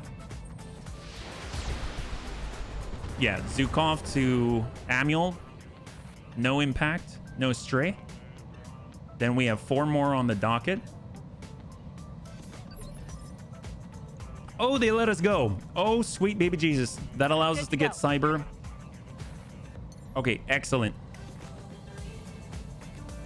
He's got the Mercy. I'm actually just going to safeguard Cyber. He's not even going to take a shot. We'll just pull back, and then we're going to brace in this location. Just brace. So he's clear. He's clear. He's out of danger now.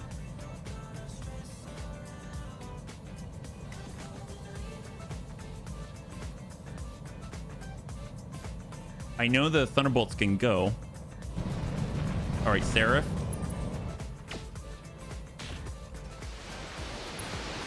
Stray shot behind. Few hits to Amiel. Do they think they can hurt me? All right, so we got Superior, we've got Bun Punchy, we've got HBC, we've got Royal Bun. Okay, so with Superior, probably want to move him. We can get close enough. Do we have a shot on the Thunderbolt? We do. That's 50, but the Mercy's jammed. So let's pull him back off the line. We're pulling him off the line. So brace, clear. So both Cyber, Superior, stability damage has been cleared. They have damage reduction at the moment, yeah. First thing I was thinking of was you're fighting a landing ship like a Union. Yes, kind of, sort of. It's a Rattler, so it's anti-warship. It can shoot into... It's designed by the Wobbies to, as far as I know, to shoot warships out of the sky. So if it does hit us, it's not good. But so far, it hasn't really... You know, we haven't tempted fate yet. So we're just trying to get on out there. We got Lummox. He's in... all right, he's got 5. We're going to move out, but we're going to utilize defensive formation to refresh our buff. And then we're going to go in and stack that Thunderbolt carrier if we are so lucky. That's his left. 10. 1. Thunderbolt's down. Excellent. So as far as I'm aware, every single Thunderbolt carrier is off of the field at the moment. That is huge for us. Yeah, it's canon, yeah.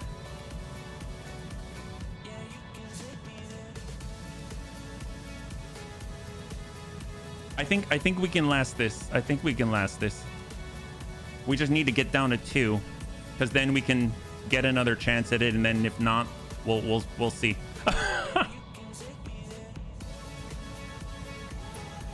We're already in a spot where we can pull out. All right. Hold 1. I don't want to commit Dex. Seems like 2 might be empty, which is great if that's the case. All these Gauss in the sky, they haven't gone. They're already on initiative 8.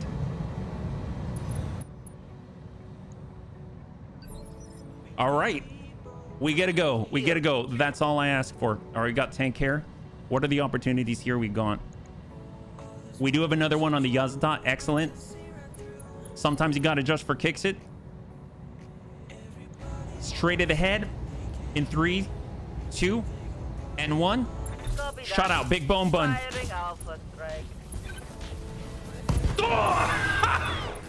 Come on, that's 2 Yazatas on the field. All right, we might just... Maybe we should pull. Maybe we should pull out. What are the... There's no one else on this phase, so what are the other opportunities here? We've got Dex and Sandpaper. That's it. Okay, so is there anything that we need to clear out here with the Sandpaper? Zukov, Heavy Gauss Rifle, Diva, Grigory. I don't think so, bunnies. Let's go. Let's go. Let's get out. Hold. There it is. That's the only way this was gonna end, buddies. Pack it in. We're done here. Commander, there was... He says fail, but I call that a win. Will the Bunny League suffer a pilot loss? That is a no. Congratulations to those who had the faith. All right, this is excellent. Let's go and bring this on over. These were not even designed for this engagement, so I'm very, very, very happy with this result. Let's go ahead and see what we got on the loot table. And the cool thing is this is repeatable for any bunny out there, yeah?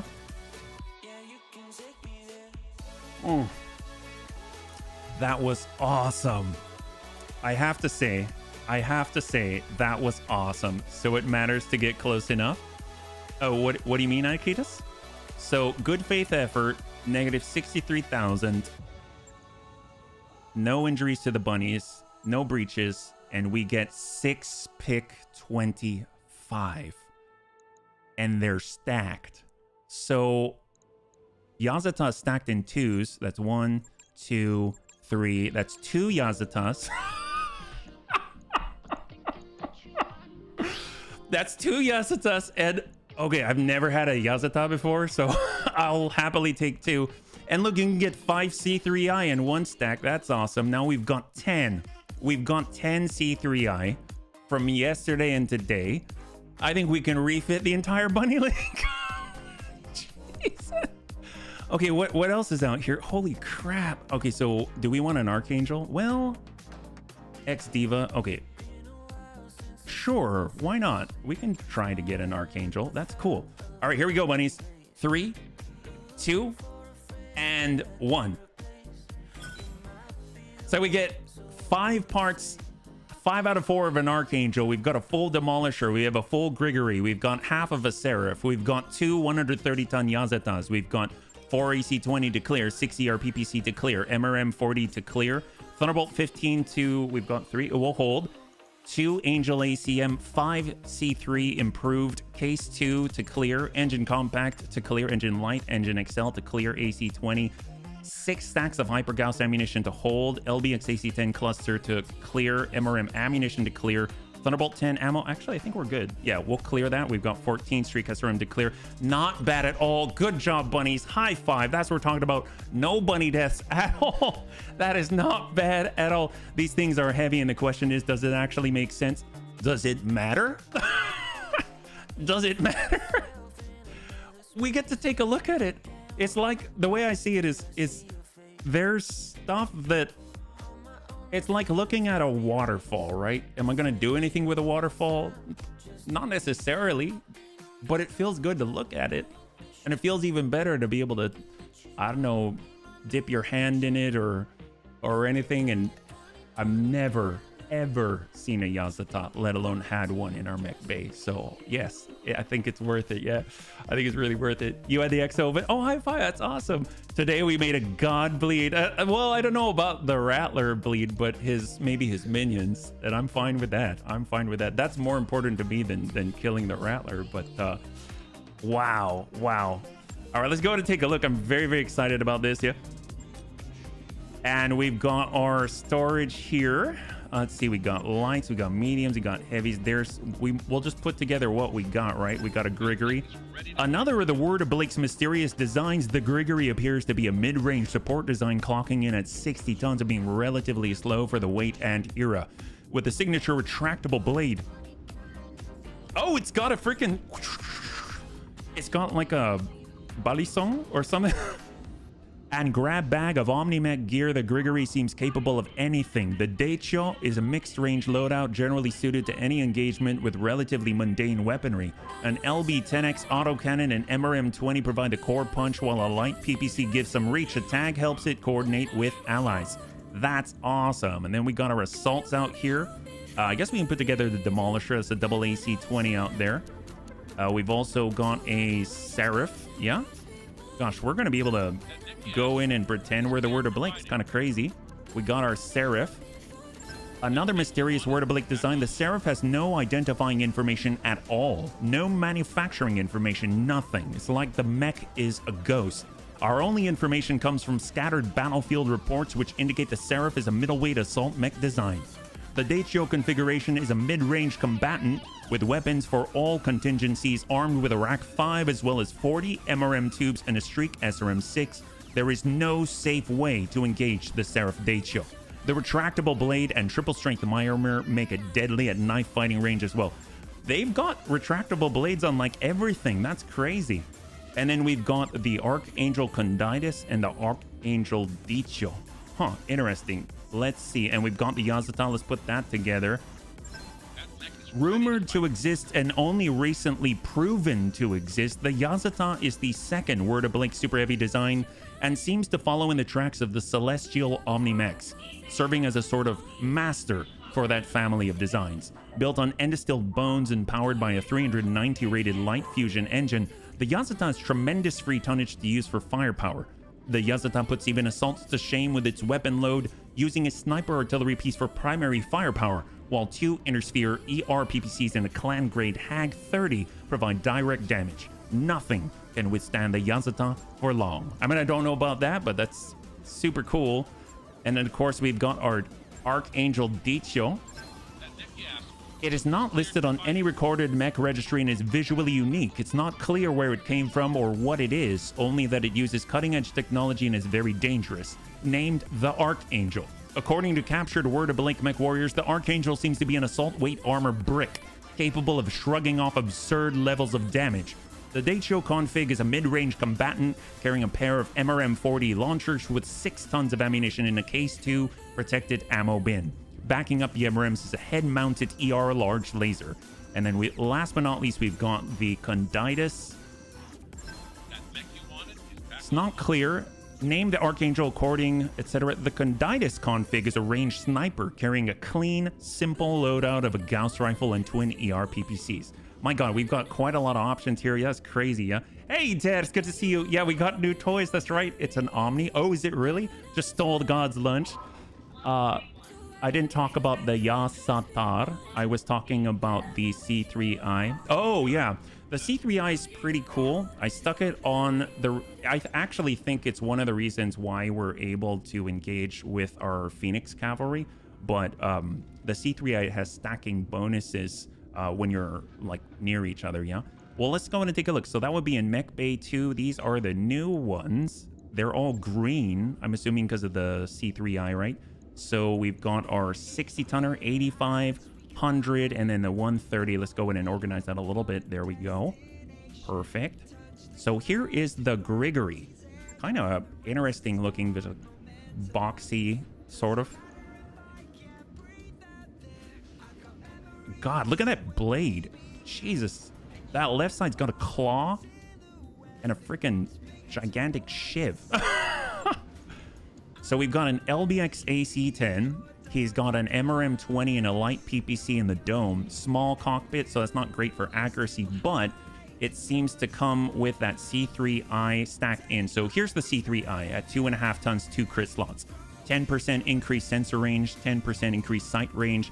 C3I provides all other C3I equipped units within 120 meters with +2 resolve gain, and C3I provides all C3I equipped units within 120 meters with +1 accuracy on weapon attack. So if you all cluster together and move as a group, then that's all going to stack up. And the fact that it actually has a gyro accel built in as an Omnimech is kind of cool. If we strip out all the equipment except for the basics, we're looking at a free volume of 22.8 tons at maximum armor. And I don't know if we can't switch out the armor or anything like that. So you're looking at this to play with. 22.8. That's not bad for a heavy, yeah. Word of Blake designers have been watching too much Assassin's Creed. All right, and we've got our 85-ton Seraph. Looks kind of similar, but it's got those... You know what's interesting about this? If you thought... does that look like a face to anybody else? That's a little creepy. I don't know. We'll see. What else is this? Yeah, I mean, from the angle, it looks a little better. But interesting, if you kind of think about the Archangel, I mean, it's not a Seraph. Like the Angels, they got wings. And I think classically, they have multiple sets, right? Yeah, it's smiling. It is.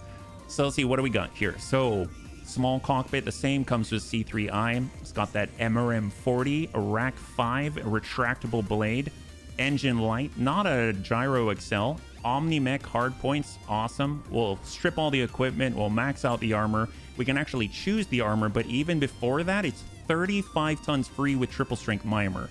That's awesome. Holy crap. And if we were to stick on something like Clan Ferrofibers, we're now at almost 40 tons, 39 tons on an Omnimech with triple strength Mimer and a retractable blade. That is cool at 85 tons, yeah? You got an XL gyro on the Grigory, but on the other hand, as a light engine, not an XL. Yeah. The smile its enemy see last before they kick the bucket. This is impressive. That's crazy. I can't believe it. That's awesome. And even though you've got a small cockpit and -2 accuracy, if you stick with your friends, the C3I that you got is gonna overcome that, I think, just because you get +1 accuracy on your weapon attacks, and I think it just keeps stacking. So the closer you are within that 120 meters, if you're moving as a pack, that's pretty gnarly. Movement is at 4 on the sprint, so kind of slow, but kind of cool, yeah. Hardened. Ooh, my. I guess it could manage it. If you've actually seen the drawings of the thing, you also think it's a demon, yeah. So we got our mid-range Archangel. Looks very exotic. Kind of strange, yeah. Comes with... Oh, my God. This is the mid-range variant with the MRM-80 and the ER large, which I'm assuming is this beak right here. So odd. So yeah, we've got MRM-40 in each of the arms, and then it's got case 2 for all the ammunition and an ER large laser in the head. So if we strip that equipment and max out the armor, we're looking at 31 tons. It has a compact Omni gyro and a compact engine. So plus 25% walking distance, plus 50% engine weight factor change. Interesting. It can walk farther. I did not expect that. I haven't really messed around with compact engines, but it can walk farther for melee. So does that mean it's... Okay, so it's still 3.4, it says. Kind of interesting. 300 rated core. It comes with end of steel, so you probably can't swap that out, but... I mean, well, yeah, you couldn't swap that out. Anyway, Clan Ferrofibers brings it to 35 tons. Ferrovanadium brings it to like 32 tons free. I mean, that's still very, very nice. That's cool. That's cool. Doesn't have the retractable blade, but my God, yeah. Looks almost like a torso cockpit. Kind of. Curious about... This is the sniper variant with the Gauss rifle. So you can see that it's not red right here where the ER large laser was in the dome. I think this might be... the Gauss rifle, and then the ER PPCs on the side. Yeah, want to make that melee, add supercharger and triple spike Mimer. That would be awesome.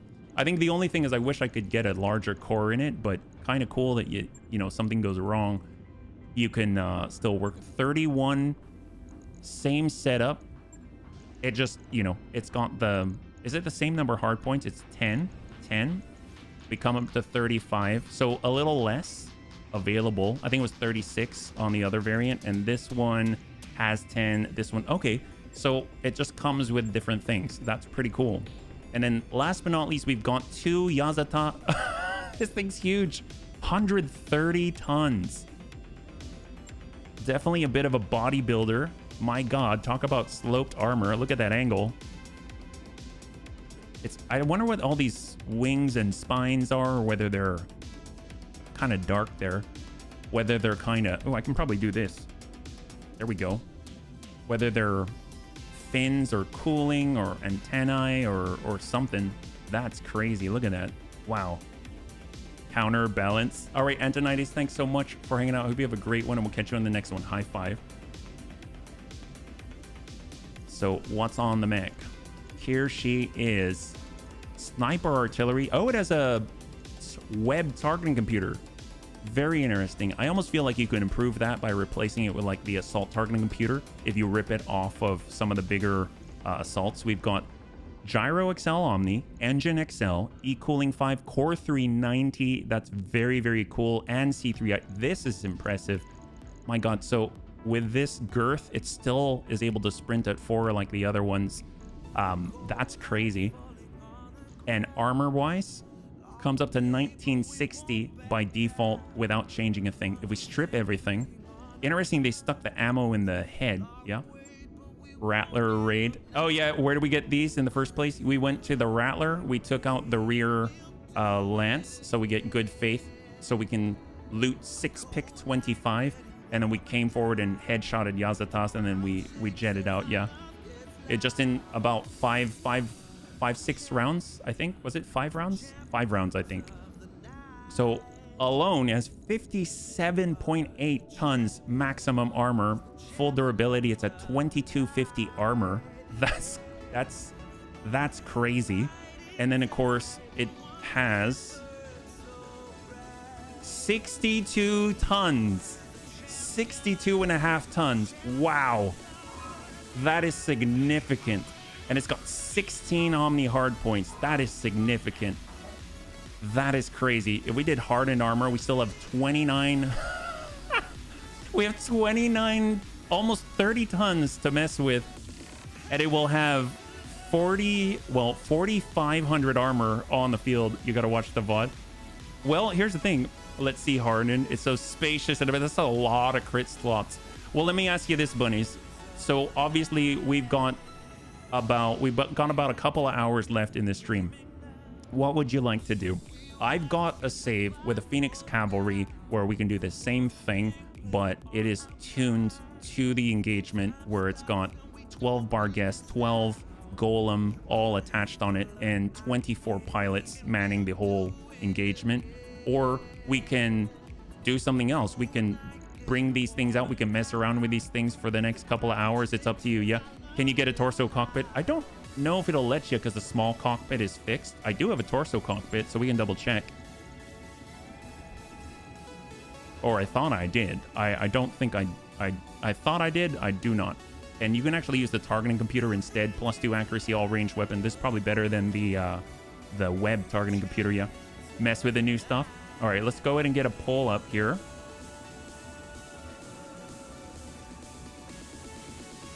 So what should the Bunny League do? Small cockpit is fixed, yeah. We can either adjust the Wabi mechs, or we can view the Phoenix Cavalry. And we'll get that up. So it's going to be 1 for these mechs. It's going to be 2 for the Phoenix Cavalry. And if you're in YouTube, you can go and enter it there as well. And I'll go in and manually tally that up here. In the meantime, what I like to do is I'm going to pull out. I almost want to clear some of the mechs that we got already. And then, so let me bring this over here. I might want to clear some of these out just so we can actually reclaim space, let alone reclaim. Yeah, we got a Night Star that I'm dropping into the bay. We've got a Royal Atlas too. I'll drop that in the bay. We got the Fafnir. I've always wanted to use it, but it's going in the bay. And we've got our...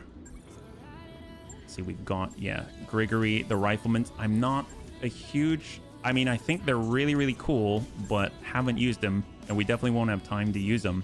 So that leaves us with, if we had to clear anything, I'm going to put the creepy bun away. That's a sad, sad day. We've got the thunder bun. I mean, all of them. Sandpaper's awesome. I think I'm going to put the bun bear away. We've got the bun tar. I'm going to put that away. I'm going to get the monster. We're going to put that away. And though it's cool is I'm going to actually go over to Mech Bay 2, grab things like this, put the Yazata down and bring them back in because they're Omni-Mechs. They're going to be back online very, very, very quickly. So all of these are going to be available again, yeah. And we'll go ahead and take a look. We've got our storage, we've got a Yazata, and we can just bring that up, ready it, and that's going to go over to Mech Bay 1. And now she sits right here. Isn't that cool, yeah? Mass driver, get it for that to equip it with it. Curious how the Barghest would do versus the Rattler. You've had places where you need anti-air capability. Maybe you might want to fix a rifleman to be able to easily handle the VTOL. I think, yeah, no, that would be good. I think with those, I think that's more like rogue tech. We haven't had too many issues here, if I recall. Yeah, rogue tech is where I've had more issues with the VTOLs, yeah? They were looking pretty promising the other day. Absolutely, yeah. So right now we're leaning towards the Phoenix Cavalry. We've got another one for 2 down in YouTube chat. So that's a split of 3. So I'll let it be more for maybe like 10 more seconds. If you want to get in on the split, please feel free to get that in. So we'll go for 10 more seconds right here. And then we'll either switch over or continue right here, yeah? We got another one. We've got 2 more. That brings it to a 1-point split with a Phoenix Cavalry ahead. And we got another 5 more seconds. It's anyone's vote yet. We're just a few more seconds. And we'll hold here. Okay, thank you so much. So we're going to go with the Phoenix Cavalry. The VTOL can also become problematic in BTA. I haven't had too many issues with it yet, but maybe it's because of the C3 and all of the Guardian ECM that we got out there. So let's just get this here. We'll pop that, and now we have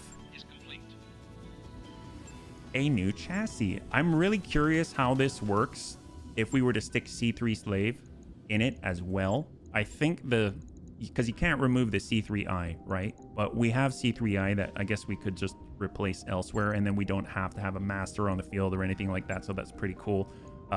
We can always come back to that if need be. So let's just go ahead and save. That's super, super exciting. I'm very, very happy with that result. And then we're going to back out. We'll come back in. Thank you so much for weighing in, bunnies. We'll back out, come back in, and we're going to go in and check out the Barghest. So mind you, we don't have to do the whole thing. I mean, I doubt we can do the whole thing, but I'm just curious how it's going to work out. Yeah. It's not compatible. At least that's how it was. Oh, yes. Yes. As in, if you've got a C3i unit and you've got C3, regular C3, they're not compatible together. That's absolutely right. I think the thing is, if you stick a C3 slave onto a C3i unit, will that then, you just sort of ignore the fact as a C3i, and then would that then be able to communicate with the rest of the network? I think so, but I don't know for sure. So since we've got 10 units of C3is, it seems like it would make sense that we just exchange all the other ones with C3i as well. That way, when we're sticking together as a big wolf pack, then we'll be able to at least take advantage of all the stacking bonuses to resolve gain and to accuracy in all weapon attacks. So that makes sense. So we're loading back in the general layout of this force, I guess, if you want to call it. I called it the Phoenix Cavalry because the leader, my name's Sparks, she's got red hair, kind of looks like a phoenix. And you've got 12 Barghest on the field. Some adjustments have been made, so all of them are set up the exact same way. They've got the death ray. We've taken off the laser fire control system so we can maintain the 20% damage reduction of the ferrolamellar.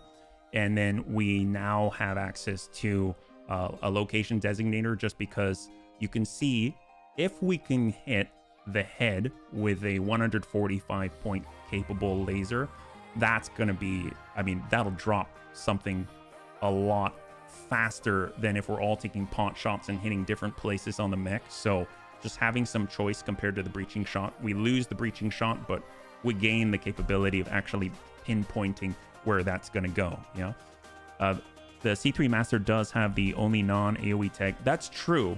That's very true. Although I guess you could kind of get it with Narc, sort of. So that's a very good point. I did not think about that. You're absolutely right. Most important part is C3I is not vulnerable to ECCM. That's true as well.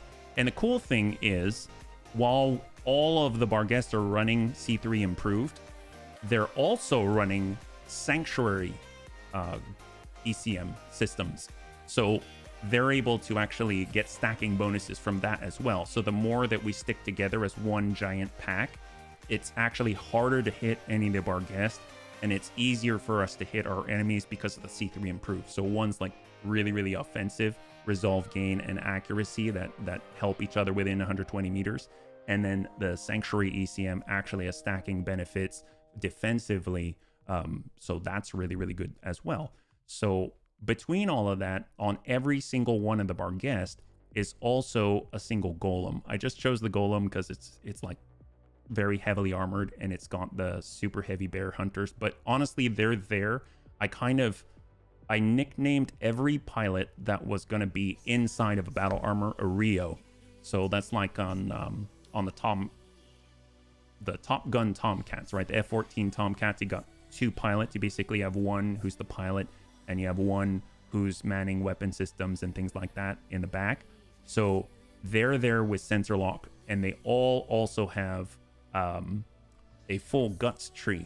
So each one of them has access to the damage reduction buff, defensive formation, as well as bulwark, obviously. And then I guess brawler too, if they get in close, but they also have sensor lock. So you have a second unit on each Barghest that's able to lock people's evasion out, and also hopefully take less damage because they're in a freaking golem. I'd like it if we had hard gel, but I mean, obviously that's, I don't know if there's battle armor hard gel. Maybe there is. Yeah. Yep. Radar intercept officer. Thank you so much for Gent. So manhandling the flankers is a big pack first this time. That's right. That's right. That would be the play. And all of them have been updated to a 330 rated fusion core. That's the very bare minimum to tick up to the 7 sprint. So currently sitting at like, if you're on a 310 rated core, you've got a sprint of 6. Now they've got a sprint of 7. It's not enough to get them over a 300 meter distance so that they'll get that extra evasion pip. It's still 7 evasion pips, but you know. So this is the Phoenix Cavalry. We'll bring this over. Here's Spark's personal cavalry. Right now we've got a location designator for the Death Ray. We've lost the laser fire control system, which I whiff-waffled back and forth about, but fortunately the Death Ray has +2 accuracy and it ignores 2 evasive pips. We actually updated the comm suite from a standard one to one that actually weighs 1/4 of a ton, so we get an extra resolve gain per turn. Everything else is the same, except now we've got a 330 rated core so that our movement allows us to sprint at 7.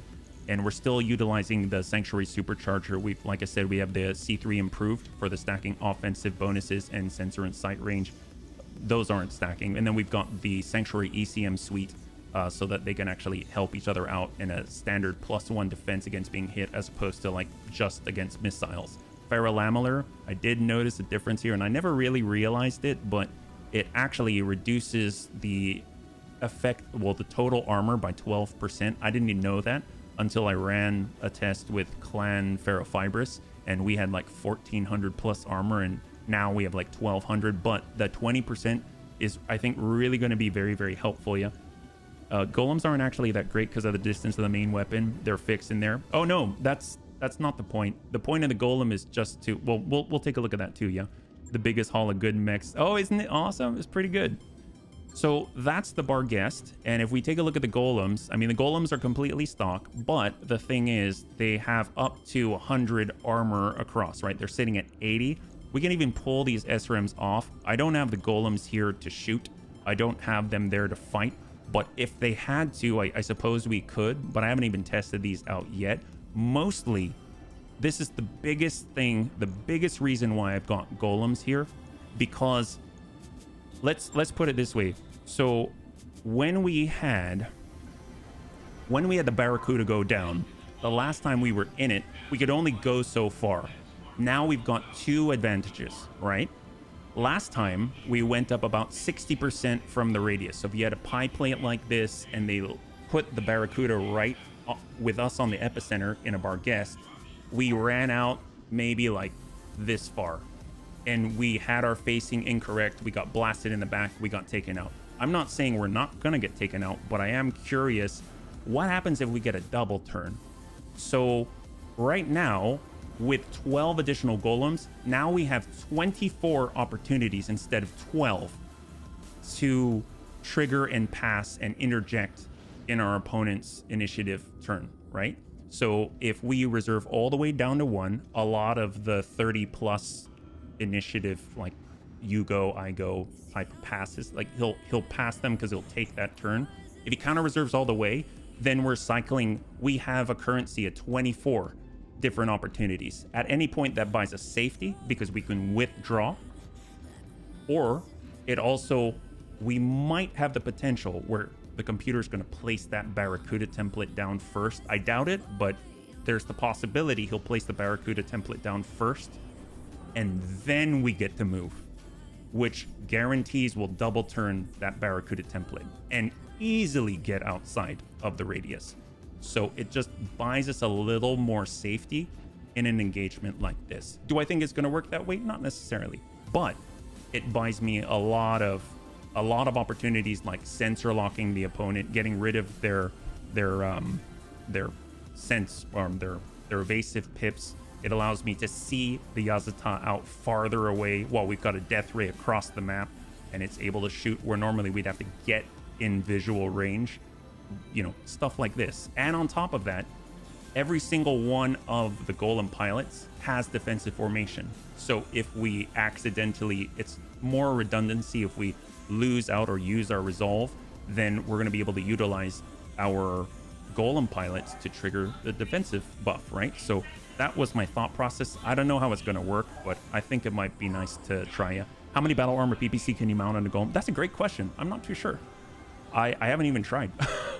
But yeah, battle armor PPC, battle armor small laser. I mean, anything that's energy based, that seems great. Nice thing about the golem, I mean, I would prefer it if there was a battle armor with hard gel on it or something that can regenerate, because on top of this, they're also ablative armor if you think about it, because when we take chip damage, they're probably going to eat it, right? So yeah. So let's go ahead and take a look at the pilots, and then that's it. That's the whole formula is super basic. It's super straightforward. You can see all of the Rios are set up the same way.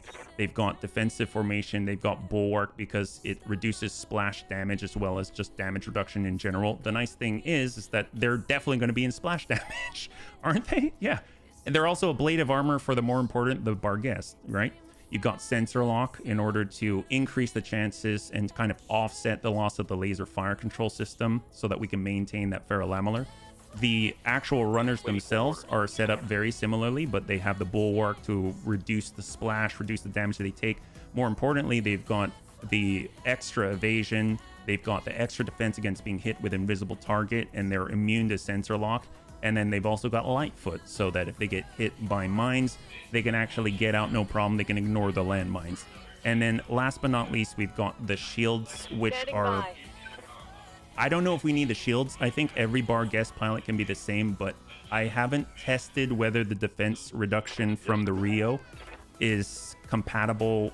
Like, they can trigger it for the whole lance. I don't think it should be a problem, but I don't know if it works or not. So with that, I just thought I would keep these two shield pilots on the Barguest. That's it. That's the whole setup right there. Yeah. So right now we are at Terra. We should be able to go in the command center. We've got the contract. We've got the Rattler fight, and we're good to go. Yeah. That's not what I meant. Okay, well, one second. Let me just make sure the load gets going, because sometimes the load takes a while, and then I will catch up with what you meant. So we'll go in and accept here.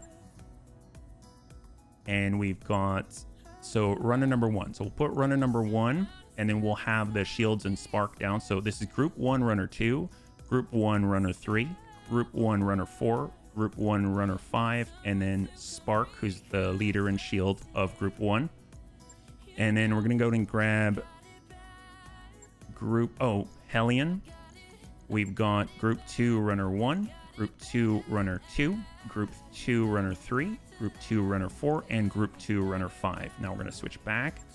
And then we've got Rio for 1, Rio 2, Rio 3, Rio 4, Rio 5, and Rio 6. And then we've got... Oh, are we missing a Rio? Oh, I might have accidentally placed one, yeah. Let's see. And we got this one here. Oh, I might be missing one. What happened? I might have... Oh my gosh, I put it on the opposite side. That makes so much sense. I didn't even know where it went. And then Hellion's Rio. Okay, now we just put in the pilots, and then we can actually start the load, and I'll catch up. So we got Rio 1,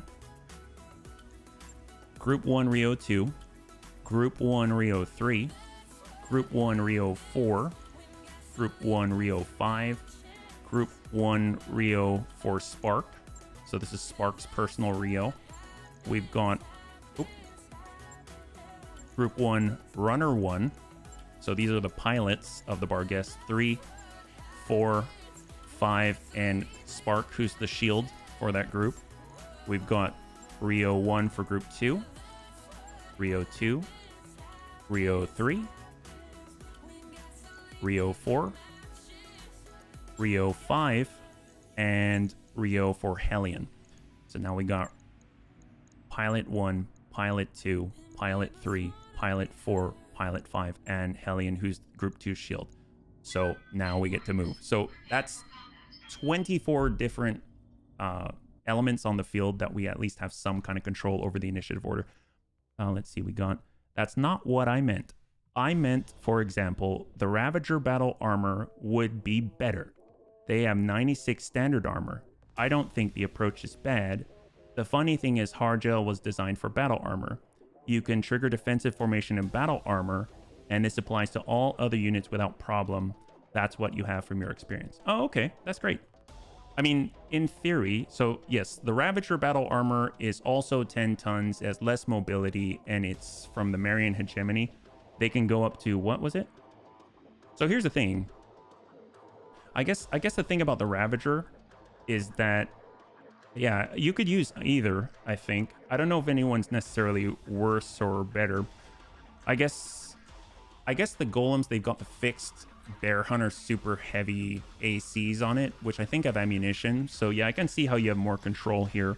But in theory, you could pull off all of the advanced SRM5s on the golem, and you could bring their armor all the way up to 100, and then put some extra things like a battle armor, submachine gun, or something like on it.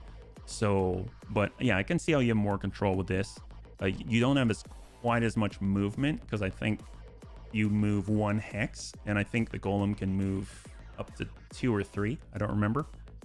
Which I figure if we do get the opportunity to swarm, I think that would be awesome if we can swarm the Rattler. I don't think I've heard of what happens when that happens. So I kind of thought maybe the mobility would be helpful there, but I don't know. I mean, I've never done it, right? So that's a good point. The Ravager's advantage, you can freely adjust the arms. Yes. Think golems are the heaviest, or at least tied. Golems can't swarm. Ah, well then, there you go. Then that's not good. That's not good then, if the golems can't swarm. So then yes, the Ravager would be, I guess, like all better, and what do you call it? It's like advantageous and no negatives. Like it's just superior for what we're trying to do, if that's the case. Yeah. As soon as we get in, I realize I just clicked a little soon, so it's possible we're all pink, which would be unfortunate, but it's just cosmetic. So, and I'm just hoping that we're not all gonna stack in a place where we can't move, because last time we did this, that's what happened. Yeah. That's exactly what I meant. You have more control over what you put in and you can pack weapons in for longer stretches so you can shoot planes out of the sky or something like that. Yeah, I don't argue with that. That's not bad. Not bad idea. Definitely try it. I mean, this is the first time I'm trying any battle armor at all. So yeah, I mean, like, I think more defensive capabilities is great because then you protect your shields, right? But obviously, if they get smacked around a lot, then, I mean, I guess we'll find out. I have no idea. So we're spawning in. Doesn't look like we're pink. That's awesome. Ready to go, Commander. Armor-wise, it's holding the same potential. Yeah. So you can see things are different already. We've got a Mad 5D. We've got our Diva. So what I'd like to do is reserve. So this is this big chunk of 12 battle armor pilots, right? So they're right here. These are all of the Rios. So we're going to go in and reserve this chunk down. Ideally, we'd wait until 1 before moving. Yeah. At least we're all pre-mounted. It doesn't look like any of us were going to be stuck. So that's excellent. I definitely dig that.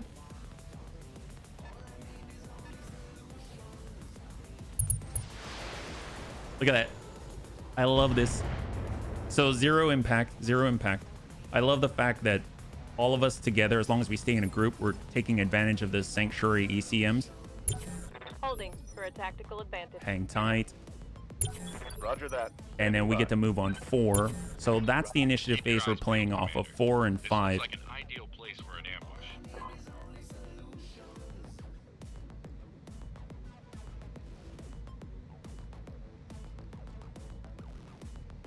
So we got our Mad, we've got our Diva. Oh, interesting. This is an Oraptus. UAC 10, double MML 5, and double ER medium.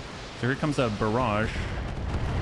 1 impact, 2 impact, and a blade of armor. Okay, so we took 2 points of tick damage on the golem, and we took 2 points on runner 1, which actually is hard gel. So that's going to be completely healed up by the end of the round.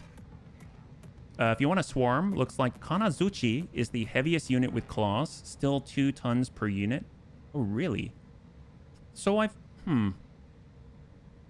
Interesting. Yeah, I'm not sure.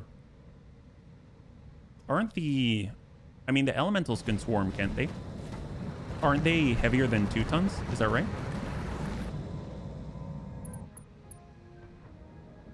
All right, we got a Poe. Okay, so that's different. So that looks even more basic.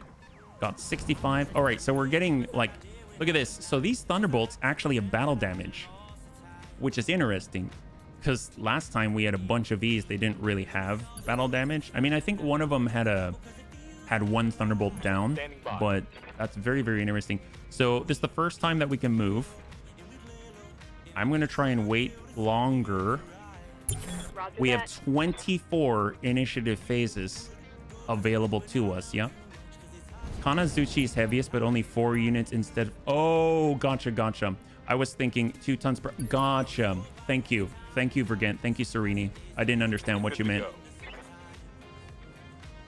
And we'll come down to 2. I think on 2, the Rattler gets to move. And then I think on 1, it deploys. Only 4 bucket. That's awesome. And do you know how much... So Kanazuchi, I wonder how much armor they've got. Thank you for the link, deaths. And we will try to go down to 1. They have a potential of... Oh, they can go to 100 as well. Oh, that's awesome. Battle Claw. Thanks so much, bunnies. Yeah, so, I mean, if we have the opportunity, I'm going to see if we can get close. But it depends on the situation, obviously. So we're now down to 1. This is excellent. So one of the cool things is, right now, typically we'd be forced to move. We'd lose our spawn protection. Right now we have 8 evasion. Yeah. But what I can do, they've got some things that I don't know. I'm going to take the Rio and I'm just going to brace. Now they have to go, right? And at some point, you'll see that the enemy won't even have a turn anymore because they'll have exhausted all of their units. And we haven't even lost our spawn protection yet. So I think depending on if you can keep up with all of the enemies, maybe you get really lucky. Okay, there's a deployment. So now they've got more units on the field. I'm just going to go to Rio 2 and I'm just going to brace. That's it, Confirmed. right? So now they're having to pass more turns. So they still have a turn. So we'll brace. There's enemy turns. So now they're placing the pie. Nice thing is these pies are stacking exactly on top of each other. There's no deviation because we're not being forced to move. And we can easily sidestep this, right? So Rio 4 will get that third Yazata plate. There's the third line. They're exactly on top of each other. So this is ideal because we don't have a wider spread of denial, right? So then we'll go ahead and go to Rio 5 and just brace. Keeping it You got to close. leave the medium lasers out for max armor anyway, leaving with the option of 8 battle armor PP. That's so much. That's a lot. There are 8 tons in total of medium lasers. 54 can go maximum. That's so much. That's very impressive. I hear ya. I've never messed around with the Kanazuchi. That's really, really cool. All right, here's a Diva.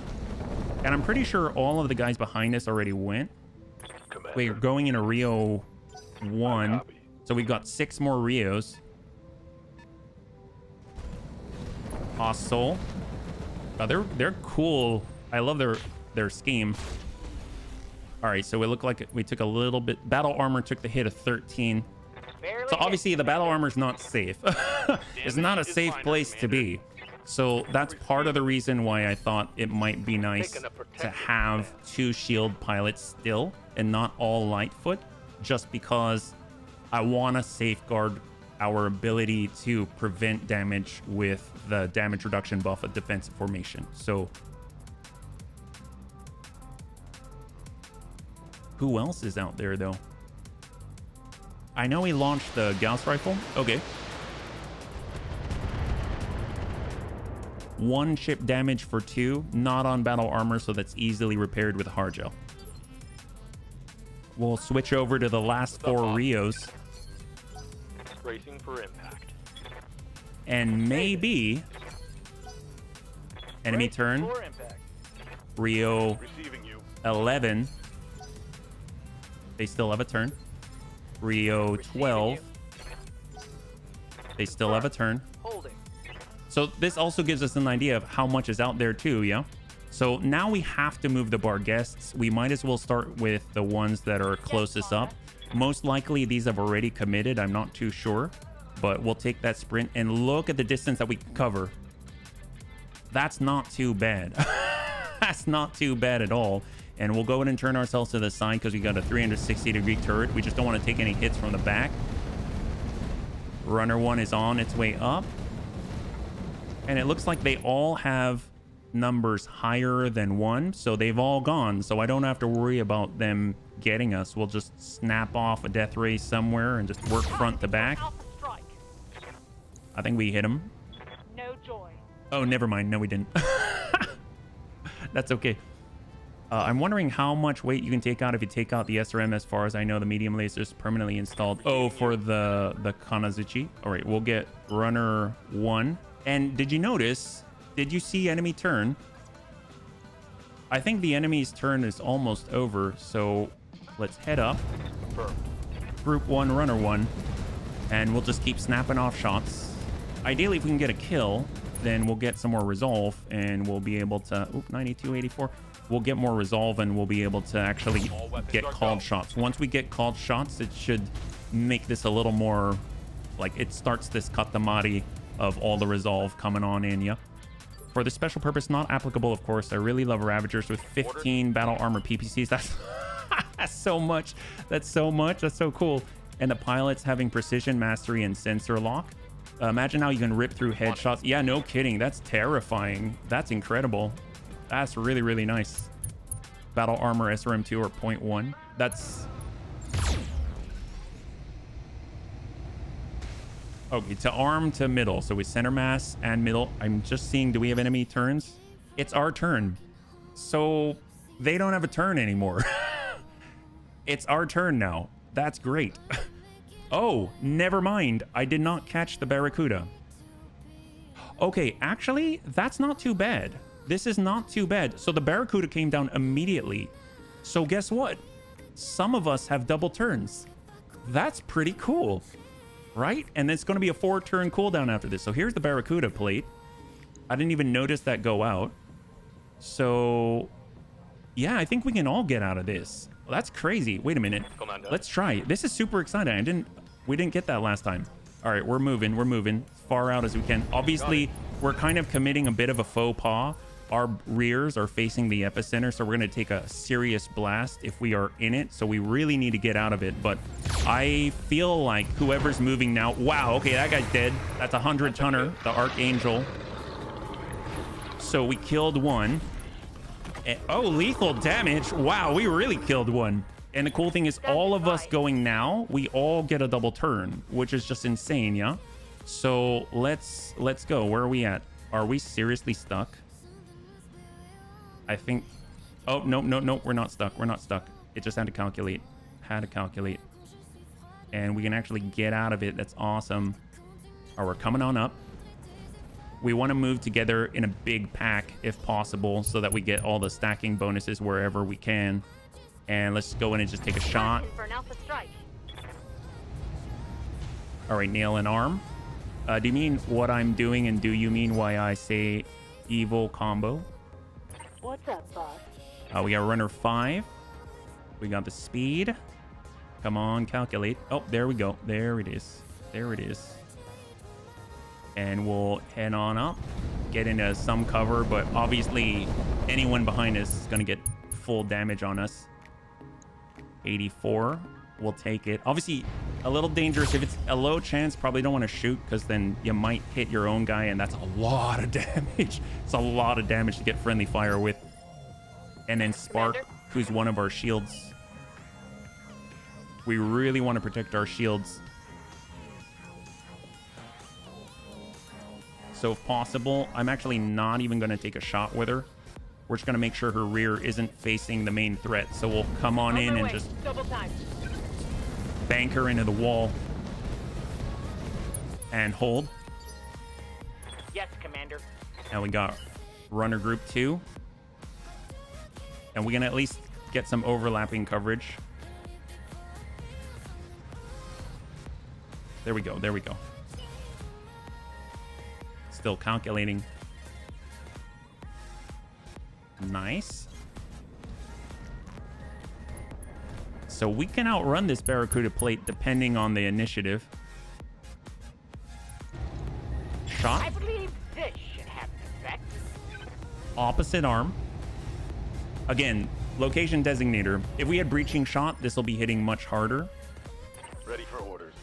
And if we had laser fire control system, we'd have even higher chances to hit. But Full speed, no target. we wouldn't be able to actually target the head. And I actually find that, you know, we have a pretty decent chance of hitting the head in general. 63. I mean, we'll target the same guy. Diva. Firing a full salvo. Ow, we actually land one. I didn't expect it. That's awesome. 49 damage, but it's something, yeah.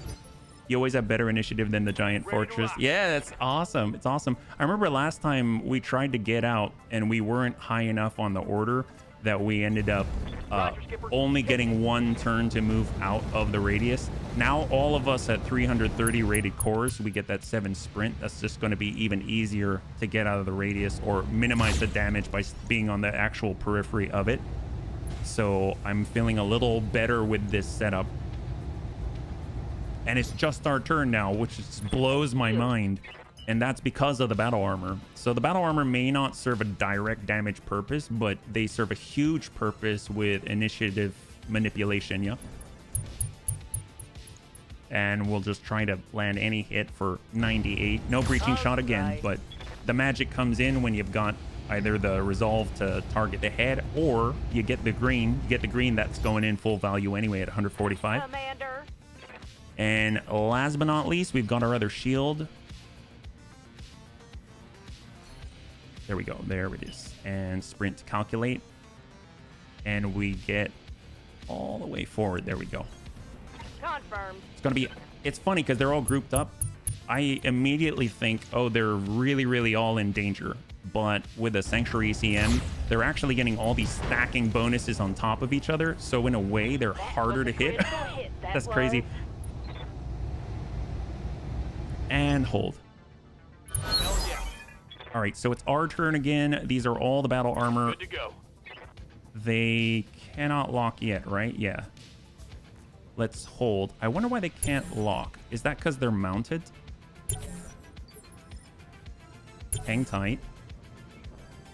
Okay, so they have some people that can move on 7. Those are missiles. 1 pick damage for 4. And we'll hold again. Holding for the right opportunity. We're on 6. We need to get down to 4. Now they're on 5. We'll pass to 4. That's when we can move. And we need to get out of the blast. All right, this is our chance so we can get out. We got Rio. Standing by. We've got, I guess, interesting they can't utilize their sensor lock. I wonder if, I actually don't know why. If the bunnies know why, I would appreciate, like, anyone to tell me. I think that'll be great. Yeah. All right, we're coming on the side. We're getting kind of aggressive, being really close to them, but actually, yeah, this was not smart. I shouldn't have done this. So I am going to target and push the initiative order. Sometimes you got to adjust for kicks it straight to the head. Firing a full salvo. There we go. Enemy down. Beautiful. So obviously this guy could still mess us up if he goes into a charge, and that would be my fault. This was a mistake to put us right here if we're in melee range. That would be really bad if he did that. So if he doesn't go, then we should be okay because we can push him back on the initiative order with our resolve. There's only 2 of them left, and we actually got to hit the head that time. And he is going into melee. Oh, he called our bluff. And he connects. So we lose all of our evasion, and now we're in this person may die because of that mistake of mine. Ugh. Wow. Yeah, so lesson learned, right? We want to stay on the outside. We want to attack. We never want to be in melee range when it's their turn. At least since this guy went already, we can kind of, that's 7, and I can kind of double back. And we really don't need to use our resolve. We can just take a shot right to the rear. That's going to be full value 145. And that's a good hit, but we paid the price, and we have a runner that is not moving. So if anything, if we can group around this runner but not be too close, then we might be able to provide some ECM bonuses. And on top of that, if we can get rid of the lance, the ambusher lance back here. Okay, 2 hits on the rack. If we can get rid of the lance back here, then ideally they don't have eyes on us, and we can kind of recover from the mistake, right? So we've got our runner 3. We'll get out of the blast, get a shot to the rear. Just running.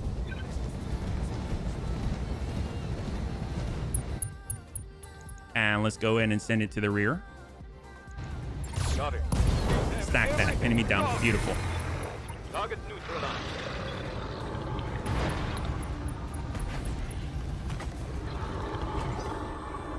So that leaves 1, and that's the Seraph with a rack 5. Yes, Commander. We've got runner 4. And we're actually going to keep ourselves side to it. Roger, Skipper. Taking it. And since we do have the location designator, sometimes you got to adjust for kicks it. Straight to the head. Center mass will take it.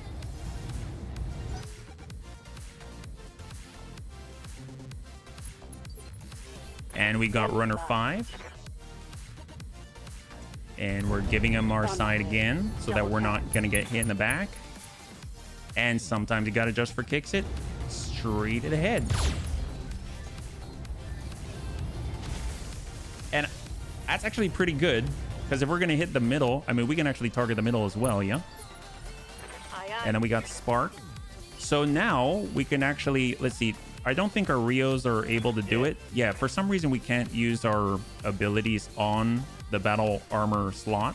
So that's good to know. So glad that we maintain Spark as a shield. We're going to use defensive formation, and then we're going to push this up and get close to, as close as we can, to some of our allies here.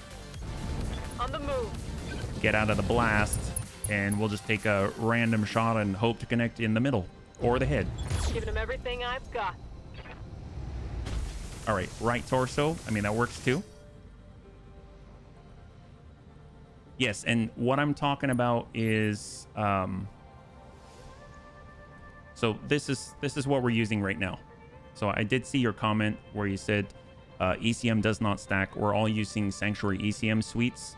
And it says this ECM stacks with other sources instead of overriding them. ECM has a 150 meter radius aura shown by a white segmented ring around the equipped mech. Allies must be within that ring in order to share the +1 defense against being hit. And we're, you know, it has all the regular stuff, +1 defense, 150 meters instead of the 120 from the C3I, etc., etc., etc. So that's what we're using at the moment, okay? And we've got runner 1. And we'll bring this around. And we actually have the precise strike, so I think we can go ahead and land it. Sometimes you got to adjust for kicks it. Is it... How much do they have in the middle? We only have 98, so I'm still going to try to go for the head. Sometimes you got to adjust for kicks it straight to the head. And we got the middle, so, I mean, now 98 should be sufficient to drop that guy if we can't get around to the back. And we're actually getting out of this template, so that's really, really cool. I'm really, really happy about that, yeah? Roger. Full speed. And we'll go ahead and send strike right to core. 113. That's impressive. And we'll go straight to the middle if we can. Center mass and enemy down. So all of the ambushes are gone. That's all 4 back here. Their eyes should at least, or their any sort of C3I network targeting data should now be reduced against anyone who's out back here. So now it's just a matter of getting out of the blast template, sticking together, and we're going to now be able to move as a pack. I mean, interesting information. I didn't realize that the golems and the Rios can't actually use their skills while mounted. I wasn't aware. So that's good information to know, but they still serve a really, really good purpose. They're ablative armor, and on top of that, they give us that initiative phase control. So obviously if we lose them, we slowly lose our capability of interacting in that volume, but very, very nice, I think. Yeah. And let's hold. Oh boy, here we And go. then we've also got our Hellion here. Oh, did I? Okay, I thought I passed for a second. I'm listening. All right, on the move, and we are all out of the blast. That's crazy. We actually escaped the Barracuda for the first time. That's awesome. So we just need to recall that we utilized all of our, I mean, I guess I'll reserve down to 1. We just need to recall that we utilized our defensive formation buffs, which were on this round, and then we'll need to refresh it on 4, basically, yeah. And we'll go Rio 2, embrace. Hold it and cool it. And then we've got Rio 3. Orders.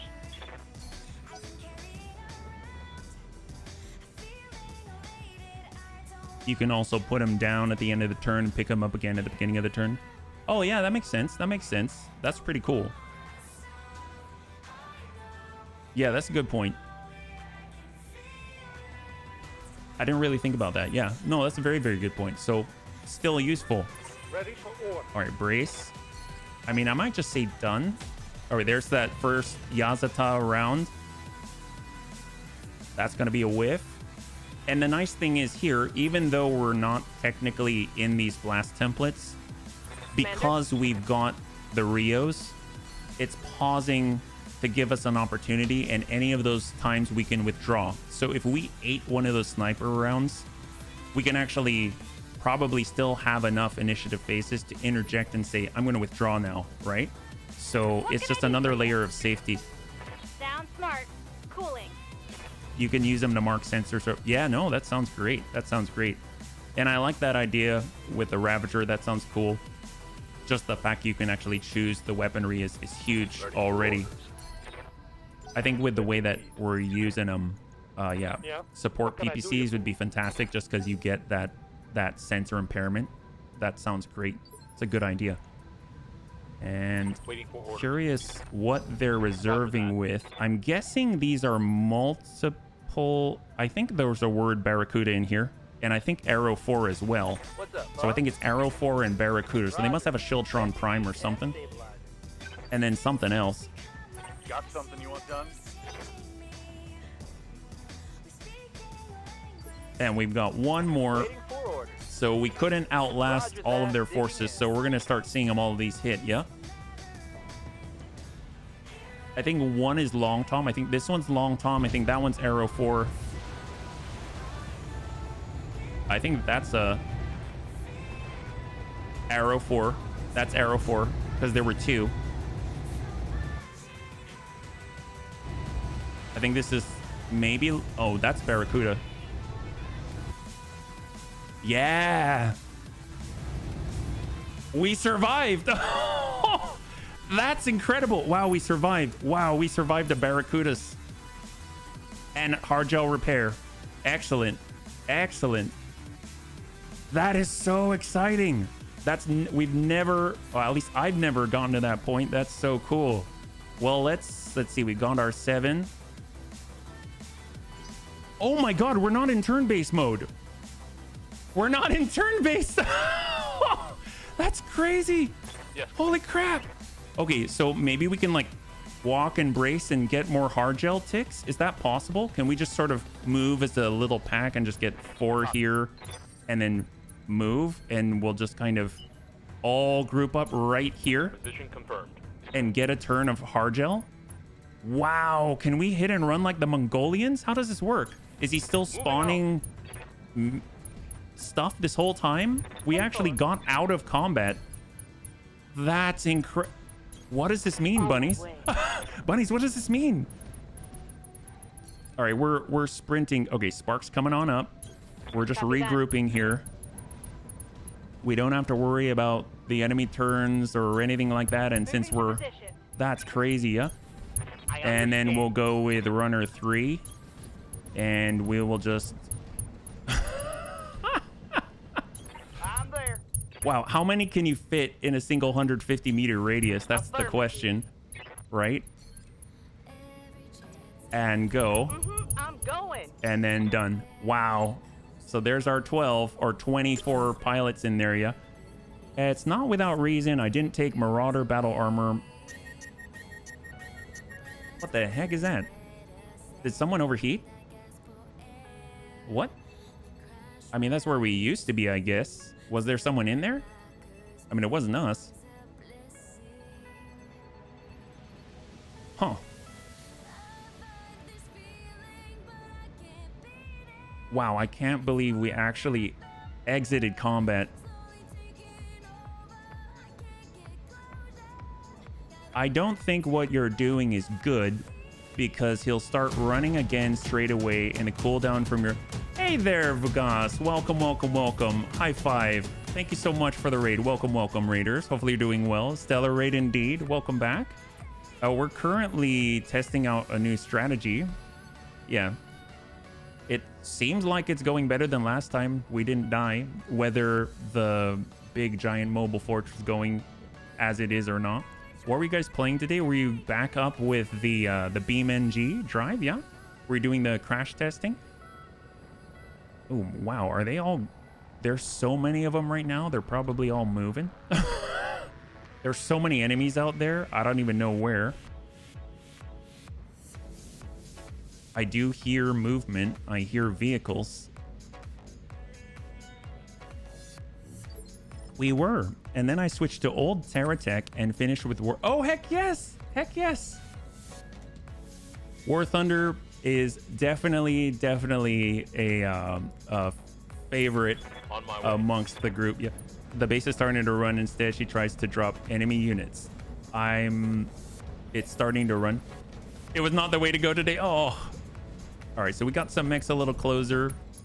That's okay. We're gonna group up again, and at least we've cleared. We got a little more hard gel repair in here and everything. If they drop another template, then we're gonna be ready to go. That's fine, because we'll enter turn-based mode on the next one. Yeah. Moving to position. Just spoke to BD for clarification and how it reinforces. It does not stack Sanctuary to Sanctuary, but Sanctuary to regular ECM. Mix both systems. Oh, okay. That's awesome. Moving out. Thanks, Dits. How's the day so far? So far, so good. It's been a good day. Thank you so much for asking, yeah? We are, it's our last day of this career. So just kind of testing out some things together, yeah? And we got this here. No good games, quite the opposite, but I had fun regardless. And that's what counts. That is what counts. That is what counts. It's good to have your eye on the ball like that. I have to admit, I'm not always there, yeah? So I definitely applaud the awareness. All right, I think all of our runners are together. That looks really, really good. We've got a big Mongolian pack ready to go, and we'll go down like this, yeah? This baby so she don't get too hot. Hit him hard. And we'll reserve. I'm actually going to reserve all the way down to 1. A bit ballsy, but considering we only have the 60-tonner in front of us, I think it's going to be okay. God, look at that. That's impressive. So they are encroaching on our space, but that's not too bad. We have a lot. We're fully charged. We've got... Oh, the 60 was shut down. Interesting, yeah. I also sometimes suffer from what many may call skill issue, but I got some good chocolate to hype me up. Heck yes. Ready for orders. I rarely eat chocolate. Oh, really? Is there a reason for that? But that's awesome, yeah. And as far as a skill issue, I mean, Receiving you. that skill is built on, right? So you might be a natural at something, but at some point you got to work for it. So it sounds like you're putting in time if you wanted to get good at it, and you're well on your way. So I applaud the fact that you took the step. Yeah. 1 point. Yeah, we took 1 point of chip, and it's not to battle armor, so that's actually pretty good. I make it a policy to never eat more chocolate than I can reach. Ooh, yes, that's a good idea. Hunkering down. So we should see the plates come back down. At least the sniper artillery ones, at a minimum. Affirmative. Curious how many turns this was counted as, right? Because we may need to reapply. Oh, hello. We may need to reapply any sort of... Can he shoot at us from here? I don't think so. I don't think they've got sight yet. So his targeting information, since he's part of the C3I network, isn't ridiculous.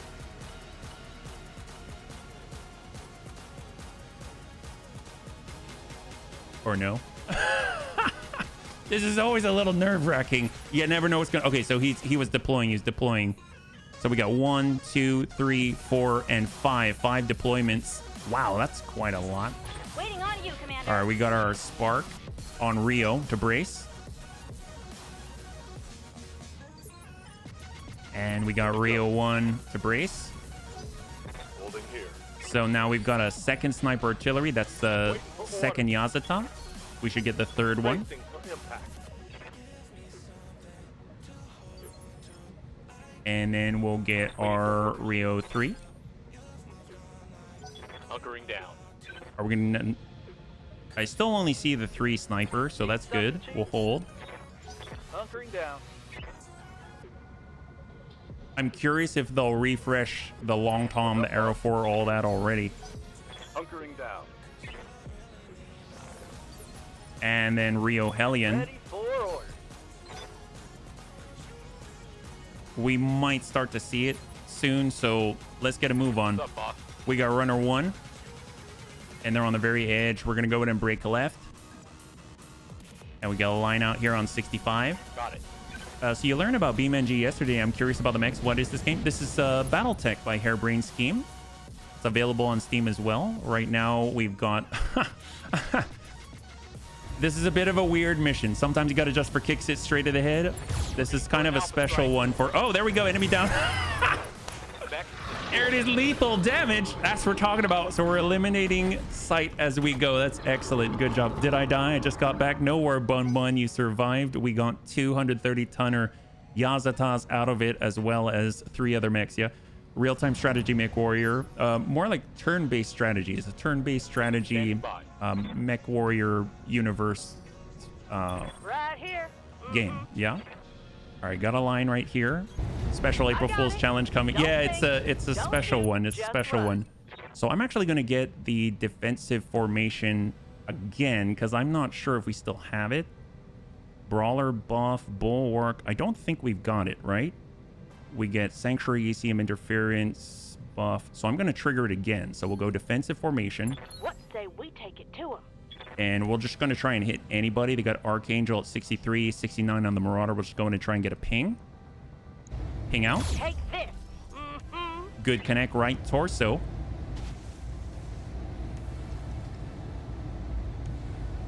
And War Bun Bun, right now we're in with our Phoenix Cavalry save, the 12 bar guest, 12 golem, 24 pilot force.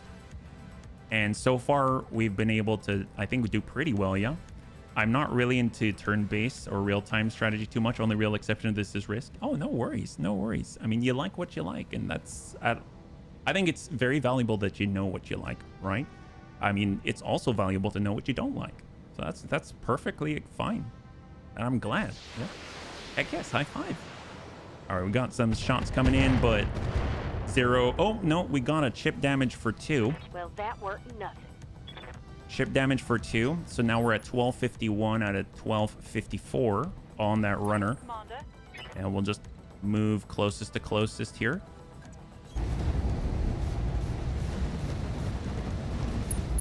And hold. This giant red blob in the background is not part of the basic mod, let alone the vanilla version. Oh, yeah. It is not. But see, you could easily say that we are forming a giant red blob right here. It's sad that sometimes friends really want to play such games with you and you're the only one like, yeah, no, it's RTS. I'm not into, I guess, yeah, real-time strategy I'm not a huge fan of.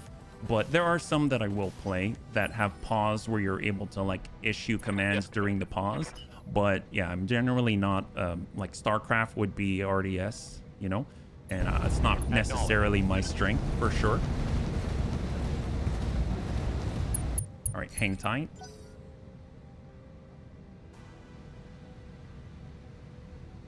We've got that's that Poe we saw earlier. So far we've been able to wipe out 5 mechs. Thunderbolt and the 4 Mane Domini on the ambushers. 0 impact, 0 stray.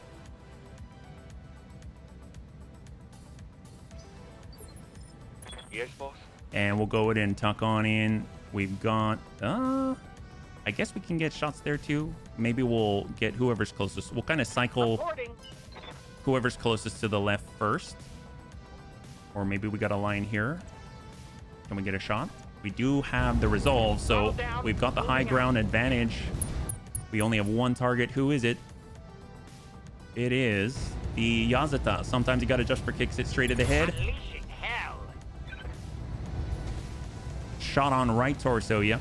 I wonder if Sanctuary ECM stacks with Battle Armor ECM. I don't even know if Battle Armor passes ECM under the carrier unit protection. That I'm not too sure of. I don't know.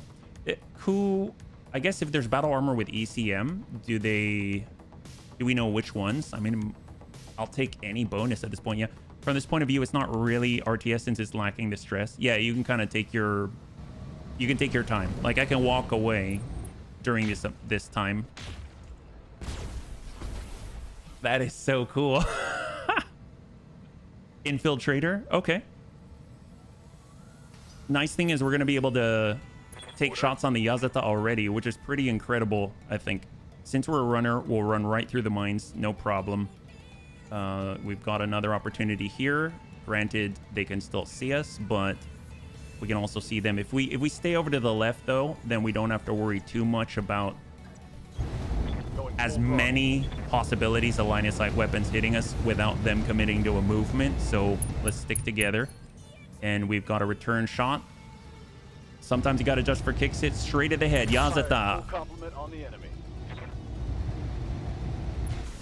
Same torso. Actually pretty good. I'll take it.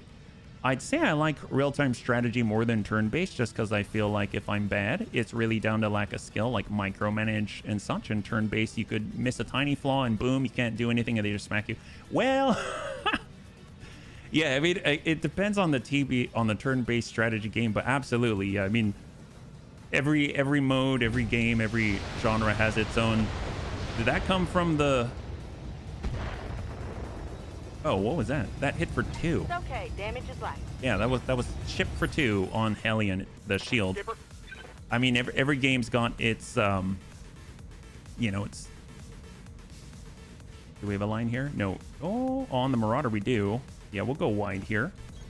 Every game's got its plus and minus. Haven't touched either for years, so I might need to give it a go. Well, I mean, honestly, the way I see it is kind of like lima beans, right? Sometimes... Oh, do we have the shot? Oh. We'll do precise strike. It's like lima beans. I'm not a big fan of lima beans, and every once in a while I'll check it out again. Sometimes you got to just for kicks it straight to the head, whether I like it or not. Yeah. And we hit the middle there. Hop over to BD stream, ask him. He'll for sure be able to answer. Oh, for the battle armor ECM. Oh, the Barracuda's out. Okay, so the Barracuda's out. So this is a bit of a problem because they sent the Barracuda out later. I'm assuming because they have more spawns. So now we actually have one turn to get out, and I don't think we can cover this entire range. So this, and there's the border right here. So this is actually an excellent opportunity because now we can see whether or not the damage reduction's enough when we turn sideways, because we just want to make sure we end inside the blast as far out from the epicenter as possible while standing sideways. It's possible we all die here. I don't know. At least these other runners are going to get 2 turns. So that's excellent. I just need to figure out whether, I guess if we head out this way, we can do it, but then we're unable to support each other. So you know what? Balls to the wall. We're all going for it. So since we're on this side, we might as well try and feed on the road and get out to the edge here. Yeah. Okay.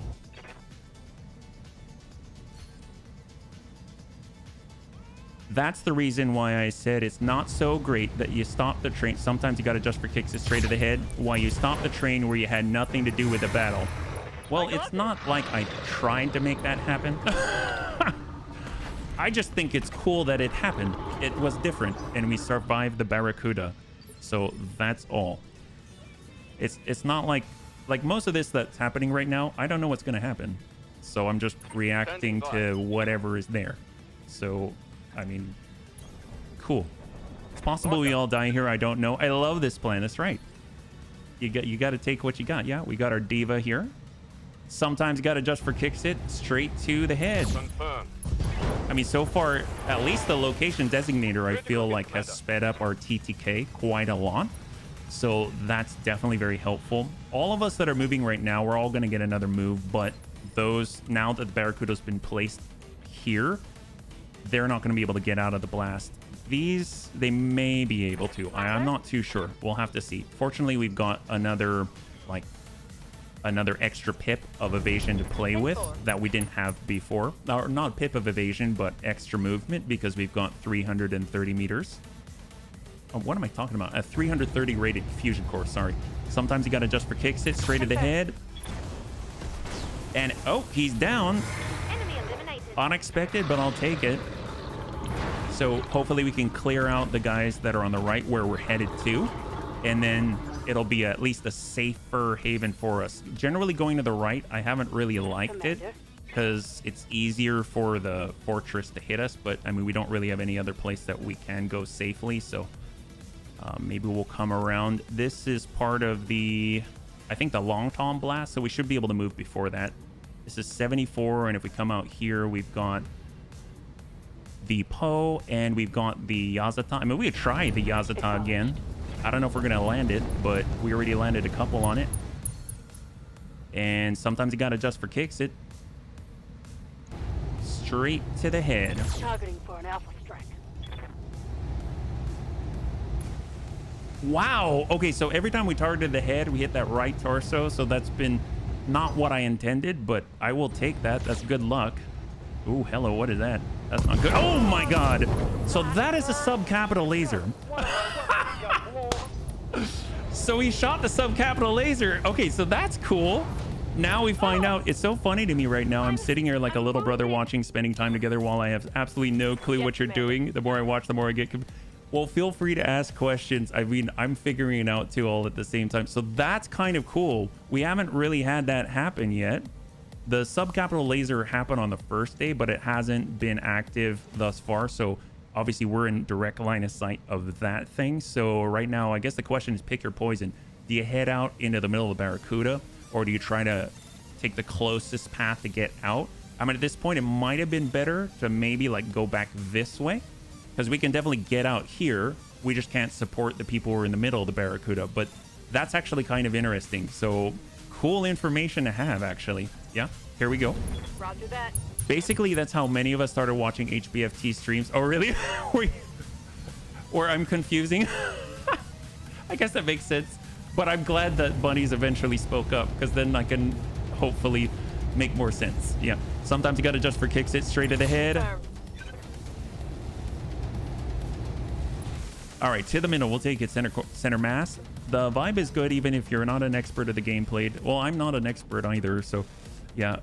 A lot of the bunnies, they taught me everything I know, so let's let that be. Yeah, I guess that's the case for most streamers. Oh, where we tend to not make a lot of sense. I guess I could make. I guess I could see that. We'll go into reserve down, and then hopefully we'll see who is able to move still on 4. We didn't quite lose the mech entirely, but he is on the ground, so he's basically gone. But at least we have the opportunity to, you know, bug on out and eject. Yeah. 7. I've never played this game in my life. I've been watching over a year. Oh, really? Why? Can I ask what makes you watch it? Yeah, I mean, that's cool. That's cool. I'm just curious. I guess I don't know a lot about a lot of bunnies. Okay, that got a little splash. Okay. And often I just assume that the bunnies know more about the game than I do, and that I'm the noob in the room, right? That's awesome, though. Now HB is fishing for compliments. Oh. Well, sure. I mean, if you want to give me a compliment. I thought, honestly, it might be something like I can imagine it has nothing to do with me. Maybe it's like you've been watching Bloody Doves, and you've watched Turok, and you watched Kubarov, and you watch anybody, right? And it's something you've always been interested in. You just never had the computer to play it, and yeah. But yeah, if you want to compliment me, I'll take it. I read the novels when I was a kid. I really like. Oh, that's awesome. Yeah. Oh, hello.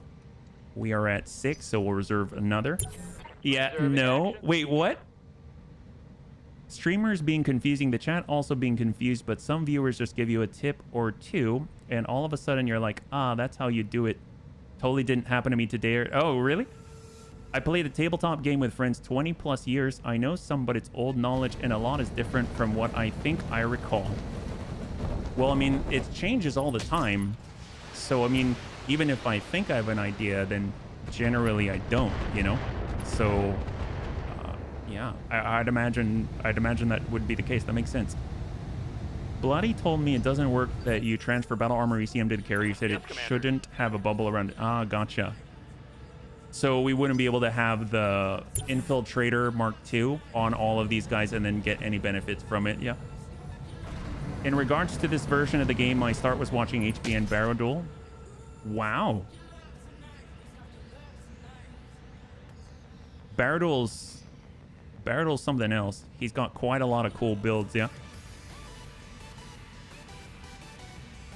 All right, they've got 5. Who else is remaining? For some reason, I thought this was a blast template, but there's just so many crisscrossing artillery lines coming in that it's not the case. And interesting that they've got the... Oh, you know what? We were here when they placed the sniper template, I think. And then we relocated, and then they just shifted all the remainder. Yeah. Guy on the ground, not a good thing. Not a good thing. This is where having all the battle armor would allow us to withdraw if something like that happened, or we thought we wouldn't be able to safely eject the pilot. I'm really curious, though. Actually, you know what, bunnies? What the heck would happen if we eject? Can you imagine a search and rescue? Is it against this force, or is it against just the faction? I think just the faction, but can you imagine if you had to search and rescue from this group? Nope, I think they're gone. I don't think they're coming back. Everyone needs a homing cockpit. That would be crazy. Reporting minimal damage. And then we got one more after this, right? One more. And then it's movement time. And we got to get out before it gets crazy. I mean, obviously, if we hit that Yazata, then his template disappears. But the one that we can see, I mean, doesn't even really matter because he's not going to hit any of us. Glad there are no bunnies involved. Right? Right? So, I mean, like, if you get hit, really the main threat is getting hit by the mobile fortress for sure. They're the only one that can consistently hit us thus far. Yeah. All right, so we're going. If we get on out, well, so what we got to test, here's the epicenter of the Barracuda blast. We want to go as far away as we can while not turning our butt to it. So I think that's probably as far as we can go. And then this will be a good test because we're also in the trees as well. Yeah. So let's go up with runner 1. We'll bring ourselves forward. Full speed. We'll get that rotation. And we can probably refresh the damage reduction buff as well. What might be kind of crazy is if we also used Vigilance, but I'm not going to go that far. We've got a Seraph in the distance, so let's go in and try and drop this Marauder. Although I think he's already got a Breach. He might get hit with a Barracuda and just drop, but sometimes you got to just for kicks it straight to the head. Full complement on enemy. No joy. Oh, wow, we missed. That was a pretty good chance to hit, but we whiffed it, unfortunately. But we are in the trees. We will have the damage reduction buff. Look at that, 51%. I mean, I don't feel like the chances for the golem surviving are very good, but we've got that 7 evasion and we're turned sideways, so our side is facing the epicenter of the Barracuda blast. Yeah. All right, I really need to catch some sleep now. I'll have to lurk. Have a beautiful rest of your stream and good luck with the mobile fortress. Vugas, thank you so much again for the raid. Thank you so much. I hope you have a really great rest, and we'll catch you on the next one, man. Have a good one. High five, man. Minimal damage on that team. Damage is All right, I think they've all gone, so that leaves us. good to go. So I'm gonna hold on the Rios. We'll get runner 2. We'll get as far away as it'll let us while being able to turn sideways. Almost turning out like this could be good, but I feel like if we charge forward, yeah, that's a little too much. If we're out in the open like this, if we come out here, yeah, we can get pretty sideways this way. So let's do it. On my way. Double time. It's almost like we're drifting into position. And I'm actually going to try to go for something a little bigger, like eliminate some of these blasts. There's the Yazata in the middle, 96. We can try for the one in the middle here. Sometimes you got to adjust for kicks it straight to the head. Copy that. Straight to the middle. 98.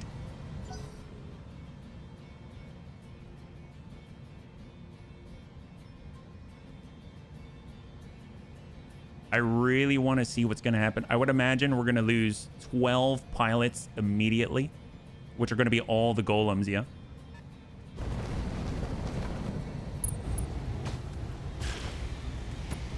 Yep. He's on the ground.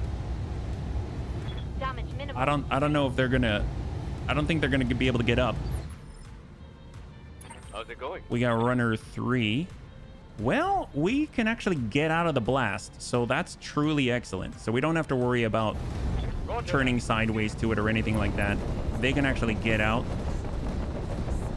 But I don't know if this area is necessarily safer, but sometimes you gotta just for kicks it straight to the head. I actually like that we can always target the head. It feels like the Bunny League to me. I would imagine that using Breaching Shot is probably like maybe a better choice overall, and being able to keep the laser fire control system, but I don't know, this feels more Bunny League-ish to me. We've got the Onion, we've got the Grigory. I'd actually go wide here. On the move. Full speed. And sometimes you gotta just for kicks it. Actually, you know what? Can we go to the middle? Yeah, we can go to the middle. We'll go straight to the middle. Here it comes.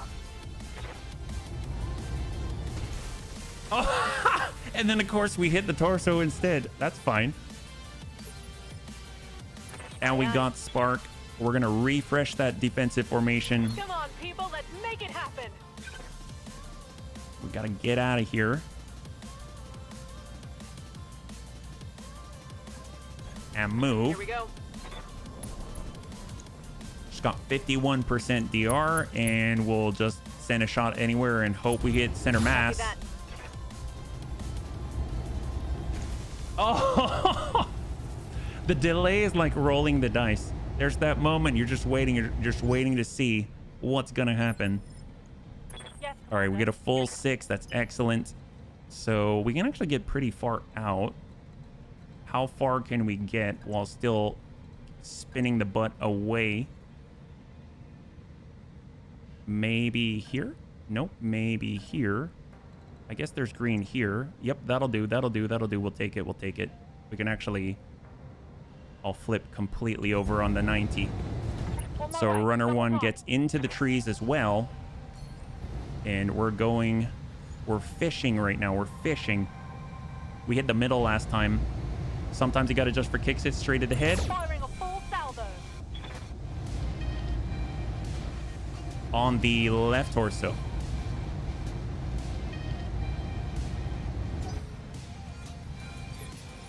We got runner 2. And if we want to come on down. Interesting, if we are actually down here, will this be... Is there any concept of a line of sight break to the epicenter? I don't even know. So, like, if we tuck over like this, our butt's facing the enemy, but we technically have some terrain blocking the way. I don't think it works that way, but I'd be really curious to find out. Let's come through, and we'll just try to turn like so. Yes, Commander. It's kind of a scary place to be.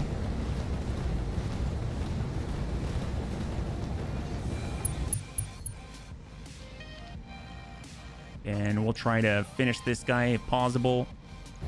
We'll go straight to core. Have no doubt. There we go. Finally, he's down. So we clear another. And the more that we do this, then ideally we'd be able to actually have them go first. The more units that we drop, because then we'll have comparable numbers between our number of pilots, but depends on how many we lose this turn, right? We'll probably lose quite a lot. And we'll come out and turn. Full speed. Runner 3. I'm actually going to go for the guy right in front of me. And sometimes you got to adjust for kicks. It's straight to the head. There we go. So Marauder's down. That's good. Just because he can shoot, we know where the sniper artillery is going to go. So we drop another gun. That's excellent. How many have we dropped, actually? We've dropped 8, 9. We dropped 9 so far. Your order, Skipper. We got runner 4. Ooh, he's far away. I mean, the fastest for him to get over to the border almost. I mean, I guess we can bring ourselves here. Aye, aye, Skipper. Full speed. He only No has target. 1 target opportunity. Oh, he's got 2. Onion. We can try the Yazata again. I mean, he seems like he's got a bit of a breach. So if we come into that side, right torso. Oh, on the arm there. The rate of killing is pretty impressive. I think the location designator is actually really worth it. I mean, granted, it's like rolling the dice, but I mean, so much of it is as well. But I feel like it's, at least it's a feeling. I feel like I have more control. Throttling up. You do too? That's awesome. Because before it was just like rolling the dice. Where are we going to hit? I know I'm going to hit and it's going to do something. But other than that, I'm not too sure. Sometimes you got to adjust for kicks. It straight at the head of the Grigory. Firing everything. To the leg. And then we've got one more Barghest with a Hellion. I mean, all of these are potential killing blows, which is very exciting. And because this guy, well, she's on 3.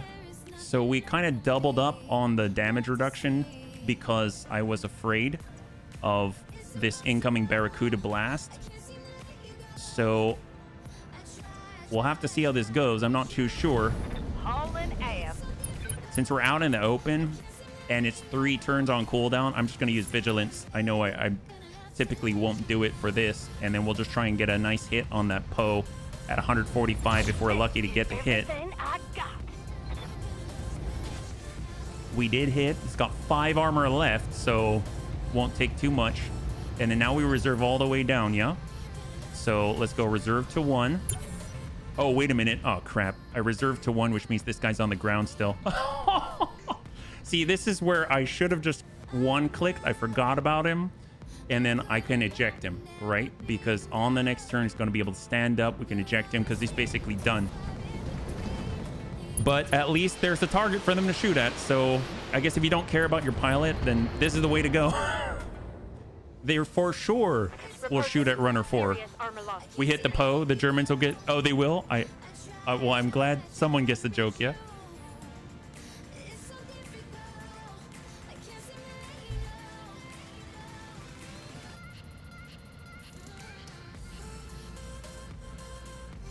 Poe equals... Oh, really? I bet you've told that to me before, but I totally forgot. All right. Double Gauss rifle. See, this is going to be interesting. Either most of us are going to die this turn. I anticipate that a lot of battle armor are going to die. But how about the Barghest? And the Barghest that turned sideways last time when we were in the Barracuda's blast radius, we just flat out just died, right? Now we're kind of facing sideways to the epicenter. I'm not sure if it works this way, if it actually originates from the epicenter outwards. And if that's the case, do we take more damage if our rear is facing the epicenter, or do we take... Maybe we're just all just gonna just die anyway, so it doesn't really matter. Then it's just about pure distance from the epicenter, right? So it's good stuff. Yeah, no, it's definitely learning. I'm always learning. Yeah, look at that. I don't know. Maybe they're still dodging. It's not like they've got, you know, evasion or anything, but that'll do.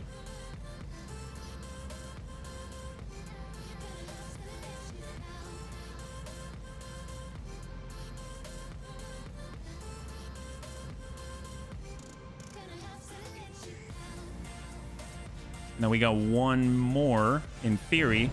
All right, Demolisher 2. Whoa, that's a lot of... Holy crap, that's a lot. That's a... UAC 20 and an LBX AC 20 with cluster. That's crazy. All right, so we're getting up. I'm actually going to eject as if I wanted this pilot to survive, if we can. All right, there we go. We will eject here. So they're out. Punching out.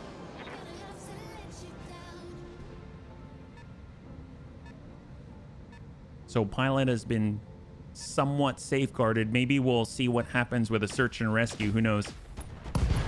Wow, hit their own guy right in the back with the improved heavy Gauss. Drove our stability damage through the roof on impact on runner 2. That came straight from the fortress. Probably the only one who can consistently hit us. And just one-shotted that. Was that an onion? No, that wasn't the onion, yeah? What's up, boss?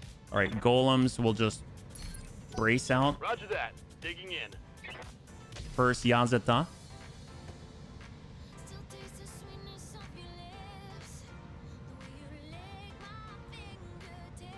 At least we're outside of the potential long tom blast, so it's just the Barracuda that will receive.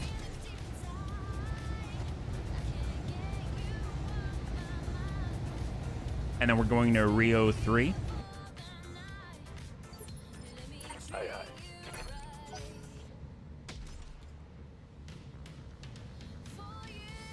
Was that the sniper artillery? I thought that one went already. And then we've got double arrow 4, a long tom, and a Barracuda. So we got Good to go. Rio 4, who should probably leave but can't. So we're just going to trigger defensive formation. Show up once you get. And have fun, buddy. I can't do anything for you. I'm sorry. He's just hiding in the trees here. Oh, boy. Battletech down. So all the battle armor... Oh, that was Inferno Long Tom. Heating up. Wow. Okay, so that's heat. I think most of the battle armor's gone, right? Damn hot in here.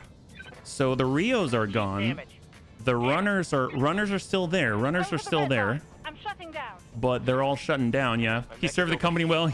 I'm generating a lot of heat, Commander. Oh, you know what? That was the Barracuda. No, that was the Barracuda hit. Holy crap. It was like an Inferno Barracuda hit or something. Wow, so we survived. I mean, okay, let's let's be truthful here. We survived. I mean, we're shut down. We're basically dead, but we sort of survived it. So turning to the side actually matters, right? That's good Heading by. information, I guess. But we can do what Panzerbun said. We can dismount. We can just sort of like stay in the vicinity, and then we can actually use our lock or something like that. So if this guy's got an evasion, if this guy's got 6, I mean, we can even lock up. Is there anyone that we need help with? I mean, I guess the Poe has 5 evasion. We can lock up the Onion. Yeah. Or I guess that's too far. So let's just, I don't know. We'll lock up the Poe up here. Is that a nuclear bomb? I don't know if it's technically a nuclear bomb, but it's used to shoot down warships. So it's definitely a potent, that's for sure. And those are the long tom blasts that we're not in.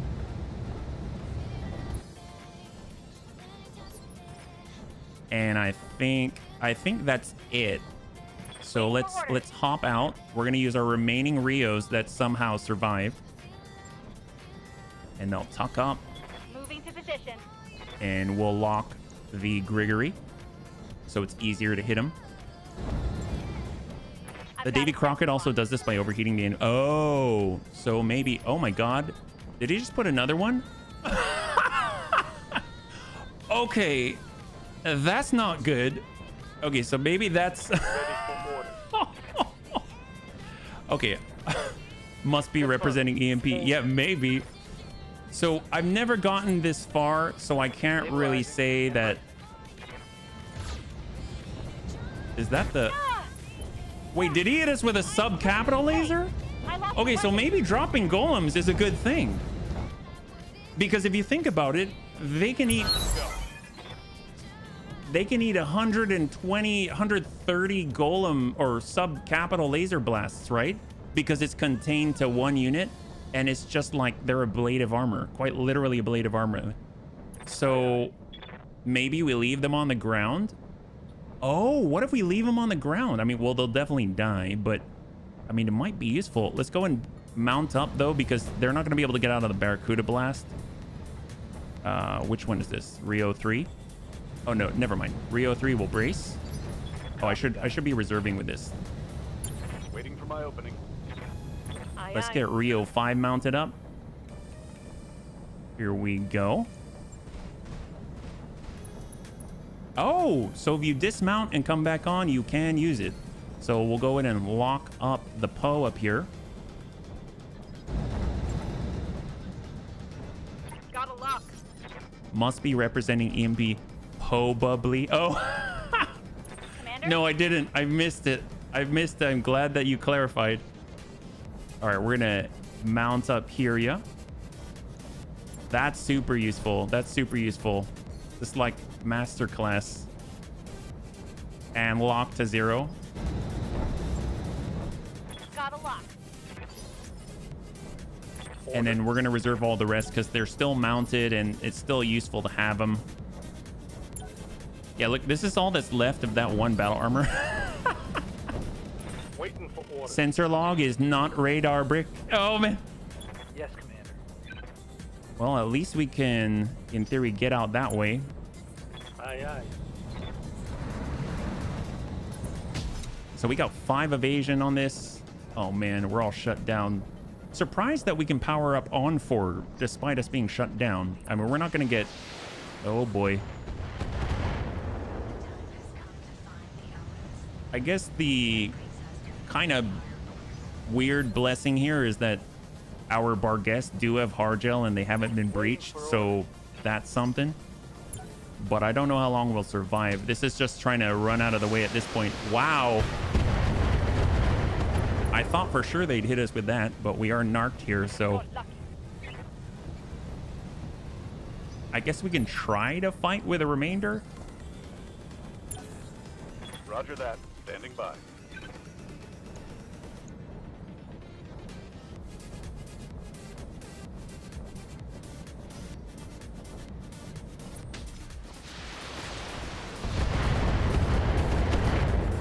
Oh, wow. I wonder if he's got Inferno.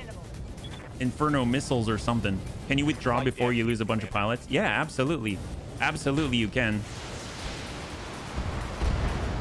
Like if we saw this situation, so as when we had all of the, this is just a test save, this one, so I'm not actually losing anything. But in the case of our Rios, like we can withdraw right now and we'll have good faith. So it's still a possibility, yes. But right now, these are just created test pilots. It's not anything like that. So we're actually going to utilize vigilance to clear the stability damage so we can run once again. But I mean, at this point, we are kind of out and we're in the Barracuda. So that's not helpful. We just need to get as far away from the blast as possible. But we did find that turning is important, and we can just sort of go there and see if we can survive 2 Barracuda blasts. I don't know about that. Yeah, I would not even consider this too bad. I really wouldn't. I mean, just the fact that we learned that, you know, facing matters. The Barracuda blast seems to originate from the center. That you, like, just from a confirmation standpoint, that I can expect that battle armor will have to dismount in order to utilize their capabilities. That, you know, all of the above, that's all super useful. Location designator, I feel confident that, at least for me, I'd rather have a location designator, you know, all that kind of stuff. And look at this, he's placing this on so many of their own guys, right? So that's not good for them either. So that's kind of cool. Yes, research, absolutely. The one we did before this was not research.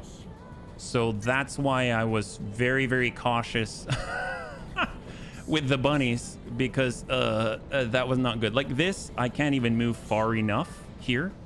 So I don't see how, I mean, this guy is dead. I would almost definitely eject this guy, right? So Double time. Let's go. I mean, shooting is probably not wise, but I mean, he's probably gonna die. So let's shoot. Probably shut down. Tango down.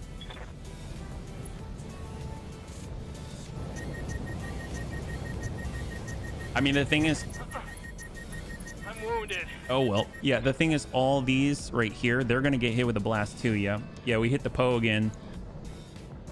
At this point, I want to see how far we can get, because there's some of us that aren't in the blast, right? And obviously if we drop off some of the battle armor as sacrificial, so like if we're in a situation like this, does it make sense to basically shoot off the shaft, like drop the battle armor and run? Does it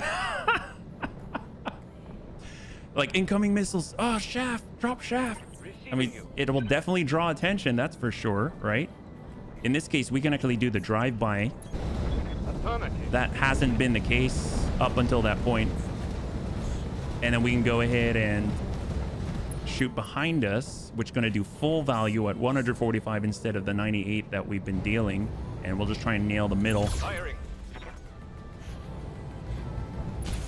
Beautiful. 145. So he's got probably not too much left there. That's 3. He's got 3 right there. And what's cool is that you're noticing that every single time it seems like we've got enough resolve to keep shooting. Yep. Best way to find out is to ask. Well, we're asking the game by, you know, providing us with opportunities to test. There we go. Enemy down. That fills up our resolve.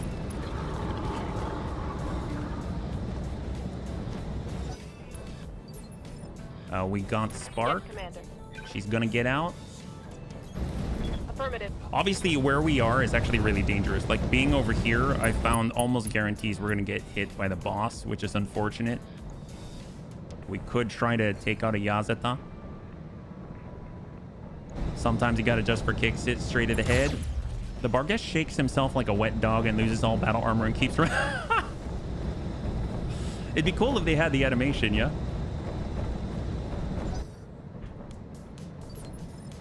Awaiting order. All right, runner. So we're...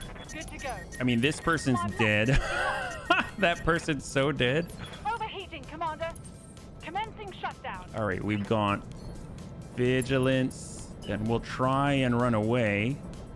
I mean, I guess we'll kind of come it over and flip it around, and I don't know if I don't know if cover is going to protect us at all. Well, I guess we'll find out. Orders. And we'll clear that stability damage and get back to sprinting.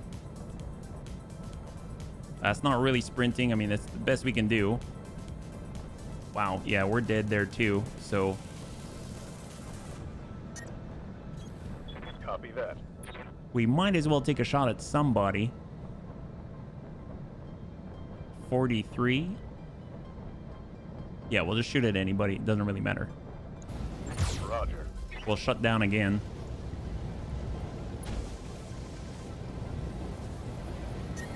I think it'd be funny if you shoot the fortress and it gets upset. I'm hit. Yep. All right, vigilance. At least we're close enough we can get out of the blast. Moving to full throttle. And hold. Right here. Runner 5 can get out.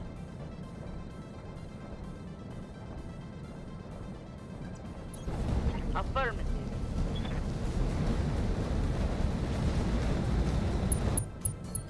And we've got... Can we hit these guys?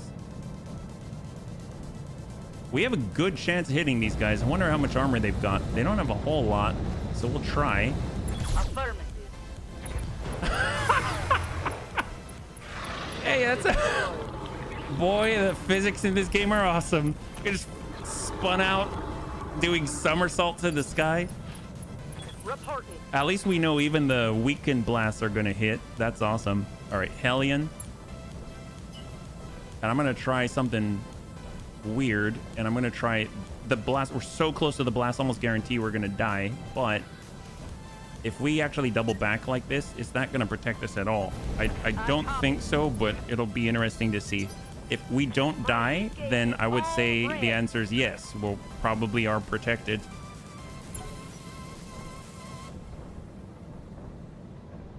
So this is a pretty critical turn, I think, for information. Yeah, they're trying to get out of that blast.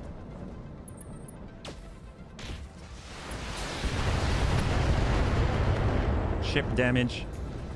You know, it'd be funny if you hit something critical and the thing instantly... Yeah, it would. I'd be down with that. Receiving you.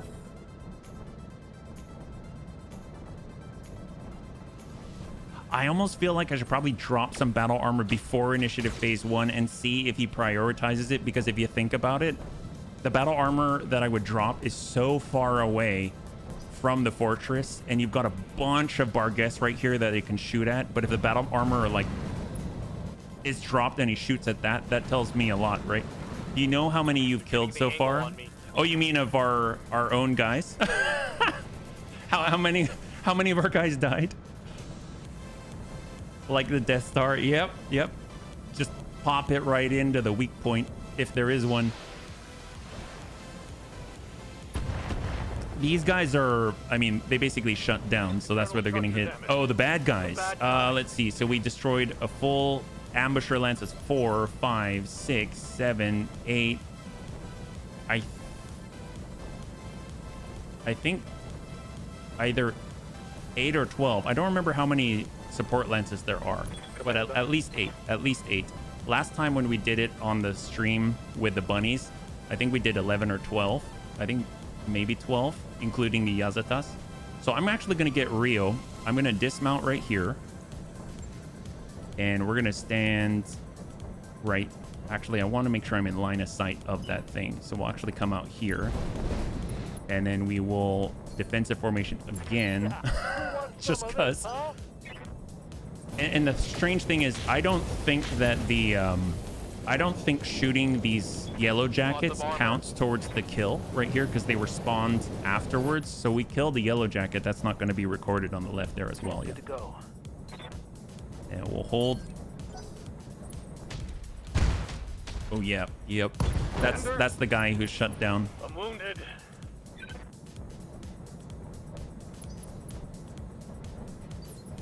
And I think I'm actually just, I'm not even going to try to counterplay.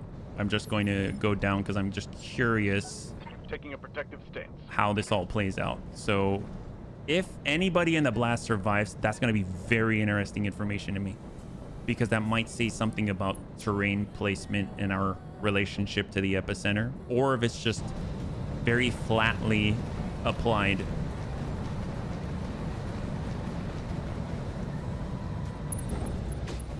Nope. Okay, so he did target us.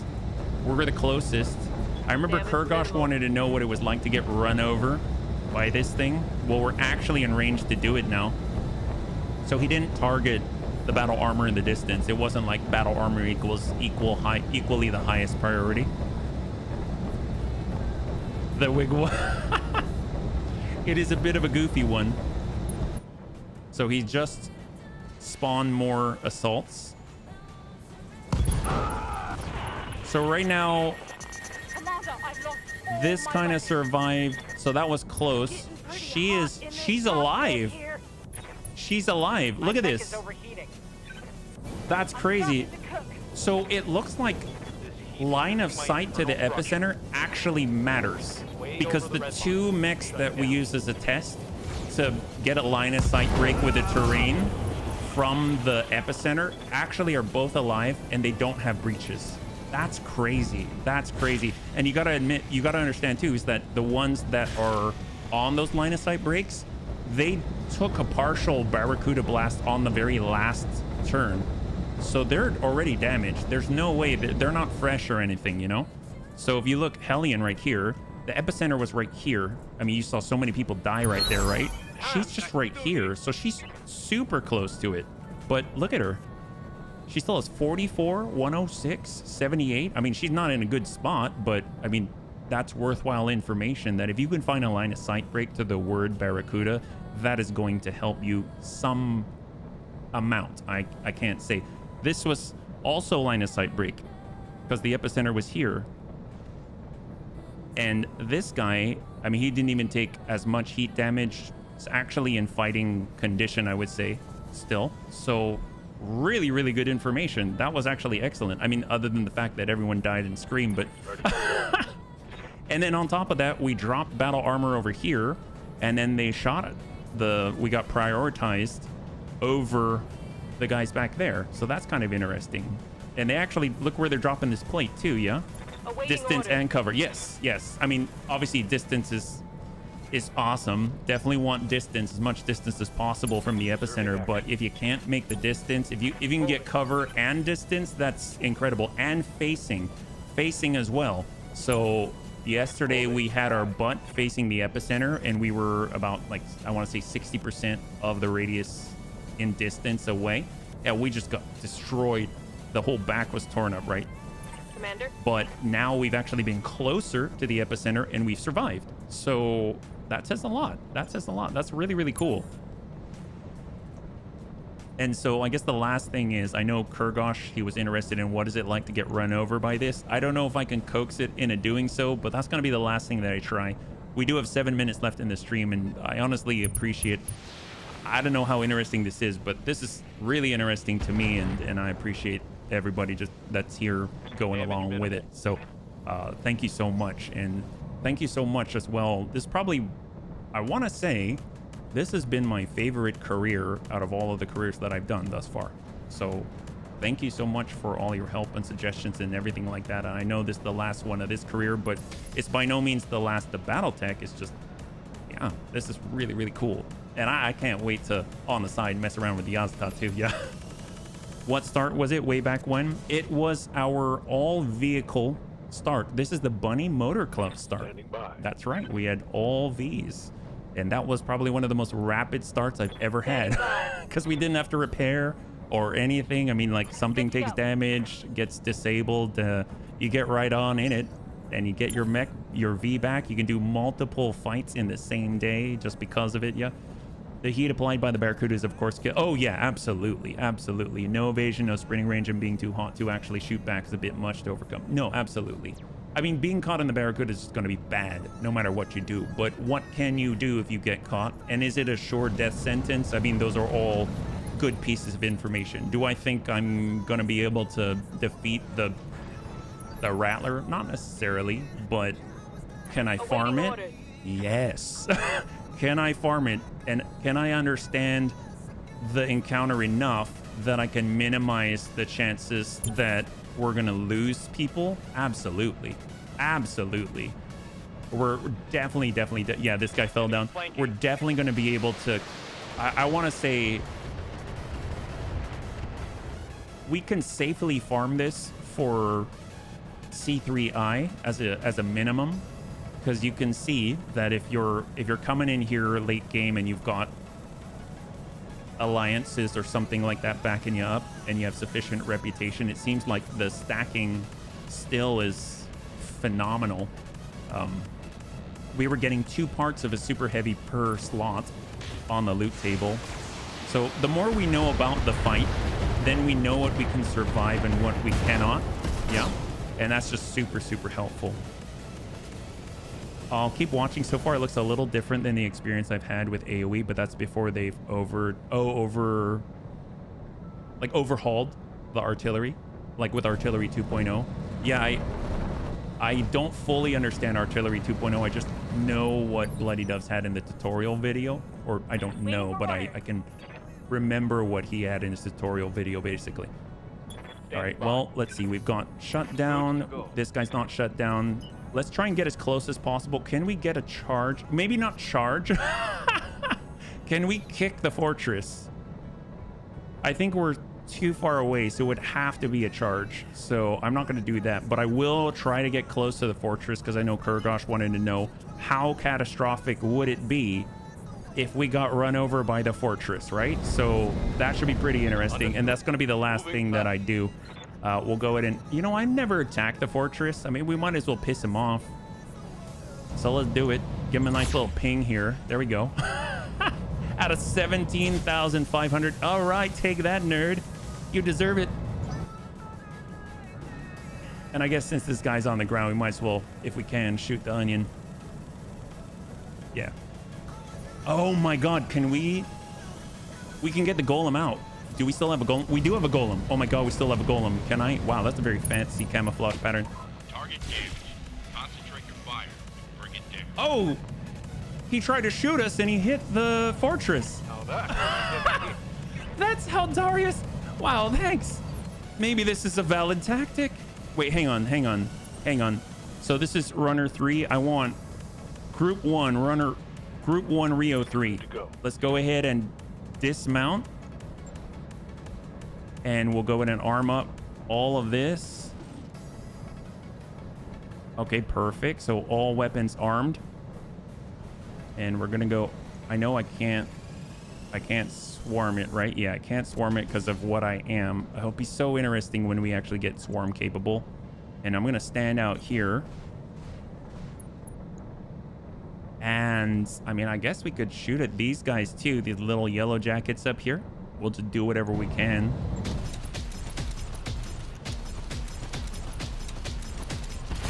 Okay, that's pretty impressive. That is impressive for battle armor, yeah. My flamer is empty. Wow. That's freaking epic. That yellow jacket is living on a prayer right now.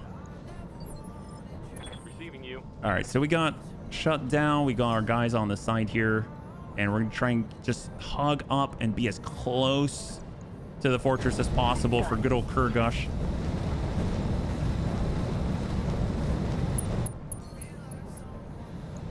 And sometimes you gotta just for kicks it. Straight to the head. Confirmed. Oh, nail the leg. At least we're going out with a bang. All right, so we got runner 5, 01 runner 5. We want 0 Rio 5. Here we go. Commander. Oh, Infinity V0, thank you so much for the follow and welcome to the Bunny League. It's very good to have you with us, yeah? Reminds me of the moment when a locust charged you and then Atlas. Oh my. They're pretty brutal that way, yeah? All right, get this all armed up. And we are ready. Let's go ahead and just ping this guy out. And stack. God, that is terrifying. That is terrifying. Holy crap. Holy moly. Target's taking a critical hit. It's gonna take just a little bit and he's gonna fall on the ground completely unsteady. God, man, battle armor, I've forgotten about battle armor, how devastating they can be. Good to go. Golems before the BA nerf, yeah, oh my God. Aye, aye. All right, Spark. Spark's up. Hate to see Spark go, but it's the thing. It's the last charge. All right, Vigilance. 63. You know, I think I'm gonna hit another yellow jacket out of the sky. They could do that more than they could. Really? Oh, is it because they didn't have the same ammunition and stuff, or what? Giving him everything I've got. There we go. That guy's out the sky. Look at that, just falling to pieces.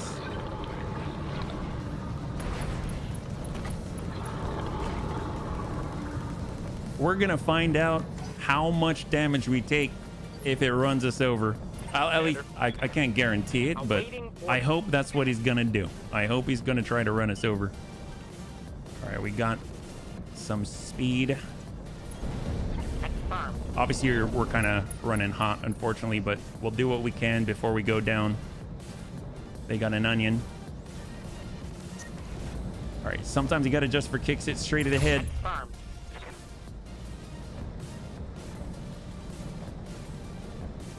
Vehicles cannot ram.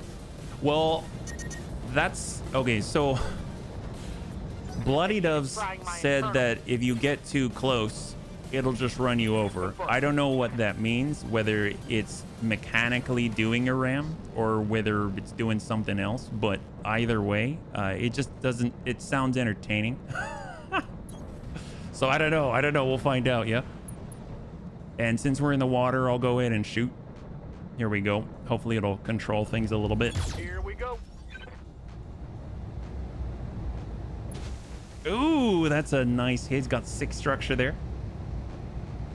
We're just doing everything we can before we get steamrolled, literally. Standing by. All right, O2 runner 5. Here we go.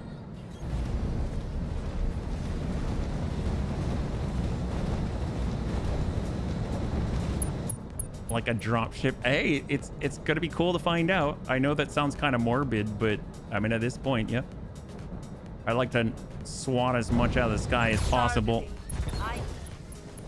That is very satisfying. That's very satisfying, I gotta say.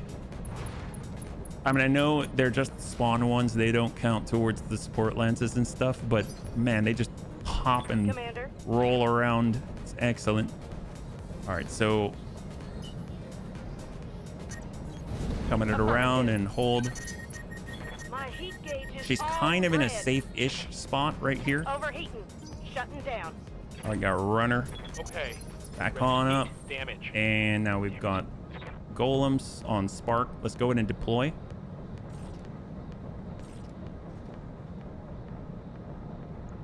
There we go.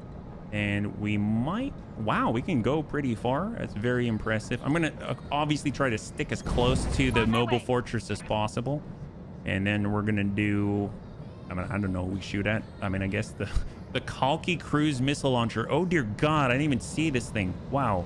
That would explain a lot. Wow, he spawned that? Okay. Well... Oh, no, that's not who I wanted to shoot at. Can I please just target that guy? There we go. There we go. My God, I didn't know he had a cruise missile. Slowly but surely whittling away. Wow! Oh, that is epic. I cannot believe that. I thought it looked so huge, like it's a box of armor, but actually got a breach on it. That's quite impressive. Be nice if it was able to take it all the way, but some of us were lost in the battle. All right, we'll hold here. Roger. And we got Rio 5. Let's deploy. It's the very last of the pilots that can do anything. Come on out. There we go. Roger. And we'll stack right there. And send it Here it comes. to the Fury.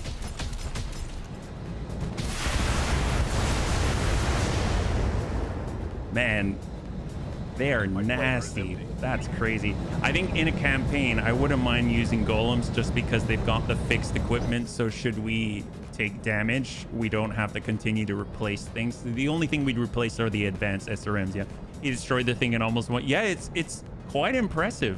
All right, it's all up to them now. So this is it. This is it right here. Now we see what happens, and I think this is the last turn of it all. So very, very cool.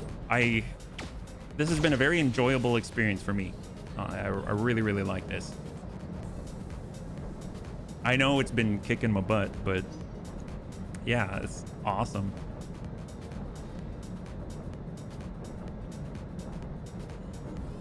I've never used C3I before. I have to say on BTA, I'm kind of thinking about it. Like if we did pirates, like if we're doing a pirate run, I kind of want to go and fight some wobbies and get their C3I.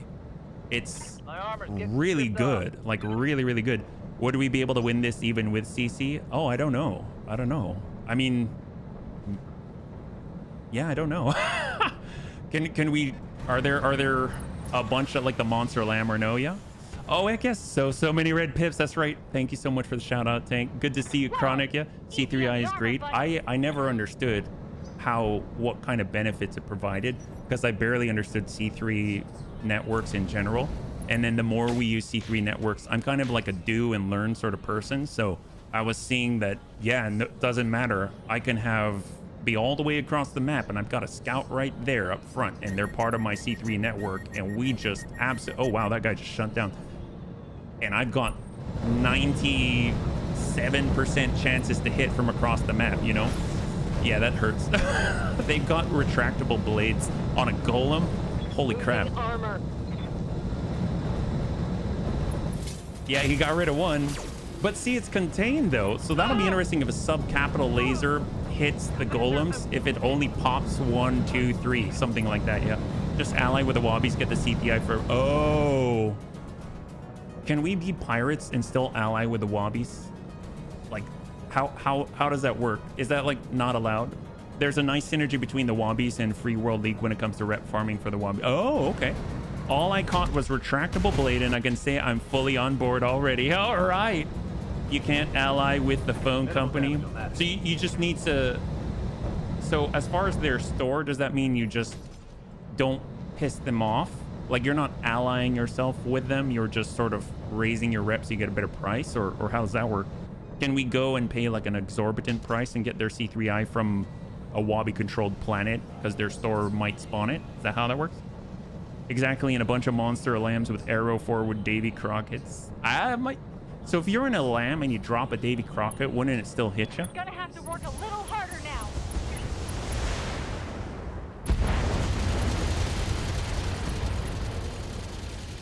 So it chose the ranged option. It just shot our golems. The golems, it wiped out 1 out of 5 golems. Uh-oh. What just happened?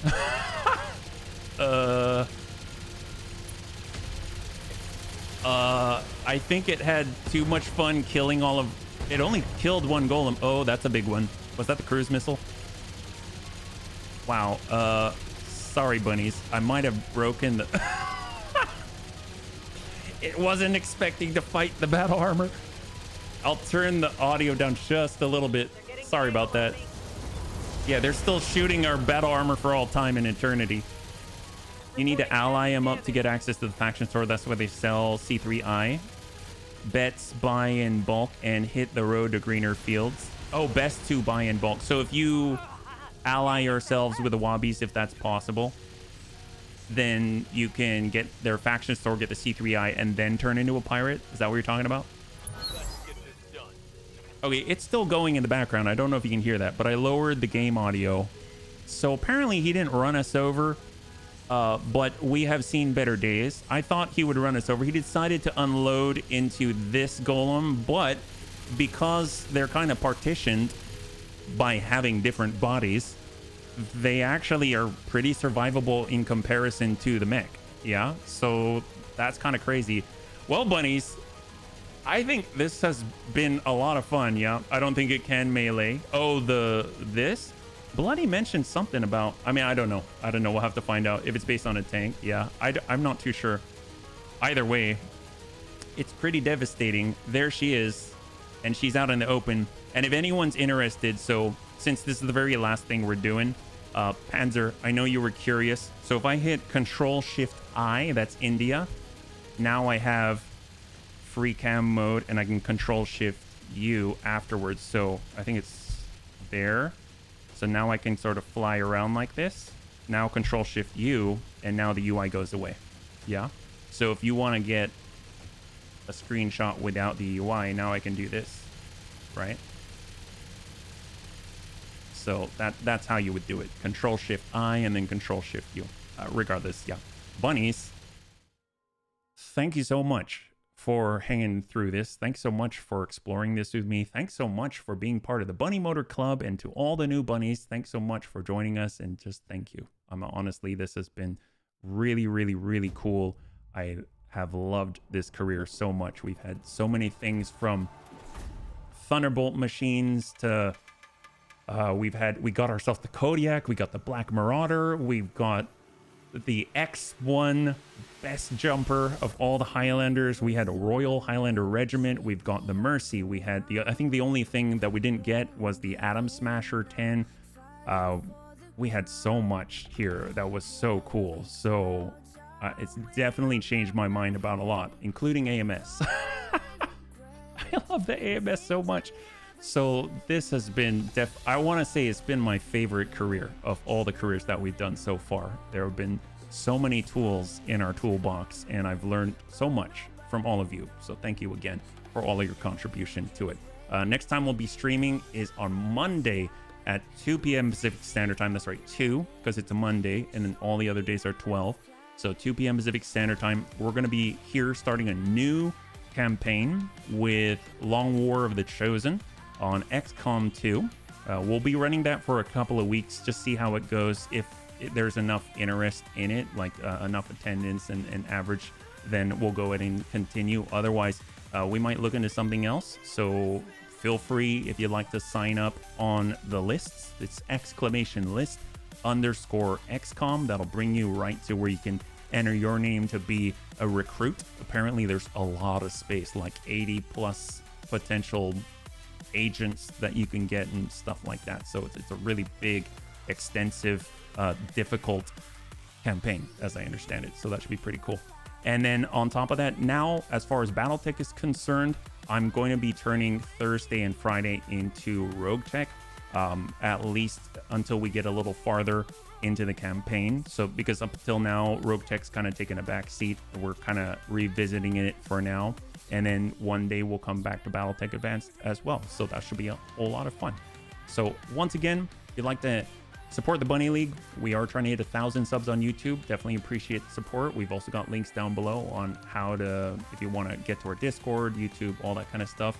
And if you'd like to hang out until the end of the music, we'll go ahead and give someone a nice raid. I had a total blast. I hope you did as well. And I can't wait to get into the next one with you. Have a great weekend and have a great night.